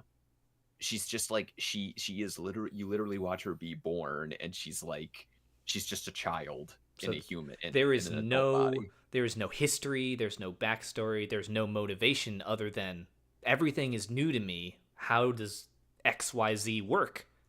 And she's Right. figuring it out. So yeah, her Exactly. performance was incredible. Yeah, it's such a tough character to play, and it could easily have been like not worked or even come off as offensive, but it doesn't. It's really kind of wholesome in a weird way Yeah, to because say, as a lot of the movie is her having sex, but again, that's part of the themes of the movie. it's what is it to become human, and a lot of motivation for human beings is sexuality. Yeah, If we and want that's to a really dissect what it means to be a human being. right, exactly. It's such a gorgeous looking movie, and it's a fun movie. There's so many moments I can think of that I losing my shit. It's Um, and I can't figure it. It's like an alternate reality in the sense that there's it looks like it's real life, but there's all these other worldly things like steampunk and yeah, overhead tram cars that don't exist in real life but could if we applied right. ourselves as a species, and giant architectural structures with no bottom, and it's super weird and surreal, but it's kind of cool. And I feel like a sixth of the shots are shot with this weird fisheye lens. Yes, yeah, they introduced that in the because the same cinematographer that he worked with for this was on The Favorite, Mm-hmm. and they had shots like that where they would do a fisheye lens, and it's meant to kind of like give a warped Yeah, perspective of the scene. And they do that in this one, and it could have easily been off-putting and not worked, but it works. yeah, it was very strategically done and to good effect. Yeah, it's such a fun like that's a kind of movie that I watch, and it's like it makes me excited about what you can do with filmmaking. Mm-hmm. It's a really I won't say it's for everybody because it's Right, so fucking weird it's that it weird. may be off-putting. But if you want to see like I said before, I mentioned it. It's almost like a live action, kind of more sexual Ghibli movie. You're watching a character traverse like a weird world and running into weird characters and weird situations, and you feel kind of wholesome in a way by the end of it. She's just trying It's to figure it out. Can she relate, is. Why Yeah, it's why do true. human do what do the way we do? It's true. It's true. You ask yourself. The dancing scene is great. Yeah. Just there's so many sequences, a lot of them involving Mark Ruffalo that are so there's different deliveries and lines of dialogue that stick with me. God, I want to watch this movie again now. I That like shows you. I like that old woman character, the friend she makes on the boat, who completely goes along with her shenanigans because she's like, "Psh, yeah, sure, why not?" Exactly. There's so many wonderful characters in it and wonderful scenes. Mhm. It's great. Oh, and the score. I think the score might be my favorite in Oh yeah, any it's movie so of this. weird and trippy because it's It, not like normal music notes. They yeah, slide and they glide and they warp. there's like the let me tell you something fun fact about Thoth Penswell. If you use a fucking theremin in your musical score, I'm in. Oh, that's I what that was. That maybe makes sense. Well, yeah, it sounded like something that I couldn't place, but now that maybe, yeah, it could have been a theremin. it fits the character, it fits the movie. Yeah, I think that was it has the best musical score of any movie this year for sure. And I think production design wise, it's between that or Barbie for production design on the year for sure. So hopefully Emma gets Oscar nom for this because that She was definitely will. yeah. Yeah. I'm putting this at the top of B for bore things. Bore things. Just because what? So this is like the other coin for me for Beau is Afraid, where it's like, oh, it's weird and off-putting, and But I you're with didn't it. like it, but then it's Poor Things. Like, oh, it's weird and off-putting, but I dig it. I get it now. It's palatable. So that's for what you. happens when I get it. Or I Right. understand Yeah. the point. That's fair. Shout out to the theremin. Exactly, Cinemagic. Humans, sex, women, never heard about it. I just know ponies. Cammy, no, that's preaching the truth right there. That's We are true. all we should be following that advice instead. That's better. It's true. It's true. You just really need to know what it means to be a pony. That's the real mystery. It's true. She just needed to be a pony. That solves everyone's problems. Just be pony. It really would have. It's true. She could have kicked Mark Ruffalo in the head. And she's like, what? What do you want me to do? I'm just horsey. I'm just a horse.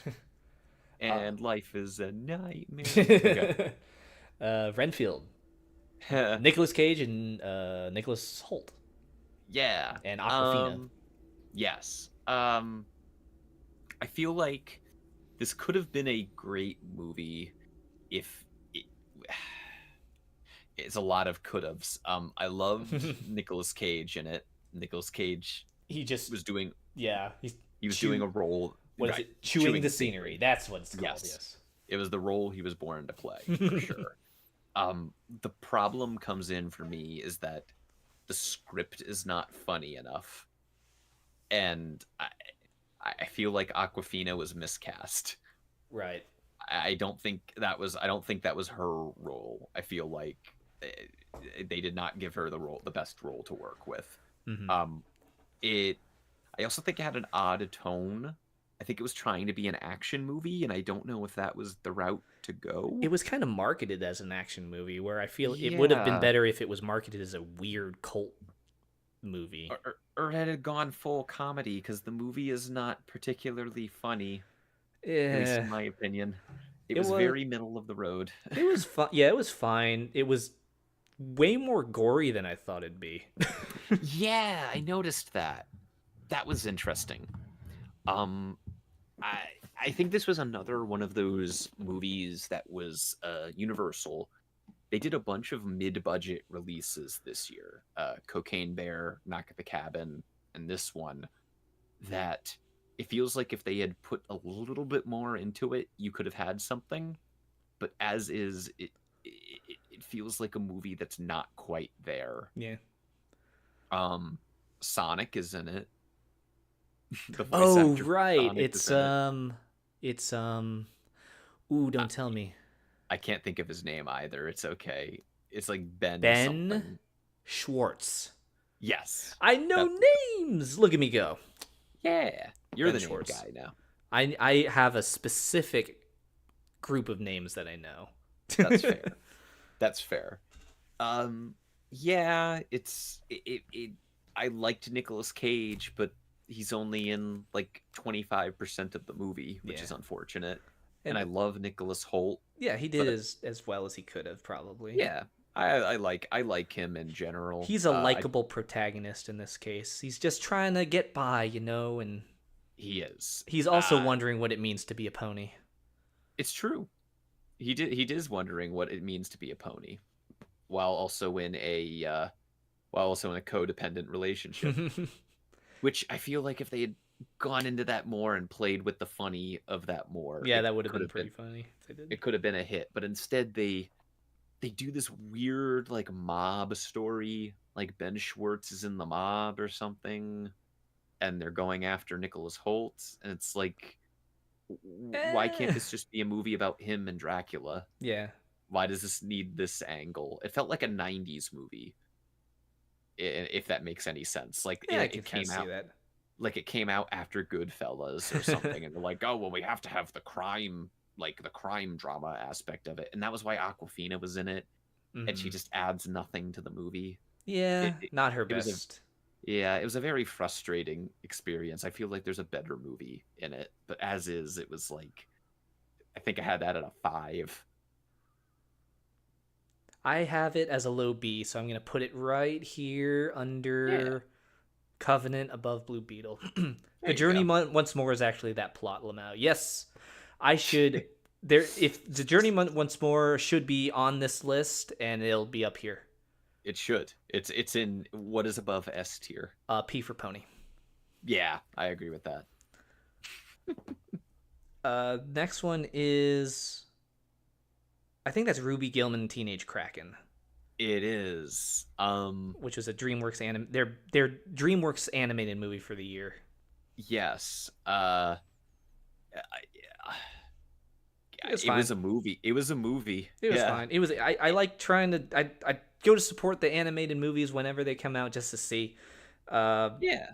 Nothing novel. It's a coming of age story. It's a girl. She's a fish, not a fish. She's a Kraken girl, and she's trying to just fit in school, and she's crushing on the boy. And then there's a plot about, oh, she's got to save everyone from the mermaids because the mermaids are evil, which is with a really funny twist, by the way. Love that. That was the best part of it. It's like, oh, It, mermaids are it actually evil. it struck me as something that really did not it did not get it being released a year after Turning Red. It did not do it any favors. Yeah, probably not. They feel very similar. Yeah, It's not particularly funny, unfortunately. Uh and it was cute. I thought it was cute. Yeah, it was cute. It was animated well. I'll say that. I liked the character designs that kind of looked like bendy and like rubber hosey. Mm-hmm. They looked like rubber hose, old like 30s and 40s animated characters. I liked that. I liked how the characters moved.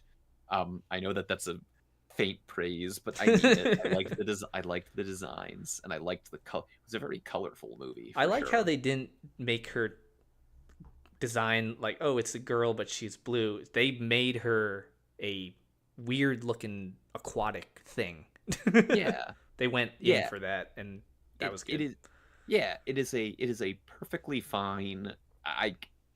It is an inoffensive children's movie. I would not be upset if I ever had a child. Theoretically, I would not oppose putting that movie on and letting them watch it. So this is a B, I think above Renfield, under Covenant for me. Whoops, Mhm. there. Okay, Shazam 2, Electric Boogaloo. Otherwise known as Skittles ad. I Oh did not yeah, see it. I did not see it. I heard things about it. I think I'm it's called curious. Fury of the Gods actually. Yes, it is. And to be totally candid, I don't remember what the fuck happened in that movie. That seems like a majority of the reactions of people that saw it. Yeah, it was a very nothing movie. I think it was God, more gods or other gods are evil now, and with there's bad evil wizards and the family. So what was really good about the first Shazam is addressing a foster family, Hmm. which was very good, and they portrayed it well. These two I like loving parents who took in these kids, and they're scrappy but dysfunctional, but they love each other, and that's right. good. I like the first Shazam. Yeah, This one is they're all kind of older now, and they're kind of doing their own thing, but they're still trying to be together as a unit. Things are changing. My body's changing. I don't know what to do. No, just kidding. It was an attempt. Once again, it's DC sequel syndrome, where I'm not sure if they're just riding the coattails of the first one and hoping that they can recoup their losses, because it didn't seem all that put together. I was gonna say this also suffered from that DCEU thing where it was part of a cinematic universe that is effectively canceled at this point. Yeah. So not only was it kind of an movie, but nobody saw it. So Yeah. It didn't do well box office I wise. think it was in the spring or something, and It was like March, April. Yeah. was Black Adam this past year? Was that year before? Am I That tripping? was last year. Okay, yeah, because I was like, I did see that one. I think I liked Black Adam more than this one, but that those two are supposed to be like the arch villains, and there's like Superman's supposed to show up, and now the DC cinematic universe is over, and I'm like, okay, I don't know what's going on at all. Supposedly, the whole thing with Black Adam is that Dwayne Johnson had no interest in being in a Shazam movie, but he so adamantly wanted a movie where he fought Superman. Wow. That was the entire conceit, is that he didn't want Black Adam to be part of a cinematic universe. It was a vanity thing. It was very Dwayne Johnson is Dwayne Johnson in this movie, and it's just called Black Adam and associated with the DC universe as an afterthought. He's a bad guy, except he does nothing bad the entire movie. He's just misunderstood. Well, anyway, we're talking about Shazam, and because, well, we're talking about Black Adam because that's a little bit more of an interesting movie than Shazam: Fury of the Gods was. So I'm putting Shazam: Fury of the Gods in a C. I think probably somewhere next to Quantumania, because that's about how I feel about it. Do we need to gush about Across the Spider-Verse, or is that pretty understood at this point? Across the Spider-Verse is fantastic. I will say I prefer Into the Spider-Verse. I need to rewatch Across the Spider-Verse, but just gorgeously animated movie, incredibly well voice acted, well designed. It is a sequel to one of the greatest animated movies ever made, and somehow it's still pretty darn close to being like Into the Spider-Verse level. For me, I enjoyed Across the Spider-Verse more than Into the Spider-Verse. I think this was one of the few times where I thought the sequel did better, where it was like a natural progression of intensity and character development, and this is the natural next step in this character's arc, and it was the best ride of the entire year. That is a fair read of it. Isn't it crazy how we have like 4 or 5 movies from this year that you could argue are like medium defining? Yeah. I love it. This year was like I wanted to say this at the start, but 2023 was a fucking amazing year for movies. It was pretty darn good. Yeah. But Across the Spider-Verse, I gotta rewatch it, because the thing about it is that the same thing happened with Into the Spider-Verse, where I really, really liked it, but because of the sheer like stimulant overload, I missed things, and I was like, okay, I need to rewatch it because there were things I had to have missed. Sure. And then once I rewatched Into the Spider-Verse, I'm like, oh, this is perfect. Like, how did I miss it? So if I rewatch Into this Across the Spider-Verse, which I think I'm going to do fairly soon before I make my final list, I imagine I'm going to warm up and love it even more than I already do. Like, I saw this movie with a group, and one of the people I saw it with is a stickler for Spider-Man and the lore, and he plays the games too, and so he wants everything to be right. And he came out of that movie and he was like, that was flawless. That was absolutely flawless. Yeah. It's crazy good. Yeah, he was the guy who didn't understand the appeal of Elemental for me, but we understood the universal appeal of Across the Spider-Verse. So I will put Across the Spider-Verse as probably the best movie I've seen this year. So nice. Top. It was just too darn good. We don't even need, everyone that I've talked to feels similar, so I don't think we need to expunge too much upon it. Yeah. If you've seen it, you know why. Bring on the next one. I cannot wait. Yeah, I hope that they figured out that they need to pay their animators in order to do it. please. I was gonna say, all glowing things aside, please, Phil Lord, Chris Miller, make sure you know what you want from your movie next time. Thank you. Don't mistreat the animators. You know those animators work their fucking asses off for it, and we are so appreciative as an audience, and we don't want you to be worked to death. We want you to love what you've made as much as we love what you made. Yeah. It's true.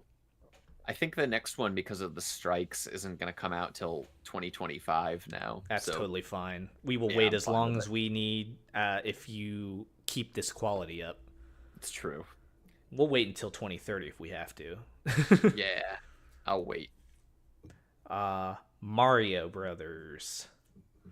Okay, I'm curious how you feel about Super Mario Brothers. When I got out of it, I was thrilled. But when I Mhm. look back on it, it was very much because of nostalgia and less because of substance. It was more a candy for my eyes going, I remember that. I know that. That's cool. That's a video game reference. Haha, how fun. Right. It was for me. Like I think you get more out of it the more attached you are to the franchise. Yeah. I I'm not think. big. I'm not like a humongous Nintendo fan. I don't own a Nintendo console currently. Hmm. So, I've played limited amount of Mario, but I know enough. Yeah. I mean, I grew up playing Nintendo 64, Super Mario 64, Super Mario Sunshine. I definitely am familiar with Nintendo and grew up with it and Mario games. But yeah, it played for me like you said, like, oh, you remember this. And to that end, for people who were into it, to see this franchise they really care about in a movie on a screen, that's fine. Hmm. I think I would have preferred a, not to say it's not a real movie, but I would have preferred like it had more substance, I Sure, think. yeah, it was. I also have kind of an issue with how there were certain portions of it where they didn't apparently trust the music of the series, because there's a lot of orchestral treatment to the Absolute. series That is a music, huge hang up. I was like, why didn't you just use iconic Mario music for it? And why which did they you do. They usher do. in they do, and then some parts they just decide to shoehorn in a pop song Yeah, out of nowhere. that even in the theater, I was like, that feels weird. I don't like that. I don't want you to start playing AC/DC or Aha Don't or use Aha. I love ugh. Aha. I like that song. It keeps being played though, and I'm like, okay.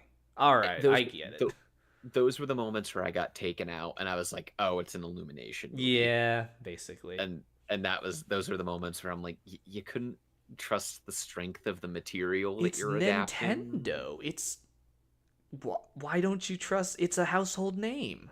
and then Whatever. and then and then you ended up finding out later, people found out that in the release of the soundtrack, that there were orchestral pieces of video game themes in there, but then they cut it out to put in the pop songs. Yeah, it's a little insulting.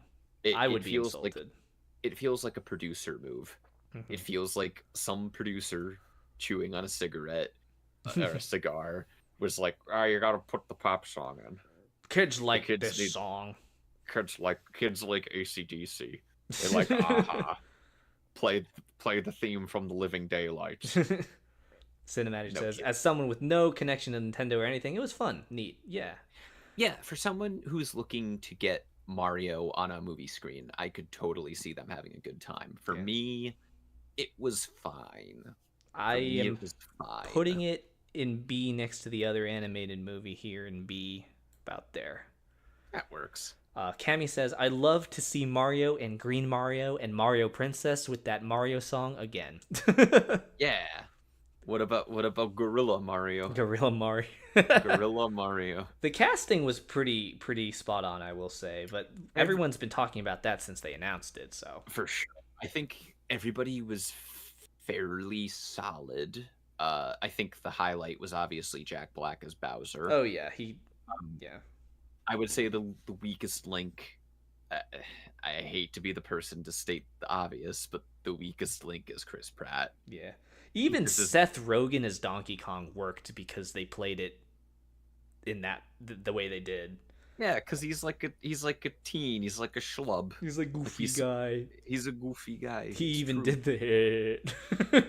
Oh, I lost my shit in the theater when we saw It's that. I like was like, oh my god, they let him do it. Cinemagic says, I'm going to replace all PMV music with pop music. Don't do it.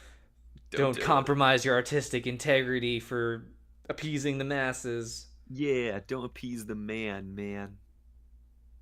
Fight the power. Yeah, Mario Boy, goes there. But I'm noticing that we're on a string of animated movies. Yeah, I don't know why the tier maker decided to do that. I just chose all the files from my computer because that's not in alphabetical order. So let's talk about Suzume first, which everyone's like, it came out in 2022. I know, but it didn't come to the United States until this past year. It's true. For background for people, Suzume was directed by, I believe his name is Makoto Shinkai. Yeah, I think that's right. I think that's right. If not, someone can correct me. But if that name sounds familiar, he directed Your Name, which was like the highest grossing film in Japan all time for a time. Big worldwide sensation, global hit. People loved Your Name, and I will admit, I love Your Name that as was well. A great movie. It's just a perfect mix of like slice of life anime stuff and like a Twilight Zone episode kind of plot. And for me, that hooked me. I was like, okay, I'm in. Yeah. Like, I love that. It was the melodrama I wanted. It was the science fiction stuff I wanted. Gorgeous visuals. Like Shinkai's movies, say what you want about their like substance level, they all look gorgeous. He gets really good. So good. It's so fun, good to look at. Make eyes go ooh. He also directed Weathering with You, which I liked, but it felt too similar to Your Name. The bar is really high now, also. Yeah, I mean, that's fair. But it felt like he was kind of playing the hits again. That one was solid, yeah. It didn't hit good. As hard as Your Name, for sure. And now with Suzume, it was good. I think I want to see him try a different story now. Because from what I read, the producers he worked for, the studio, might be Toho. I don't know for sure. But they were like, he wanted to do something that was set apart from Your Name and Weathering with You. And they said, well, people like it when you do the romance melodrama. Yeah. Do that. So it feels like he's kind of being pushed into that hole. Yeah, pigeonhole.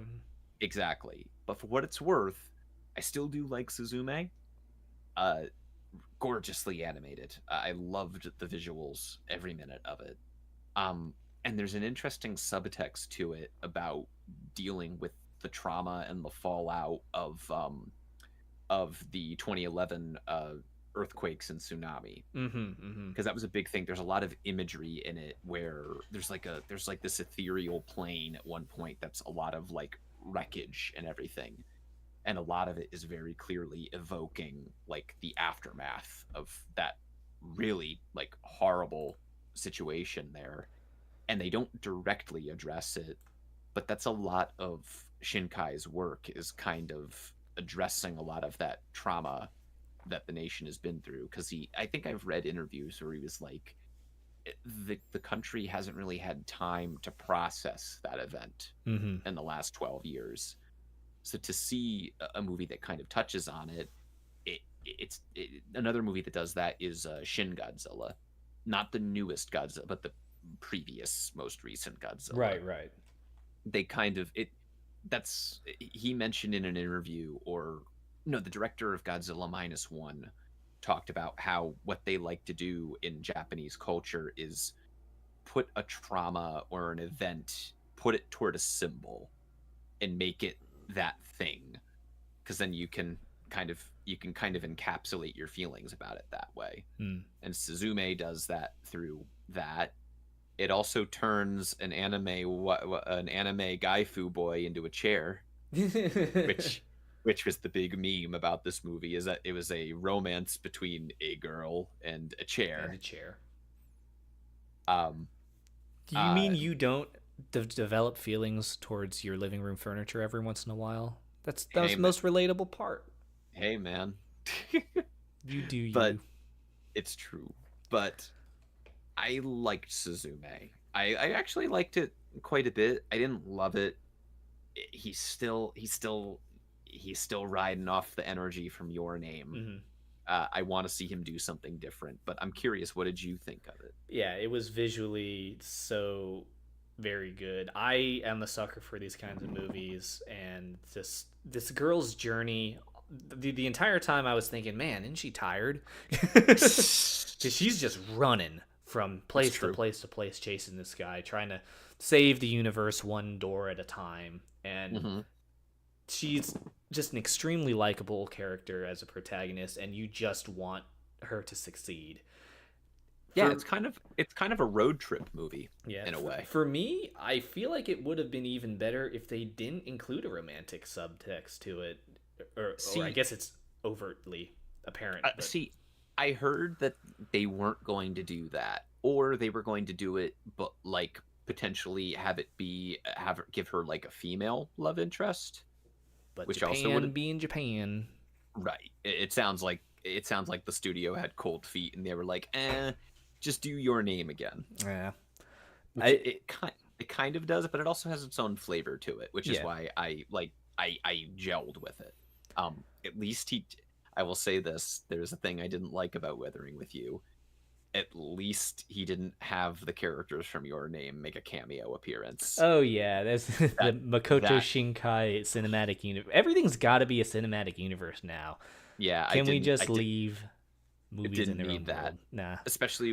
Especially when Weathering with You was such a similar movie to Your Name, and then you have them show up like a Marvel And cameo, and like, I'm like, oh yeah. that's a bit too much. Let this stand on its own. Let it stand on its own, which they didn't do in this. Thank They goodness. did some wibbly wimey timey wimey bend cause effect bending thing, which made my brain go huh. But that also is kind of part of the appeal as well, where you go what. Right. So that But was I generally really liked it. The one thing I will remember from Suzume is how like it looks gorgeous. oh yeah. Very well animated Hmm. movie. So this is going a uh up here. Nice. Very good. We'll talk for no. The Your Name cameos were fun. I will die on this hill, says Studio Cinemagic. I respect that. Honestly, I do respect it. It might have worked really well for other people. It for me it played as reminding me of like, oh, I really like that movie. And it's like this is the same movie. Like, not really. I mean, it's Mhm. not the same movie, but it kind of was like it's a moment where it took me out. Mm. It took me out of the movie, and I was like, "Oh, I remember that other movie." And it's like, I shouldn't be thinking about that. So it was a weird effect, but I fully respect if it worked for somebody else. So we're gonna jump from Makoto Shinkai to Ghibli. I was gonna say the guy who was hailed as the next Miyazaki. We're gonna talk about Miyazaki. Um, he's uh, been working on. Oh, you go ahead. I was I've been yeah. He Boy and the Heron is the latest Miyazaki movie, and it has all of the stunning visuals you would come to expect from a Miyazaki movie. All of the lovely eating scenes and food scenes that you would expect from a Miyazaki movie. Because boy, if that there's um, if that doesn't make you hungry, something about watching the characters eat in those movies makes me the, hungry. they make it's true they make jelly toast in Boy and the Heron, and I'm like, I've never wanted jellied toast more in my life than right now. Yeah. Um, Cammy says, I wonder if Thoth and Banquo always talk to each other looking into opposite sides. We're both tsundere, so we can't look directly at each other while confessing our love. it's not like I want to talk about movies with you or Or anything anything. Baka. Baka. um, Boy and the Heron.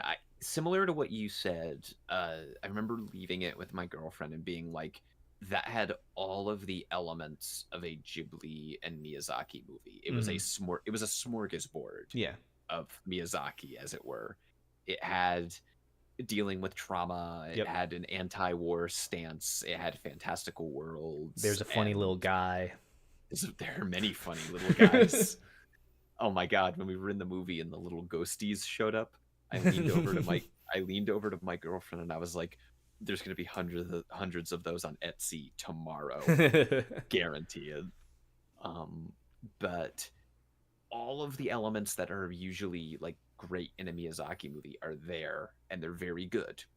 The thing about the movie is, I think it needed to be 20 or 30 minutes longer. Mm-hmm. It's already 2 hours long. That's already very long for an animated movie. Yeah. But the movie just ends. We need to talk about that, how the movie just stops, which was a bit strange, because usually you get like an epilogue with a Miyazaki film over the credits or something. It But did that kind of movie just yeah.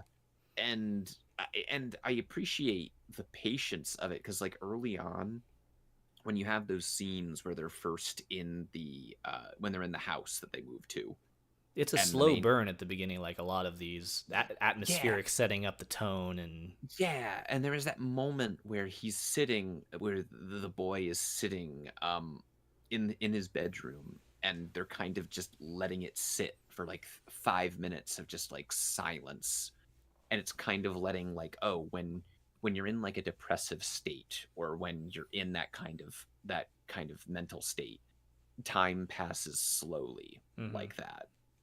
And I loved that. I loved the patience of the storytelling it had, because so many movies, especially American movies, especially American animated movies, are such breakneck pacing. This jump. When it- We gotta Yeah. appeal to these kids in their short of TikTok attention spans, man. Right. So when it took its time and it let the character just sit, and you're feeling like it feels like what depression feels like and malaise feels like. And it's like, man, I feel that.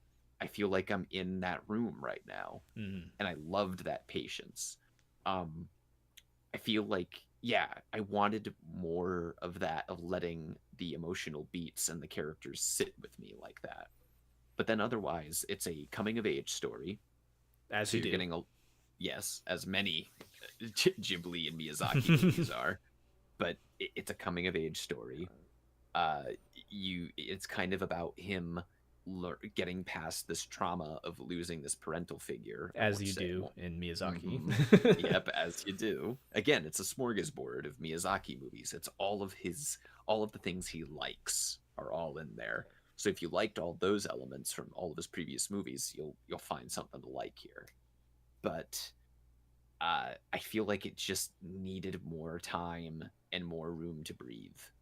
And I know that's crazy coming from a movie that's been being in production for like 7 years now, but it needed more time. I think 20 or 30 minutes, I would have really loved it. But as is, it gorgeously animated.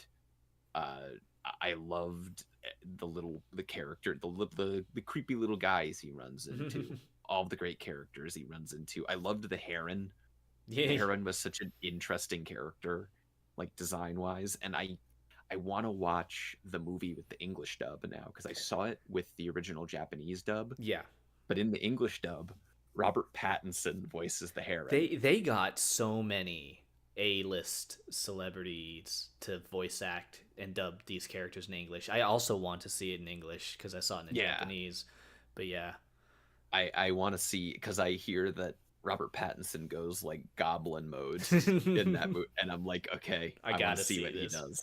Yeah, so in a way, that kind of added level, it makes it like, it'll be like I'm seeing the movie for the first time again, which I like.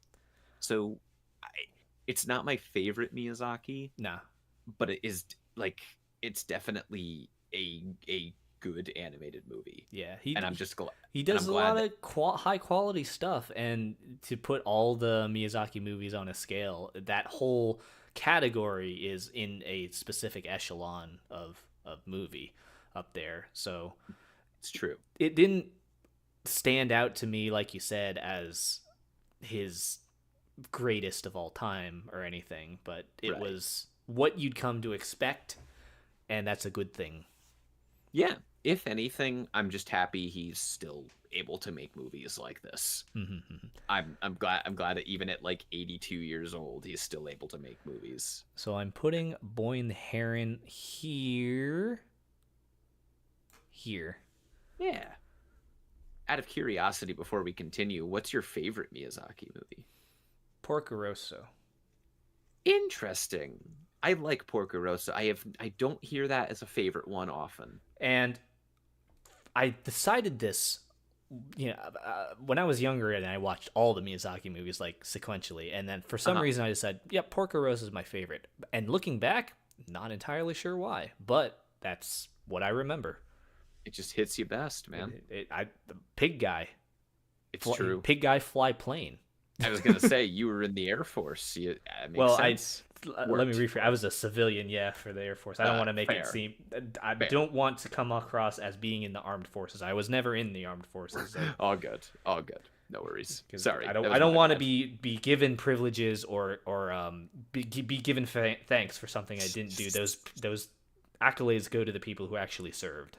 All good. Yeah. All good. That was my misunderstanding. No problem. I didn't make it super clear. My backstory is convoluted, you see. Ooh, I have my tragic past. Whoa, anime anti-hero. I'm just super misunderstood. Cinemagic Cinemagic says, yes, Kiki's delivery service. I love Kiki's delivery service, but I will say my favorite Miyazaki is Mononoke. Princess Mononoke is my jam. That's a good one. Yep, and I would say if it came to second place, it would be either Kiki or it would be Lupin the Third, Castle of Cagliostro. I know that's not a Ghibli, but that is a Miyazaki, and I love it. Gojira Wilson says, "Where's Five Nights at Freddy's and Godzilla -1?" So these are the tier list of movies that I've seen. So I have not seen Godzilla -1 or Five Nights at Freddy's. If we were to do a tier list of all the movies that came out in 2023, it'd be way longer, and we would probably be here until tomorrow night. I was gonna say all the way through. If we did a tier list of the ones I've seen, we would go until tomorrow, right, or next week. This is a bit. We're already going. What is it? Almost to 4.5 hours, and we'll probably end at 5 hours, if not longer than that. Nice. So, yeah, it's the extended cut. Yeah, this is directed by Zack Snyder. Exactly. Another one, Rebel Moon. I have not seen that yet. I heard it's not good. I'm not going. If it's a streaming movie, I will not watch it. I don't have any streaming stuff. Lucky for you, it's a Netflix movie. Cinematic says Mononoke. I feel like missed something with it. I don't know. It was good, but I don't know. Didn't blow me away.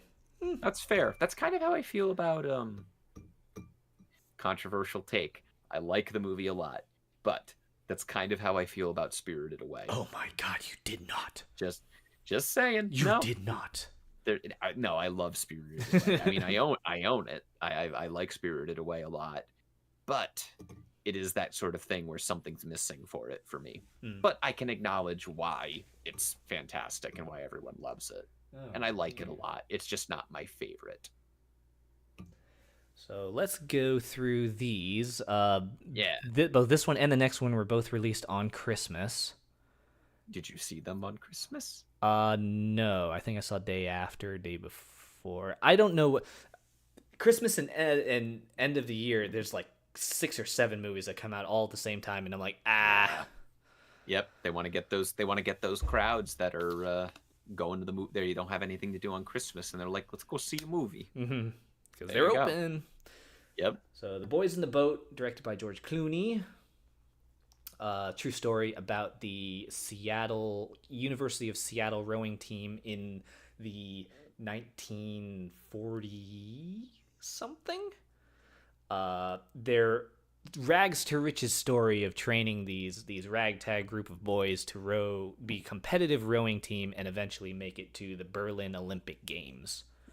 Another dadcore movie. That is very dadcore. I like the true story. I like the rags to riches. I like the cheering for the underdog. It hit every, fiber of my inner dad, and I'm like, yeah, this is good. That seemed to generally be the reception I heard. Yeah. Is that people were like, it's an underdog sports story. Yeah, about a very under spoken about sport. Yeah, it seemed like a very specific, like George Clooney really wanted to make a story about it, which I find interesting. You know, there's a group of rowing people out there who were like, "Oh my God, they're making a let's go! This is my movie." They're in the theater cheering like it's Endgame. Yeah. It's, they point in the theater and it's like, those are the boys in the boat. I could tell you which position that was. Here's the one I rode when I was in school, and he's doing that right, or he's doing that wrong. I can't believe down they in let that... front. Shut the fuck up. He's rowing with this technique, and his hands aren't in the right place. Boy, I hope someone dropped the ball there. Hope someone got fired for that blunder. So yeah, I can't. There wasn't. It was linear. I could follow it. It didn't lose me. It was engaging. Main character was good. What was his name? I don't remember. That's not good. Damn, y'all still going? Yeah, Paleo, we are still going. A little longer than I expected, but we have a lot to say. Listen, you brought me on board. We are some long-winded horses. We talked about.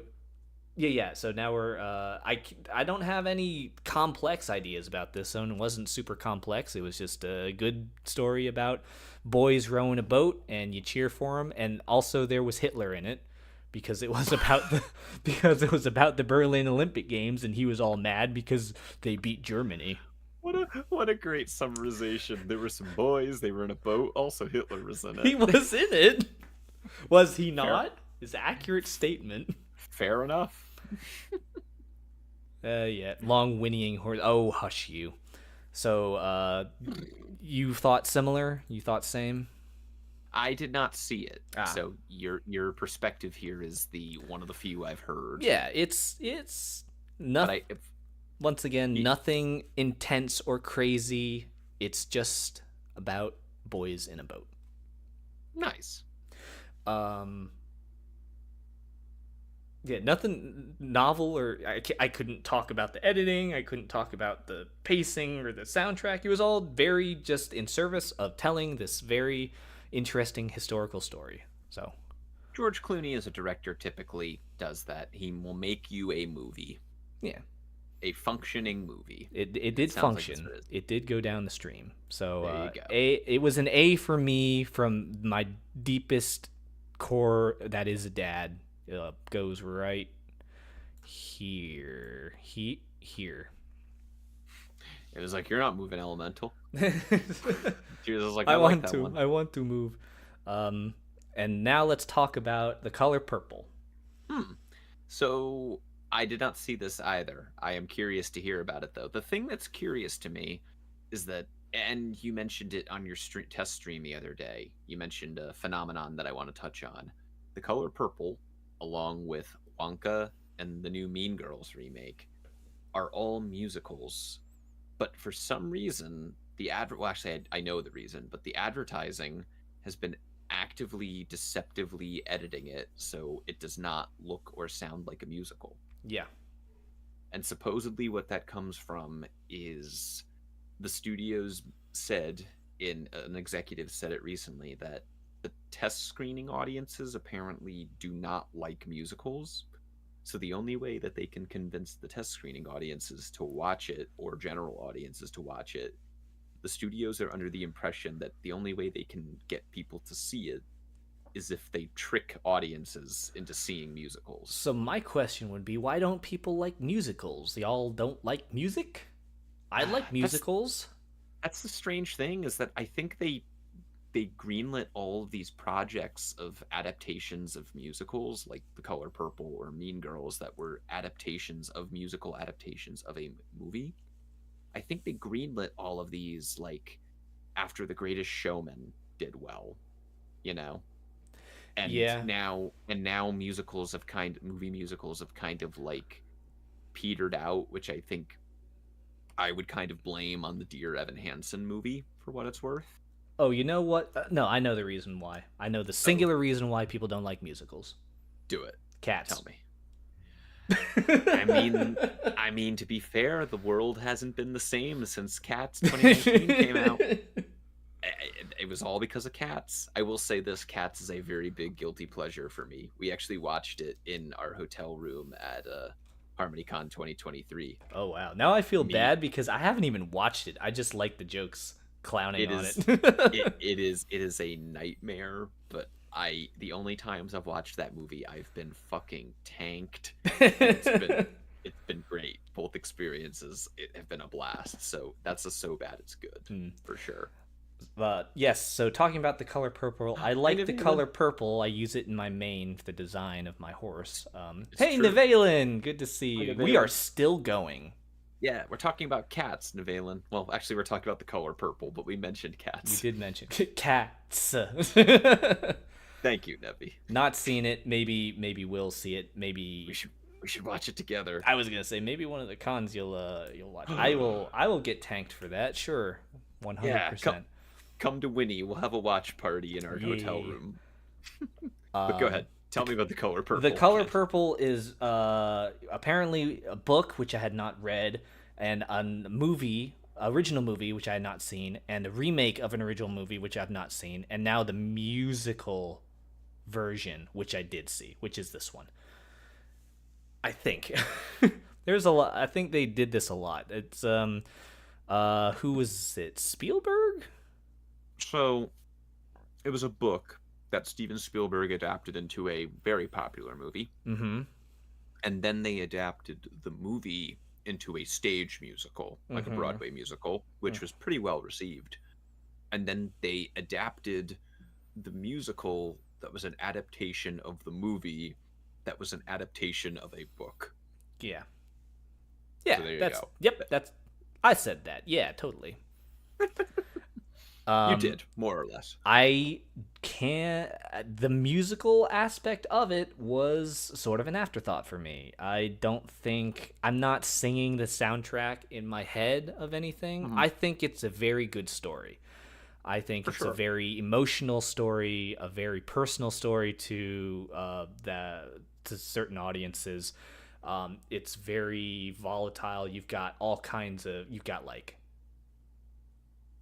abuse. You have spousal abuse in it. You have racism. You have patriarchy. You have just you have classism, all that juicy good stuff, and now they have songs in it, which is pretty interesting. I was going to say, how did the songs play into the story is what I'm wondering. It was it was if they didn't have songs in it, I don't think it would have played any different to me. They were there.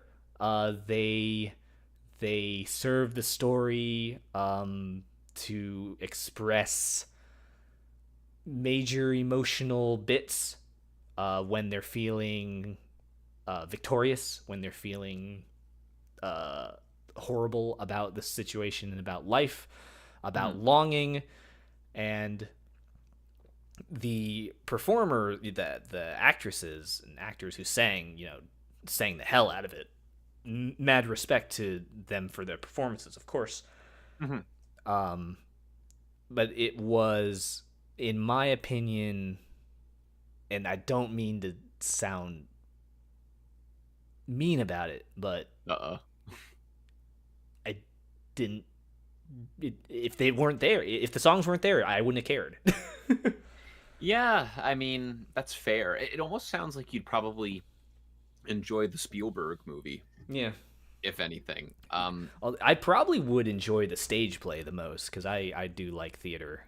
Right. Yeah, it's interesting because it sounds like it's a musical where the songs don't advance or enhance the story. That's odd. It's really odd.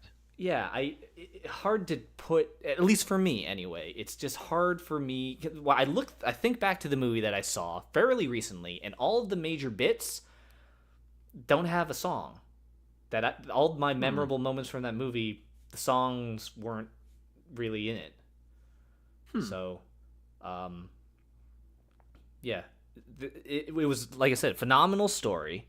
Right. When they were singing and dancing, I was having a good time. I was like, oh yeah, this is fun. The choreography and uh, like I said, the performance. And then when it was over, I'm like, all right, so back to the story. What were we talking Oh, about before? right. So see, to me, that's the sign of a not great musical if the movie's story has to stop in its tracks for a song to happen. Mm-hmm. Anyway, Hmm. that was my opinion of it. I do like musical movies. Same. I love musicals. Theater. You mentioned it earlier. I love The Greatest Showman. Hmm. Um, One of my favorite movies is Singing in the Rain. So like, yeah. which yeah, I love musicals. I think they get a bad rap nowadays because not for nothing. The big complaint some people seem to have, and I respect it, but some people are like, well, people just don't break into song in real life, and it's like, if you're not gonna like suspend your disbelief for like the filmmaker's craft that much, you should just watch documentaries. Yeah, yeah. If you can't allow something to happen in a movie that doesn't happen in real life, then watch nonfiction, I think. Hmm. But for some people, musicals just don't work, but I love them.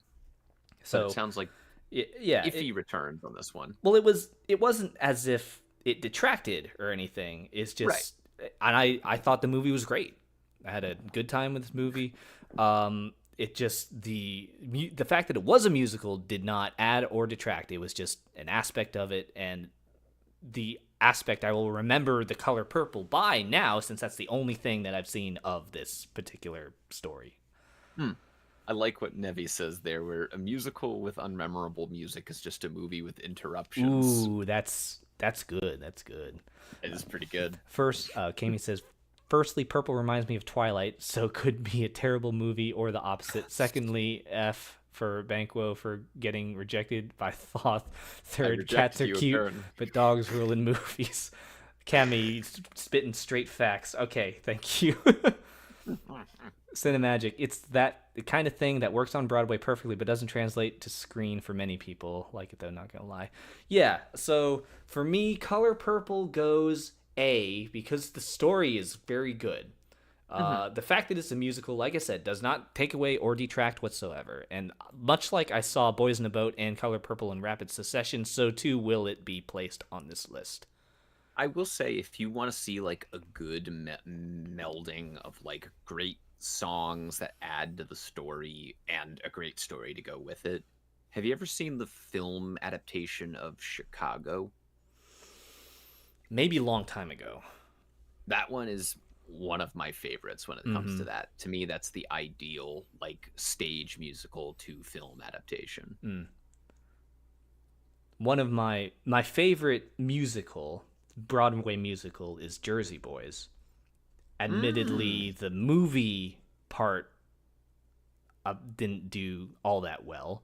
That was a Clint Eastwood, yeah. Yeah. I mean, everything was there. It just worked. It was written to be a Broadway musical by Bob Crew, he was there. Those are the real life events that happened to him and Frankie Valli and Bob Gaudio and everything. So yeah, them turn it into a movie, I'm like, yeah, great, but it wasn't supposed to be. right.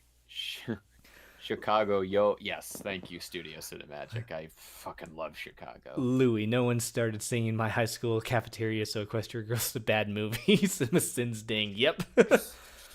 Lions can't talk. The Lion King sucks. Thank you.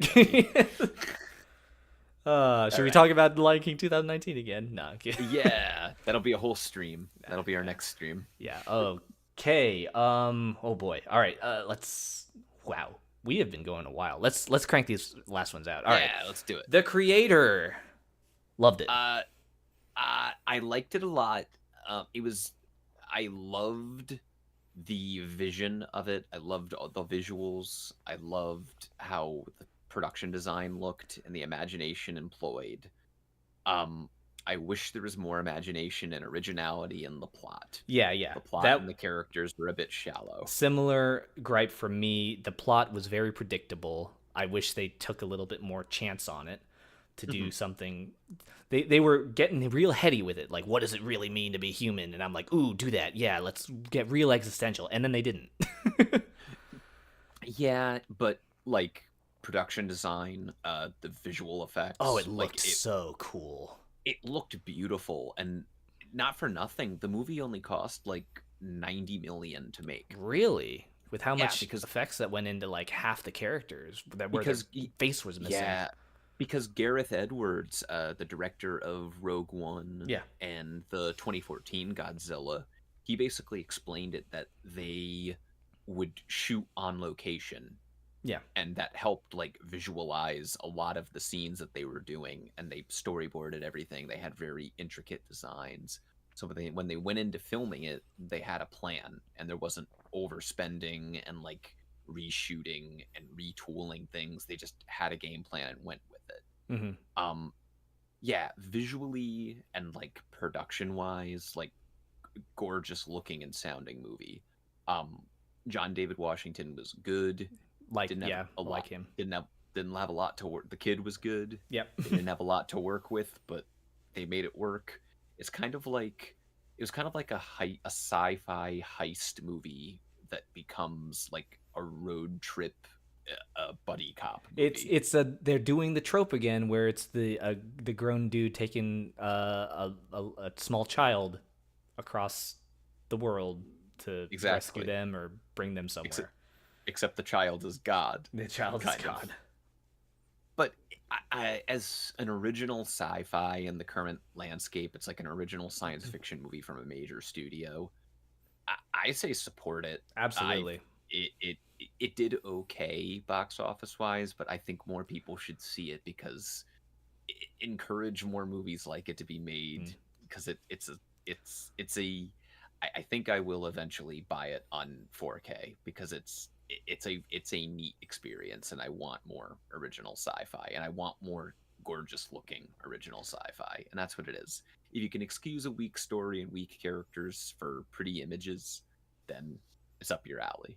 Once again, they were making an inference into like a specific kind of war and a specific actor in said war, and making a statement about their opinions of it, and they have about as much tact as a sledgehammer, but yes that's fine. For sure. It's relatively understood, and we go, oh yeah, got it. Okay. Look, cool spaceships. It's a cool spaceship. Look, he's a android, and he's missing like his entire body. Isn't that cool? Whoa. And I almost said Android. Creator for me is an A. It was so pretty to look at. It was just a treat. I saw it in IMAX. It was great. It was great to watch. Mm-hmm. Okay, I've made this joke to a certain demographic of my friends. I don't think I've made it to you yet. Ooh. Do you see the similarity between the main actor in The Holdovers, to Cole Donnerstag of Studio Cinemagic? Do you not think they look kind of similar? Oh, you mean Dominic Sessa? Yeah. Not Paul Giamatti. Saying Paul Giamatti. No, the kid, the young man. Kid. Excuse me. You know what? I could see it. Don't you? I see a that. little bit. Honestly, Cole, if you're still watching, look up Dominic Sessa from The Holdovers and tell me if he looks like you, because I see it for sure. Cole was part of this group of friends that I already made the joke to, and so I posted it, and he was like, actually a little bit, and everyone's like, whoa, a little bit. I'm like, okay, I'm not tripping. I could see it. Yeah, I hadn't thought about that, but he does. It is kind of fun. Granted, this was before I got the opportunity. I saw the trailers before I got the opportunity to meet personally Cole Donnerstag of Studio Cinemagic. So now, obviously, seeing you and meeting you personally, I'm like, well, no, you don't look exactly like him. But from afar, from your community guest status, seeing you on the stage, and then seeing this guy on the big screen, I'm like, is that Cole? Did you get cast in a movie? I was gonna say, I thought you were saying Paul Giamatti, and I was like, No, no, no. no. I was gonna go, no. No. That'd But be mean. That'd be if we were listen, roasting Cole Donnerstag of Studio Cinemagic. listen, if anything, I look like Paul Giamatti. No, No, you don't. I don't. I don't. I wish I did. I love Paul Giamatti. He's one of my favorite actors currently working. He brings so much to any character he plays, especially the everyman, and he Mhm. does in The Holdovers, which for people who haven't seen it, The Holdovers is about a group of kids at an academy. Private school. Is it a high school? No, private school. Oh, it's a private school. Sorry, I misheard. At a private school, and Paul Giamatti, if you don't know him, he played the blue guy in Big Fat Liar. He also played the Rhino in Amazing Spider-Man 2, and he was also Santa Claus in Fred Claus. He's also in a bunch of other great movies. He's a fantastic actor. Been nominated for, I don't think Academy Awards, but Golden Globes at least. Really fantastic actor. He basically he plays this really strict curmudgeon-y teacher at this private school, and he's assigned with taking care of all of these kids that for whatever reason are held over at the private school over the holiday break. So it's very wintry, very New Englandy, a lot of plaid. It takes place in the 70s, and the thing I liked is that all of the filmmaking is designed for it to look and sound like a 70s movie. Even the It's- trailer. Yeah, even the opening credits, like Oh, yeah. it opens with like an R like ratings title placard, and Mhm. it says like MPAA on it, not even the MPA, which it is now.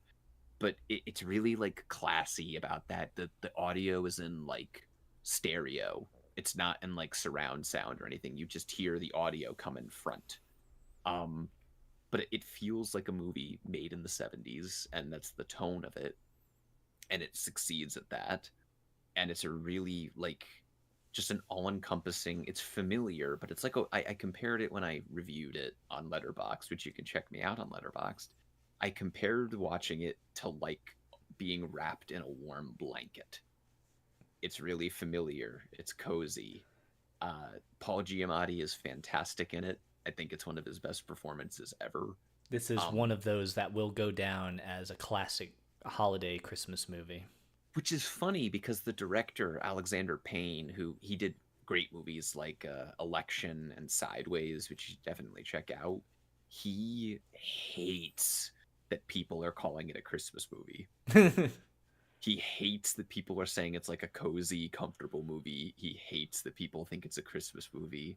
I love that, and I love that I consider it a Christmas movie. It is like Me the too. next.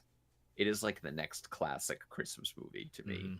because the whole movie is about like finding a found family and Yeah. like in like spending this really like crucial quality, like a crucial period of time and time of the season with people you may not necessarily like, but you grow to like. Yeah.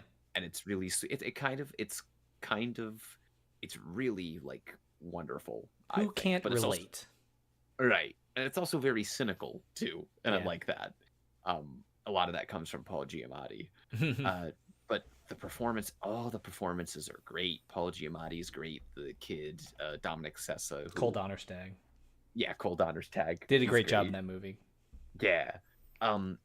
The lady that played the cook, she was awesome. Yeah, I I loved her. forget her name, unfortunately, but yeah. I could look it up here real quick because I just recently rewatched. It as well. But yeah, I'd it have was it's a story about a found family, like Thoth said, and sort of reconciling with. He's been cast aside by his actual family, and another coming of age story, of course, and Yeah. finding you and I, we're not so different.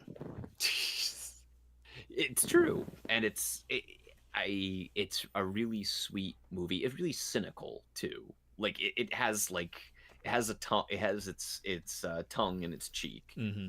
but it's also really like you kind of feel you get done with it and you're like, oh, I feel warm and fuzzy. Yeah. Like I liked that journey that the characters took me on, and you love the characters that you spent the time. You're spending time with these characters, and you're spending like Christmas with this found family. Mm-hmm. It's really wonderful. I rewatched it and I kind of gained even more of an appreciation from it. I think there's a person I watch on YouTube who covers movies, Karsten Runquist, really good YouTube channel. Follow him. He put it really well by saying like it's the most likable movie that's come out this year. It is very likable. I liked it. Yeah. There you go. So Holdovers gets an A for me. I think it goes maybe here. Maybe here, actually. It was just a lot of good times. Good times. Good characters. Good story. Happy ending.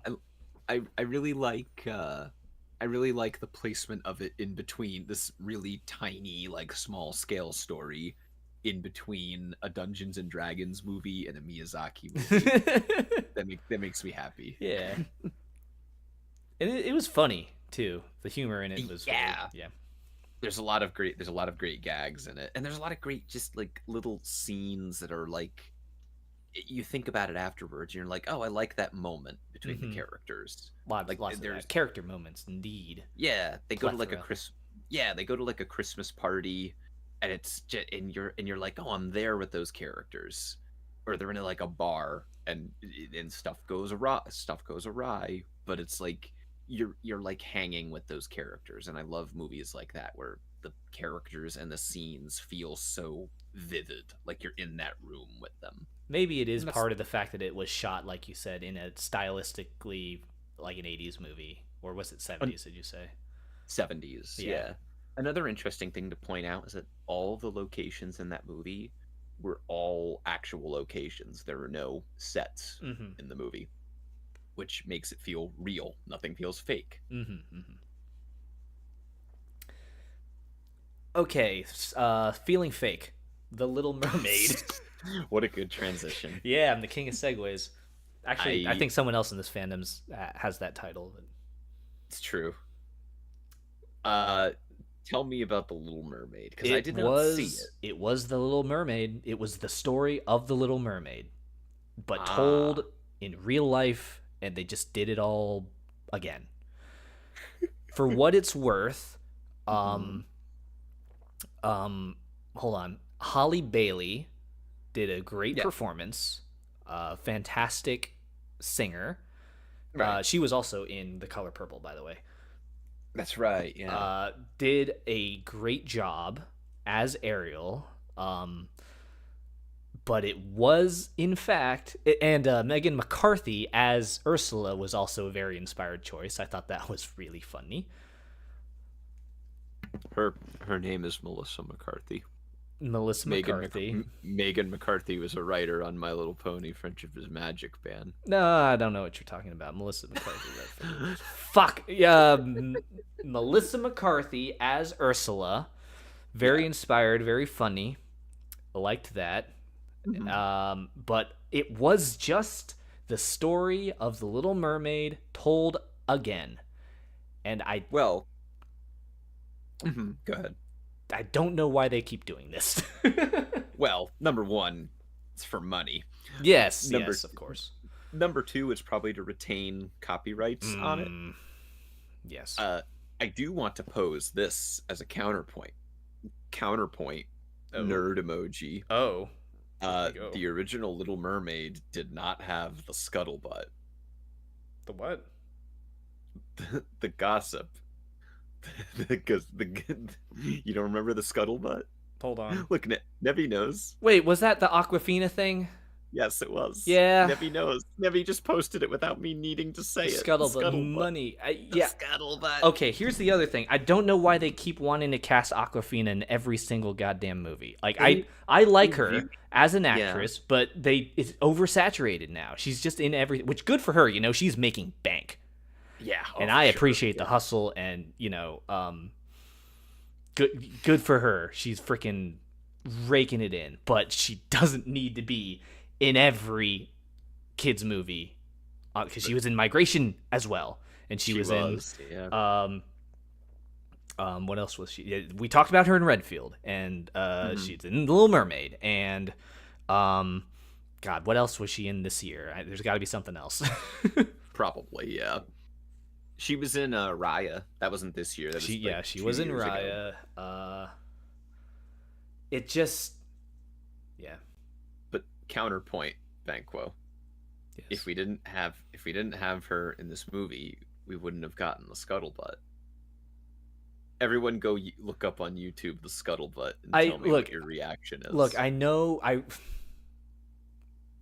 I may have blocked it because I remember that's the song. It was like a little song, right? Yeah. And the seagull that Awkwafina voice keeps saying scuttlebutt over and over again. Scuttle needed to have a song, I guess. So I was wrong. It wasn't just The Little Mermaid, but again, it was actually The Little Mermaid, but worse. Oh. So that's their ticket, huh? Once again, we know why they do it. Of course. But it just makes me sad. Didn't need to happen. Don't know why I saw it. It is unfortunate why they feel the need to keep doing it, yeah. So, not the worst. It didn't... I watched it, and I didn't come out of it going, that sucked, or anything. It was the story of The Little Mermaid, which is a good movie, or a good story.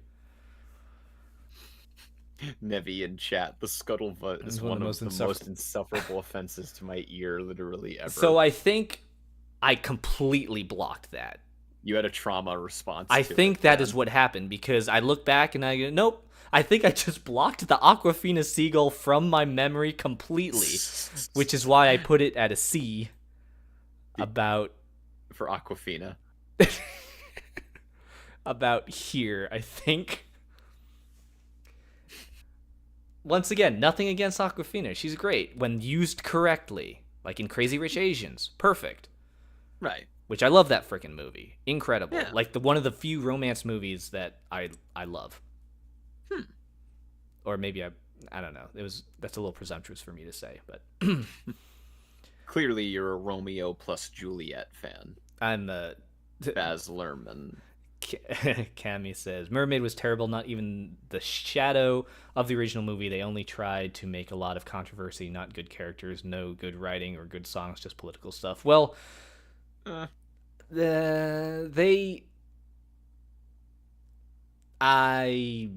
not going to talk about any of that. So I have opinions about that, but we're not going to talk about it. Wise. Well, we can talk about the Marvels.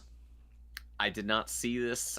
All I know is that it is now probably the biggest Marvel Cinematic Universe bomb at this point. See, I didn't think it was as bad as Quantumania or Ant-Man. Maybe. So I saw the Miss Marvel show on Disney Plus, right? Which I thought was great. And in my opinion, the best part of this movie was that character that Iman Vellani plays. Yeah, that is the consistent thing I've heard, is that even if people didn't like the movie, they do praise her performance. Yeah, she was great, and it was refreshing, and I'm still not 100% sure that they know how to write the Captain Marvel character.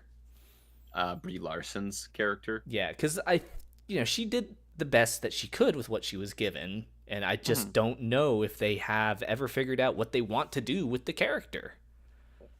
See, to me, and I said this since I saw the first Captain Marvel movie, which I wasn't big on, I think they should have really characterized it where... Did you see Captain Marvel, the first one? Yeah. I feel like they should have gone with the tactic of, she's this super powerful, like the most powerful character in the MCU thus far, but the thing is that she's like overpowered to a point where she has to balance herself and kind of contain that power and find a way to harness it. because that would give her a conflict, and you want to see her root for her, and you could see her fail and struggle with it and eventually succeed.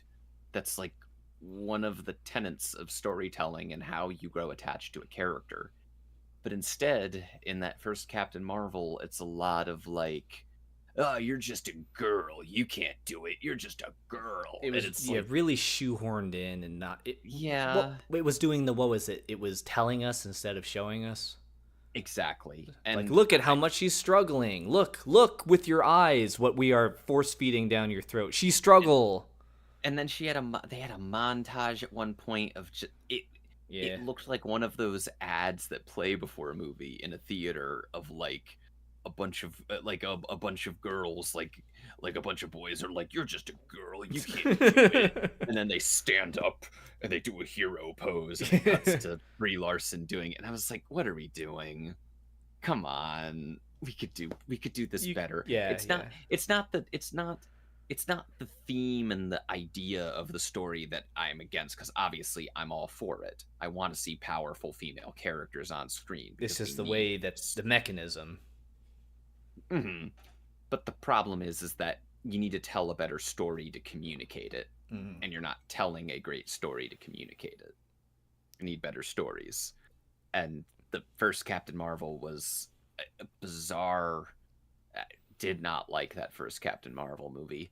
And the Marvels, I didn't see it.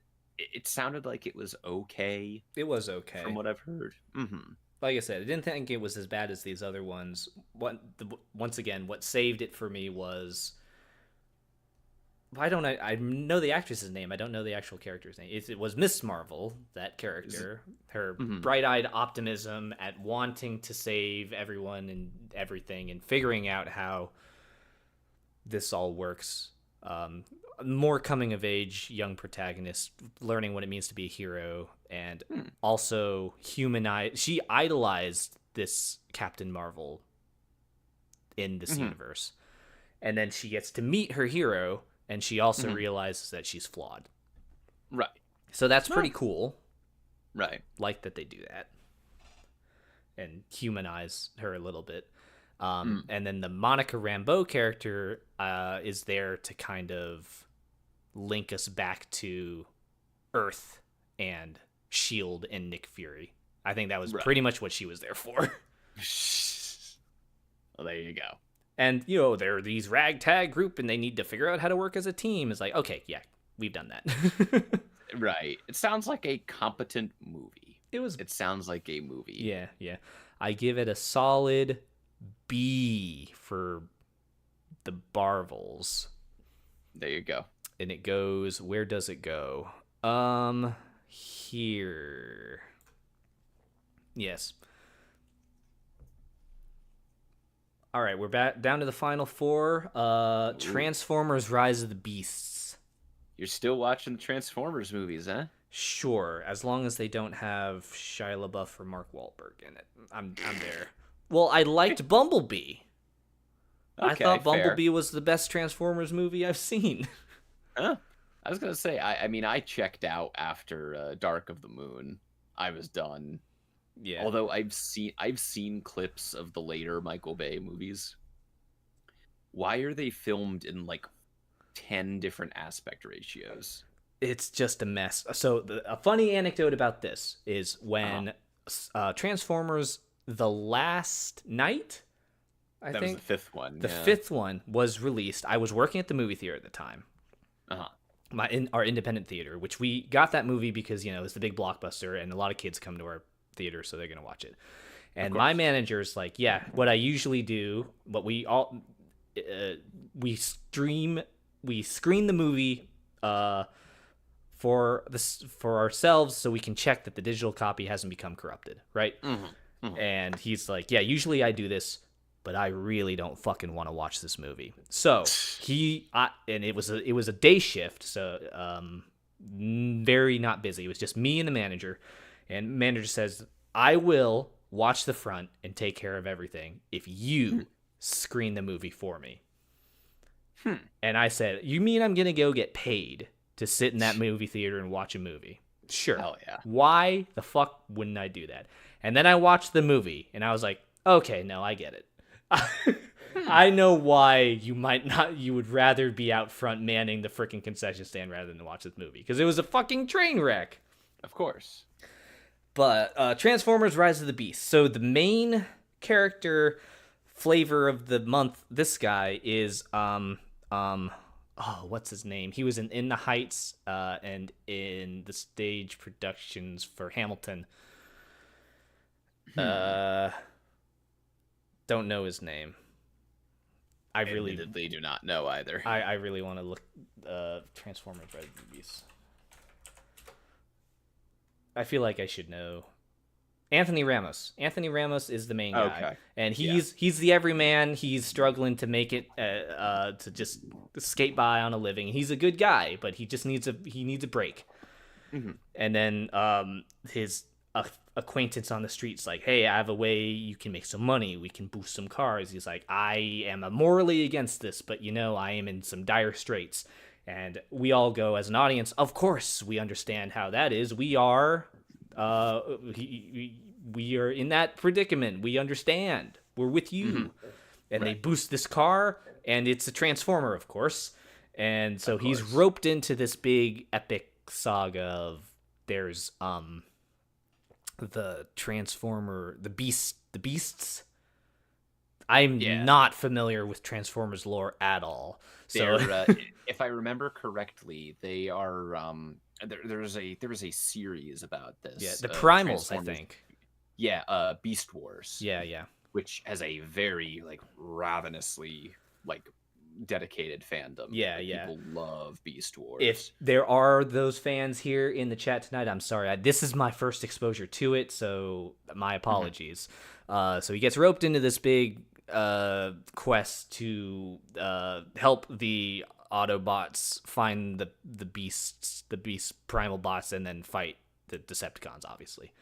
Right. And that is all it is, and I was having a pretty good time with it. It is nothing. It's a Transformers movie. It's what's on the tin. You go to watch big robots punch each other, and not like fair. Pacific Rim though, because Pacific Rim was better.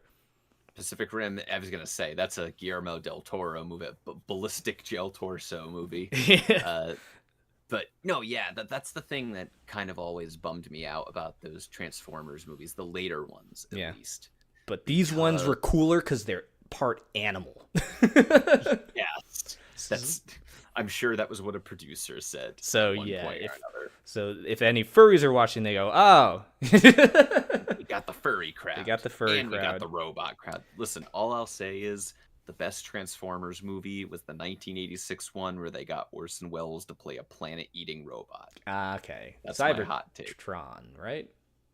No, Unicron. Oh, Unicron. Like I said, my lore on I shouldn't have. Sorry for breathing the microphone. My backstory on Transformers is not good.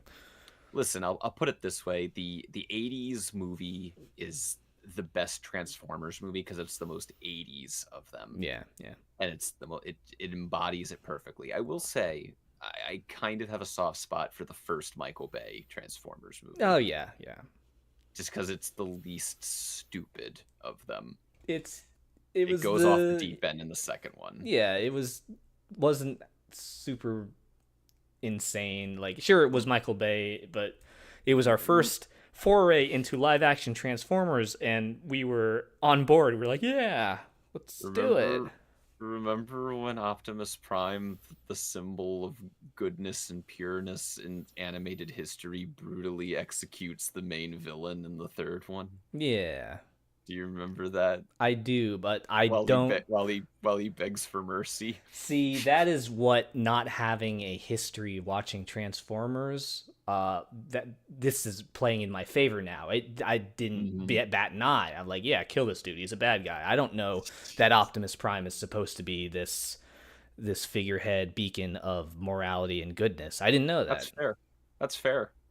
You know about you. It sounds like you know as much about Transformers as Michael Bay does. Hey, yeah, I got him. Pete Davidson was a real goofy robot. I want a pony movie with the Transformers budget just to see what happens. Do it, Hasbro. I dare you. So, Funny you should mention that, because I don't know if you had heard about it, but so it had, before I get to that, it had me all of the way up until the end, until like one of the Transformers dies and he gives the main human character like a power suit of him, and so now Oh he no. becomes like Astro Boy Mega Man Oh. type, and I'm like, what the fuck is going on now? This is bad. That's This is bad. that wasn't even really, that was kind of a thing in Transformers The lore. They were called like the Headmasters or the something. climax was dumb. It was big CGI. They have to stop Big Bad Ugh. from destroying planet. I'm like, all right, fine. And then, but at the end, they go,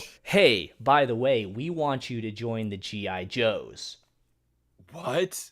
And I'm like, no, the fuck you did not. Is this because Hasbro? And that's like, all right.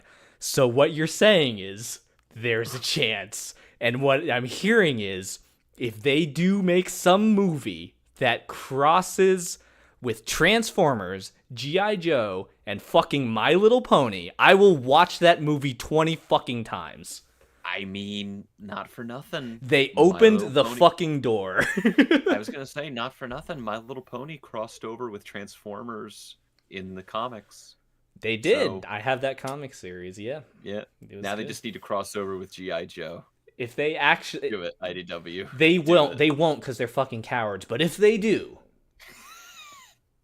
Yep. this is my challenge. I'm issuing to no one who has any power or authority who's watching right now. But yeah, that's my experience with Transformers. What was it? The Rise of the Beasts or whatever. Rise of the Beasts. Rise or Empire or Kingdom. Just tack that onto your sequel and you're good. Exactly. Where did I put it specifically? I put it the lowest B, because it's dumb robot Transformer movie. B for robot. B for Bobot. Bope. Let me direct it to Hasbro. Let's do yes, please. Yeah, I want to see Studio Cinemagic produce Transformers GI Joe pony movie. It would be so chaotic. I'd pay triple the ticket price. We to would see all it, go see it. Hasbro. It's true. Your market's us right here, bronies. There you go. We've got money. You got Some of you us got have two- money. You got some of us, yes. Final 3. It's 1 a.m. Let's go. Let's go. Disney Wish. This movie didn't do well and no one really cared about it. I didn't think it was that bad personally. I heard the animation was a big sticking point for some people. How was it? Because it was like a mix of 3D and kind of 2D. It was They were trying to do Spider-Verse. Yeah, it was very much 3D, but stylistically they put like outlines and 2D on top of it, I think. Mm-hmm.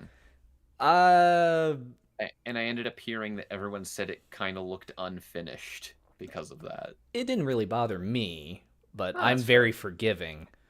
As evidenced by my tier list is like a lot of A's and B's. I was gonna say, you've talked negatively about some of these movies, and then a lot of them are in B. You Okay, have to fair. really work to make me put your movie in like D or F. Like I have to vehemently hate something to put in an F. Which makes Haunted Mansion and Expendables 4 all the more impressive. It's like if I watched a movie, I'll generally have a good time with it, even if I'm like, nah, it was kind of weird, but it was. That's fair. And Tell me, I also heard that Wish didn't, because a big thing I heard is that everything that they didn't do with the movie was the more interesting aspects of it, from what I heard, because they wanted to do it in 2D, but the studio said no. And I also heard that originally the villain was going to be not Chris Pine villain, but they were going to be like a couple, like a bad guy couple, which would have been kind of cool. So, yeah, we've never seen that before. I would have liked to see that, but instead they made Chris Pine the baddie, and he doesn't sound all too interesting from what I've heard from people. No, but it is Chris Pine, and I do like Chris Pine, and he was just very much I am big bad Disney villain, wahaha, wahaha, and I was here for that. Yeah, I like Chris Pine. It felt to me It felt like they kind of returned to classic Disney princess movie. That was kind of what they were aiming for. It wasn't offensive. It was very run-of-the-mill Disney. It was, relate to girl who wants to do good in world and must beat bad guy and does it with the power of friendship and blah, blah, blah. Right. I like the song, the title song. Right. I bet they were they were hoping it hit as hard as Frozen did, but they are never going to hit as hard as Frozen ever did. They'll never do it again. Yeah, they keep chasing it. You didn't make $1 billion. You don't get $1 billion, Disney. You don't deserve it. I mean, you make it. You do make that money, but like from everything else you own. But did it even make $100 million? Good question. But so yeah, Wish was. It was fine. It was fine. It was like you said. If I have kids, sure they'll watch it. This is Disney movie, and there was a talking goat with a really deep voice. Yeah, Alan Tudyk. Yes, the legend. Yeah. Who was they have the main character princess and the sidekick character and go on a quest with the funny little guy who's the star piece from Mario, looked like Luma. That's right. Yeah. And to go beat Chris Pine, who has a song, which is pretty funny. He does. I did see that, yeah. He was very like, oh, they're so ungrateful. I'm benevolent king. Why they are so I don't even remember what the song was. It was, why can't they just be happy with what I've given them? I'm like, so dumb. It's so silly. I love it. So Wish, bottom B for me. Nice. We're almost there. Stick with us, folks. We're almost there. Almost there. Wonka. It did make over $100 million worldwide, but domestically it just made $62 million. Thank you, Paleo. I defer to you on all things animated because you've got the information I do not. Yeah. Wonka, Timothy Chalamet. We all like Timothée. Good. I liked him in the movie where he played a cannibal. Which one was that? Bones and All from last year. Don't worry about it. Nobody saw it. But I did. And I liked it. Of course you did. Yeah. 70 plus movies in 1 year. Yeah. He's gonna be in Dune. He's gonna be in Dune. Dune 2. I'm looking forward to that. Yeah. Hopefully it won't be as long, but yeah. How was he in Wonka? I thought he did fine. So I was wondering which way they were gonna go because going into this movie there's the classic Gene Wilder Willy Wonka, and then there's the Johnny Depp Willy Wonka, and whatever's happening there. And so I'm like, okay, which way they're gonna go? And it turns out neither. Okay. They do allude to kind of both, although I think they take most of like the mannerisms of trying to do Gene Wilder because they do a lot of classic bits from the Gene Wilder one, like where he goes down the step and then back up one and then down the steps as he does in the classic movie scene where they're in the factory. Right. And he has some of the same vocalizations that Gene Wilder did, so probably smarter to allude to that one because that's the classic that everyone knows. Nostalgia trip hit me right in the feels about singing Pure Imagination. I'm like, of course you did that because it's going to tug at heartstrings of people who remember the classic. And as Paleo mentioned, the Wonka director did Paddington. Yeah, it was Paul King. It was cute. It was fun. It was a little darker than I thought because it's a single person, Willy Wonka, going up against a mega corporation. I heard it was a very anti-capitalist kind of movie. It took me off guard hearing that. Yeah. Yeah, and there's also like stories of I won't give it away because I do hope people will watch it. It was very fun and whimsical and magical. Yeah. And a good story about don't let your cynicism define you. You can always dream and work towards your goals. And yeah, and he has a dead mom. And he has a dead mom, but he has candy. He has does a have chocolate candy. factory. He's just a He's just a funny little guy. He's a funny. That's the theme of this evening, isn't it? There's just funny all little these guy. movies with funny little guys, and Yep. you're gonna watch it and you're gonna go, "Aw, that was sweet," because chocolate. Oh, I see what you did there. William Wonka. William Wonka. I agree. So, did you see this one? Or did you? I did not. I Okay. might watch it eventually because I like Timothy Chalamet, Yeah. and I'm always gonna have a soft spot for Willy Wonka. I love the original movie. The Johnny Depp one, A little interesting. kind of, but I don't know what Johnny Depp was doing with the performance. I can't say I understand. Christopher Lee is in it. That's pretty funny. Oh yes, he is. He plays the father. And he says lollipop. Very funny. Makes me smile. Sir Christopher Lee.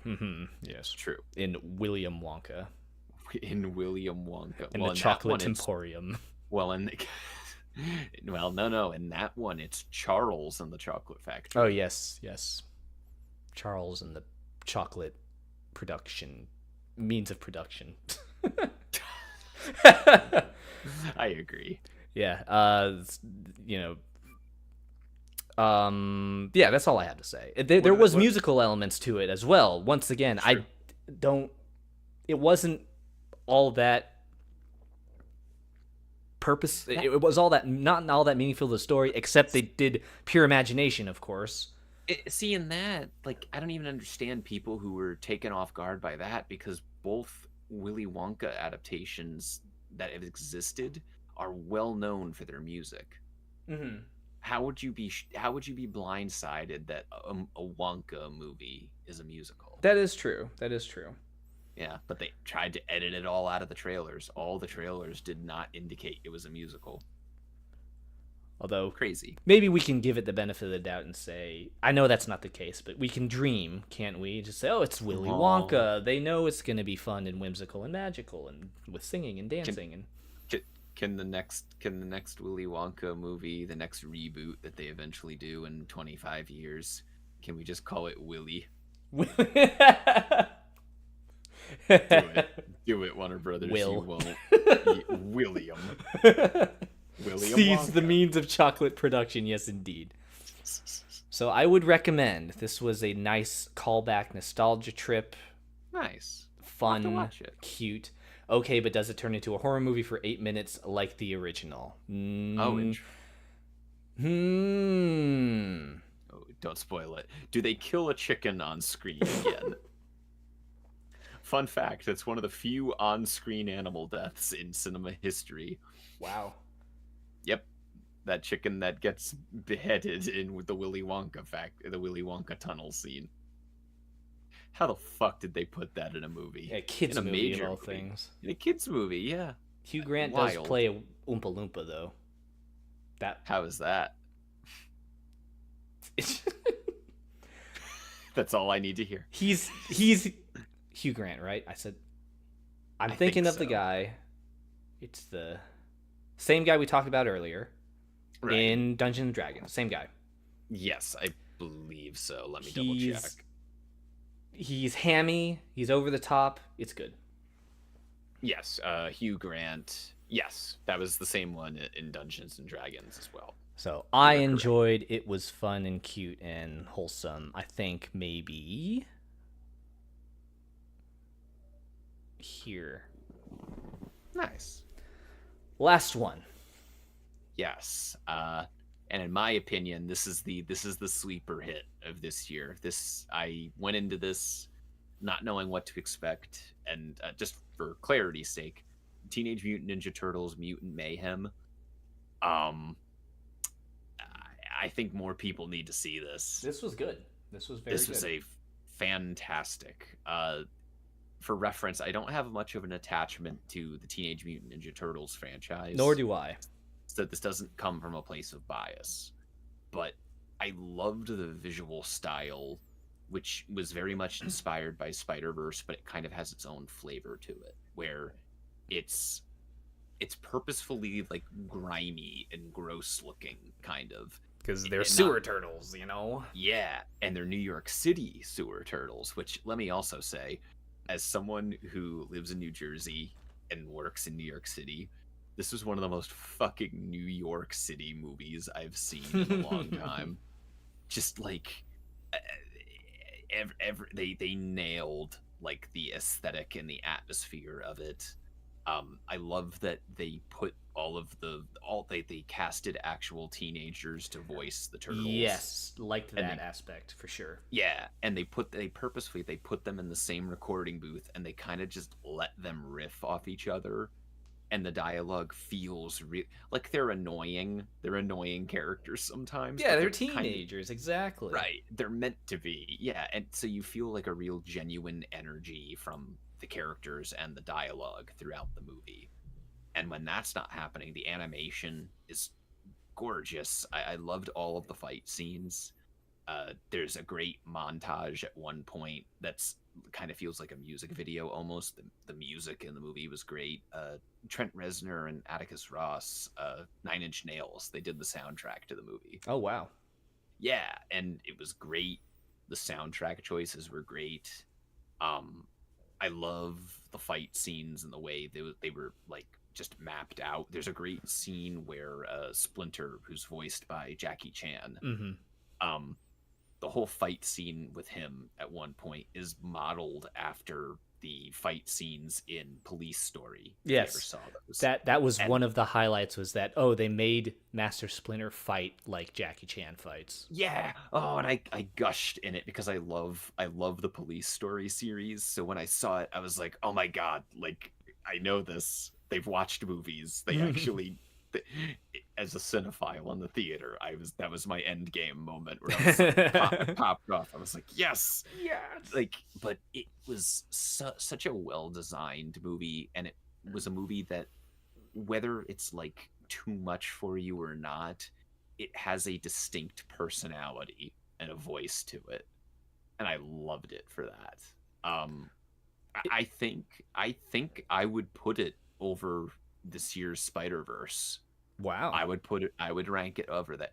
Granted, bias, it felt the most New York movie to me. It was lovely, and it was just gorgeous to look at. It was fun. I know some people complained about the amount of pop culture references in it.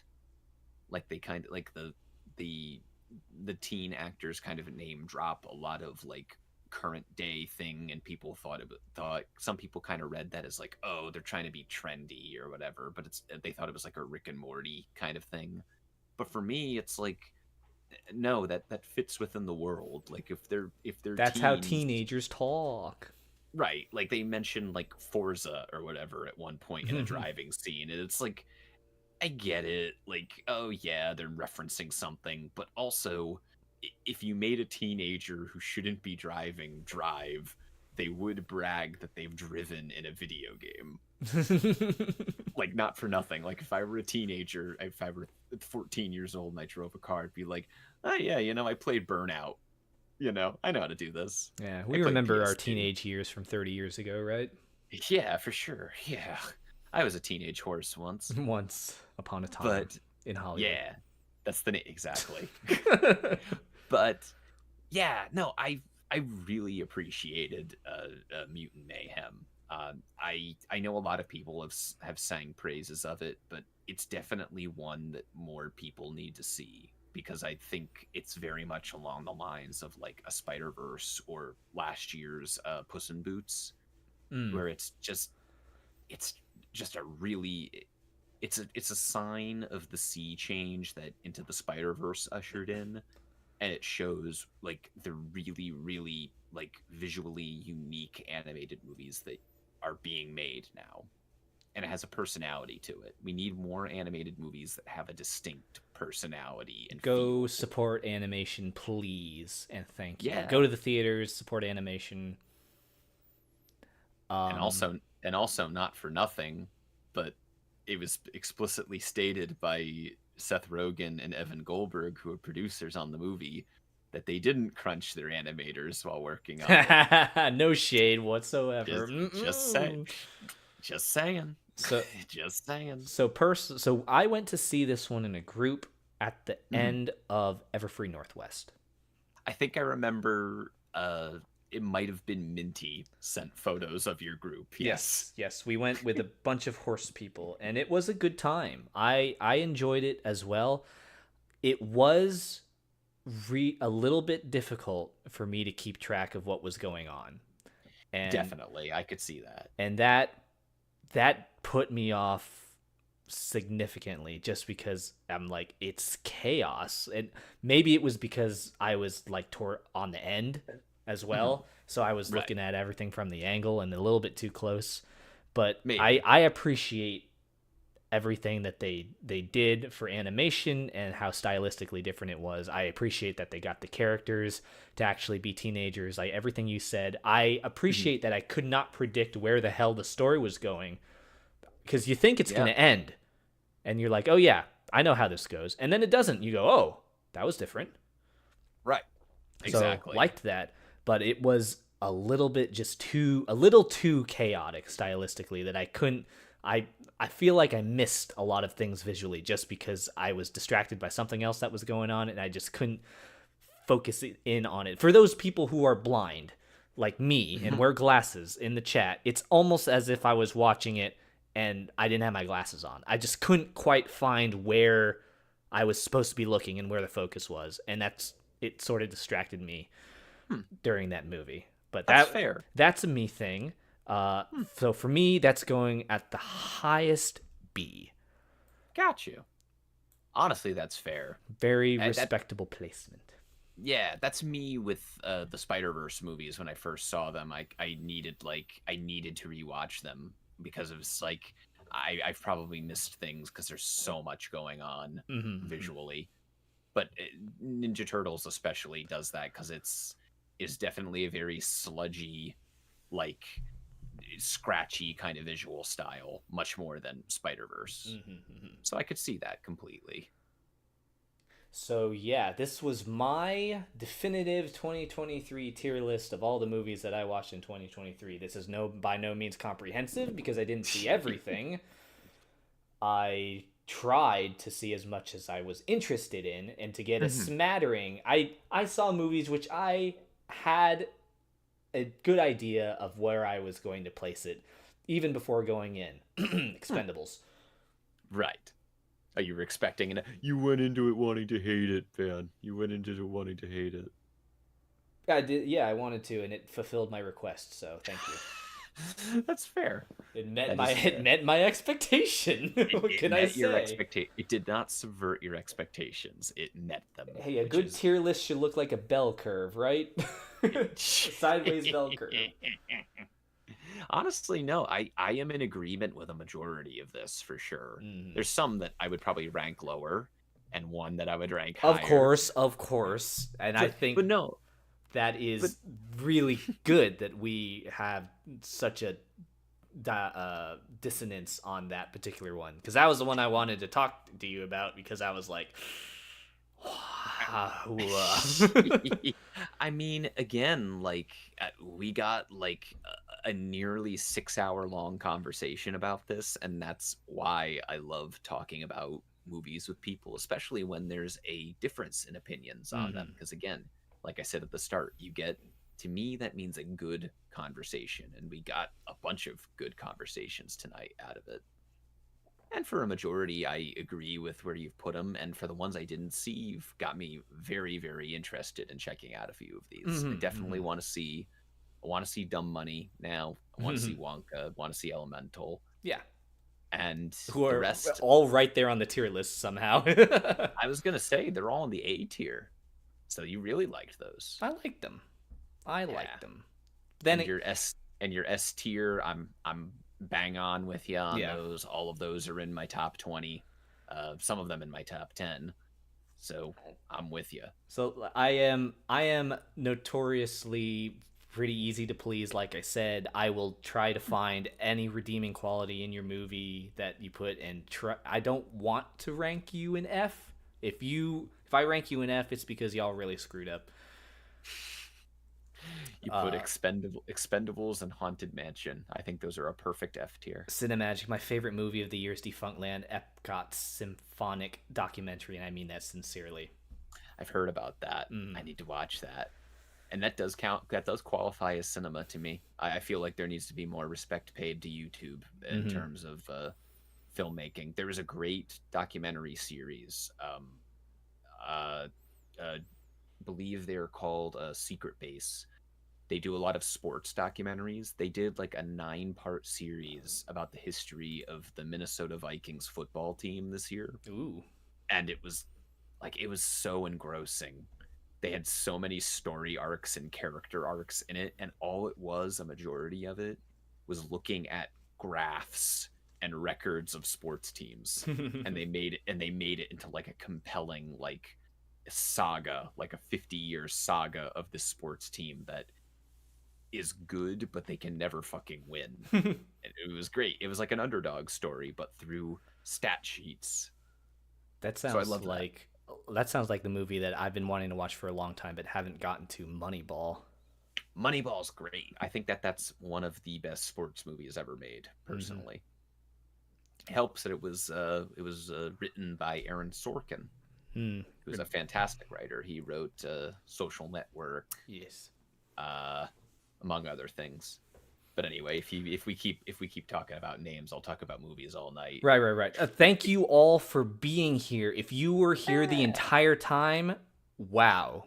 Thank you. Thank you for listening. Yeah, and let me say thank you all for joining. I'll join you on that. And I want to say, Ben, thank you for inviting me for this. This was a blast. Of course. I want to listen to you talk about movies because there's so many things that I don't get. That I want to get. I want to understand. Show me the whole new world. Yeah, right. Hey, I'm always happy to talk about movies, whether with you or online. If anybody wants to follow me, you can follow me on Letterboxd. You should definitely get an account on Letterboxd. Everybody in chat, get it. It's great. It's a great sorter of movies and your movie viewing habits. You can make a big watch list. I have like 2,000 movies in my watch list. That's a lot of movie. Yeah, I have no life. No, it was a joy talking with you about movies. I don't get to do this very often in terms of in fandom stuff. So getting to do this, especially with a good friend like you, it was a beyond a pleasure. Absolutely. I am glad to do this. I don't get to talk about movies very much at all either. And so to be able to talk about this sort of thing with other people, because I mean, who am I going to talk to about Poor Things? I can't think of anyone else who would want to listen to me talk about Poor Things, except for like maybe you. I mean, fair. That's one that you're not going to get many people in the My Little Pony fandom to talk about. But maybe we'll start a new wave of film appreciators in the pony fandom. Right. I hope y'all check out a lot of the movies that we've talked about here, especially like Blackberry, Oppenheimer, the creator, Holdovers, Killers, all of these. Everything like B and above, I can definitely say you will have a great time with. And even C, like it's definitely, like I said, 2023. I almost said 2013. God, where the time is it? What year is it? 2023 was a great year for movies, and if you want to check them out, like if you check out my letterbox, which I linked in the chat, you'll find even more that I listed. I have my own. You can check out my WIP list for my top movies of the year if you want to see what I've been looking at, because there's some really great stuff that came out in the last year. So if there's ever a year in cinema that would be like the year to start really digging into it, I started around 2014 was when I really started getting into it, and that was a great year for movies. 2023 would be a great one to jump in. Very good year. Yeah, it's like we're talking about wine. 2023, great year. Good year, great year. Notes of nuttiness and oakiness. Oh, that's just us. We're the nuttiness. We're the nut. Paleo asked, "Where's the link?" If you could link your letterbox one more time in the chat. Let me see. There it is. In the meantime, please follow Thoth Penswell on Twitter Yeah, Dead I Bird post. app. Yeah, I occasionally I post about movies on there sometimes, shorter kind of thoughts because I can only fit 260 characters in it. My longer form stuff is on Letterbox, but I try to truncate it and recommend things when I can. And I also reshare movie memes, which is always Movie great. memes. Movie Follow memes. Riff Ponies. Follow the Riff Ponies Yes. Twitch Yeah, we have a account. Twitch now. Yeah. We're gonna be streaming on that more. We'll probably invite. You should check out the VOD we did last weekend. We had a wonderful New Year's Eve celebration that Ban was a part of, and he was Yeah. fantastic. We made him play Lethal Company for the first time, Buh. which was great. Buh. The crab thing still haunts my memories. Yes, you're here on my YouTube. Hit subscribe if you haven't. Shameless plug. Follow me on Twitter, Banquo05. If you want to talk about Oppenheimer, let's fucking go. I'm there. Yeah. But otherwise, I will post this tier list on my Twitter shortly, as long as I remember not to click off, and so I lose it all. Thank you all for being here. Have a lovely Sunday if you're on the East Coast. Thank you all for joining once again, and have a beautiful, a wonderful day. Wait, I can't see the link. If you linked it, I don't know if my extension's hiding it. Did you link it once more for the people in the back? It might not. It might be rejecting it because it's a link. Hold on. Let me try something. I have an idea. Hold on. One more thing. I'm gonna do. In the meantime, I will switch. Yeah. There you go. Hopefully that works. Over here. If not, I will send it some way to you, Paleo. I promise. I don't see it. Okay, well, I'm sure you could put it. You could put it on screen. The address up on screen if you want to, Ben. Okay. If that doesn't mess up your. Oh yeah, I can just do this. Hold on, I can do that. Never mind. That's you're making me do things on OBS, and I'm very scared. No, yeah, don't worry about it. Sorry. All right. But yeah, I dropped that in there. Hopefully Pilio can find it. Thank you all. Yeah. Bye. Thank you to everyone in chat. Bye. I was gonna shout all of you out individually, but I think it's a better use of everyone's time if we just go bye. Bye.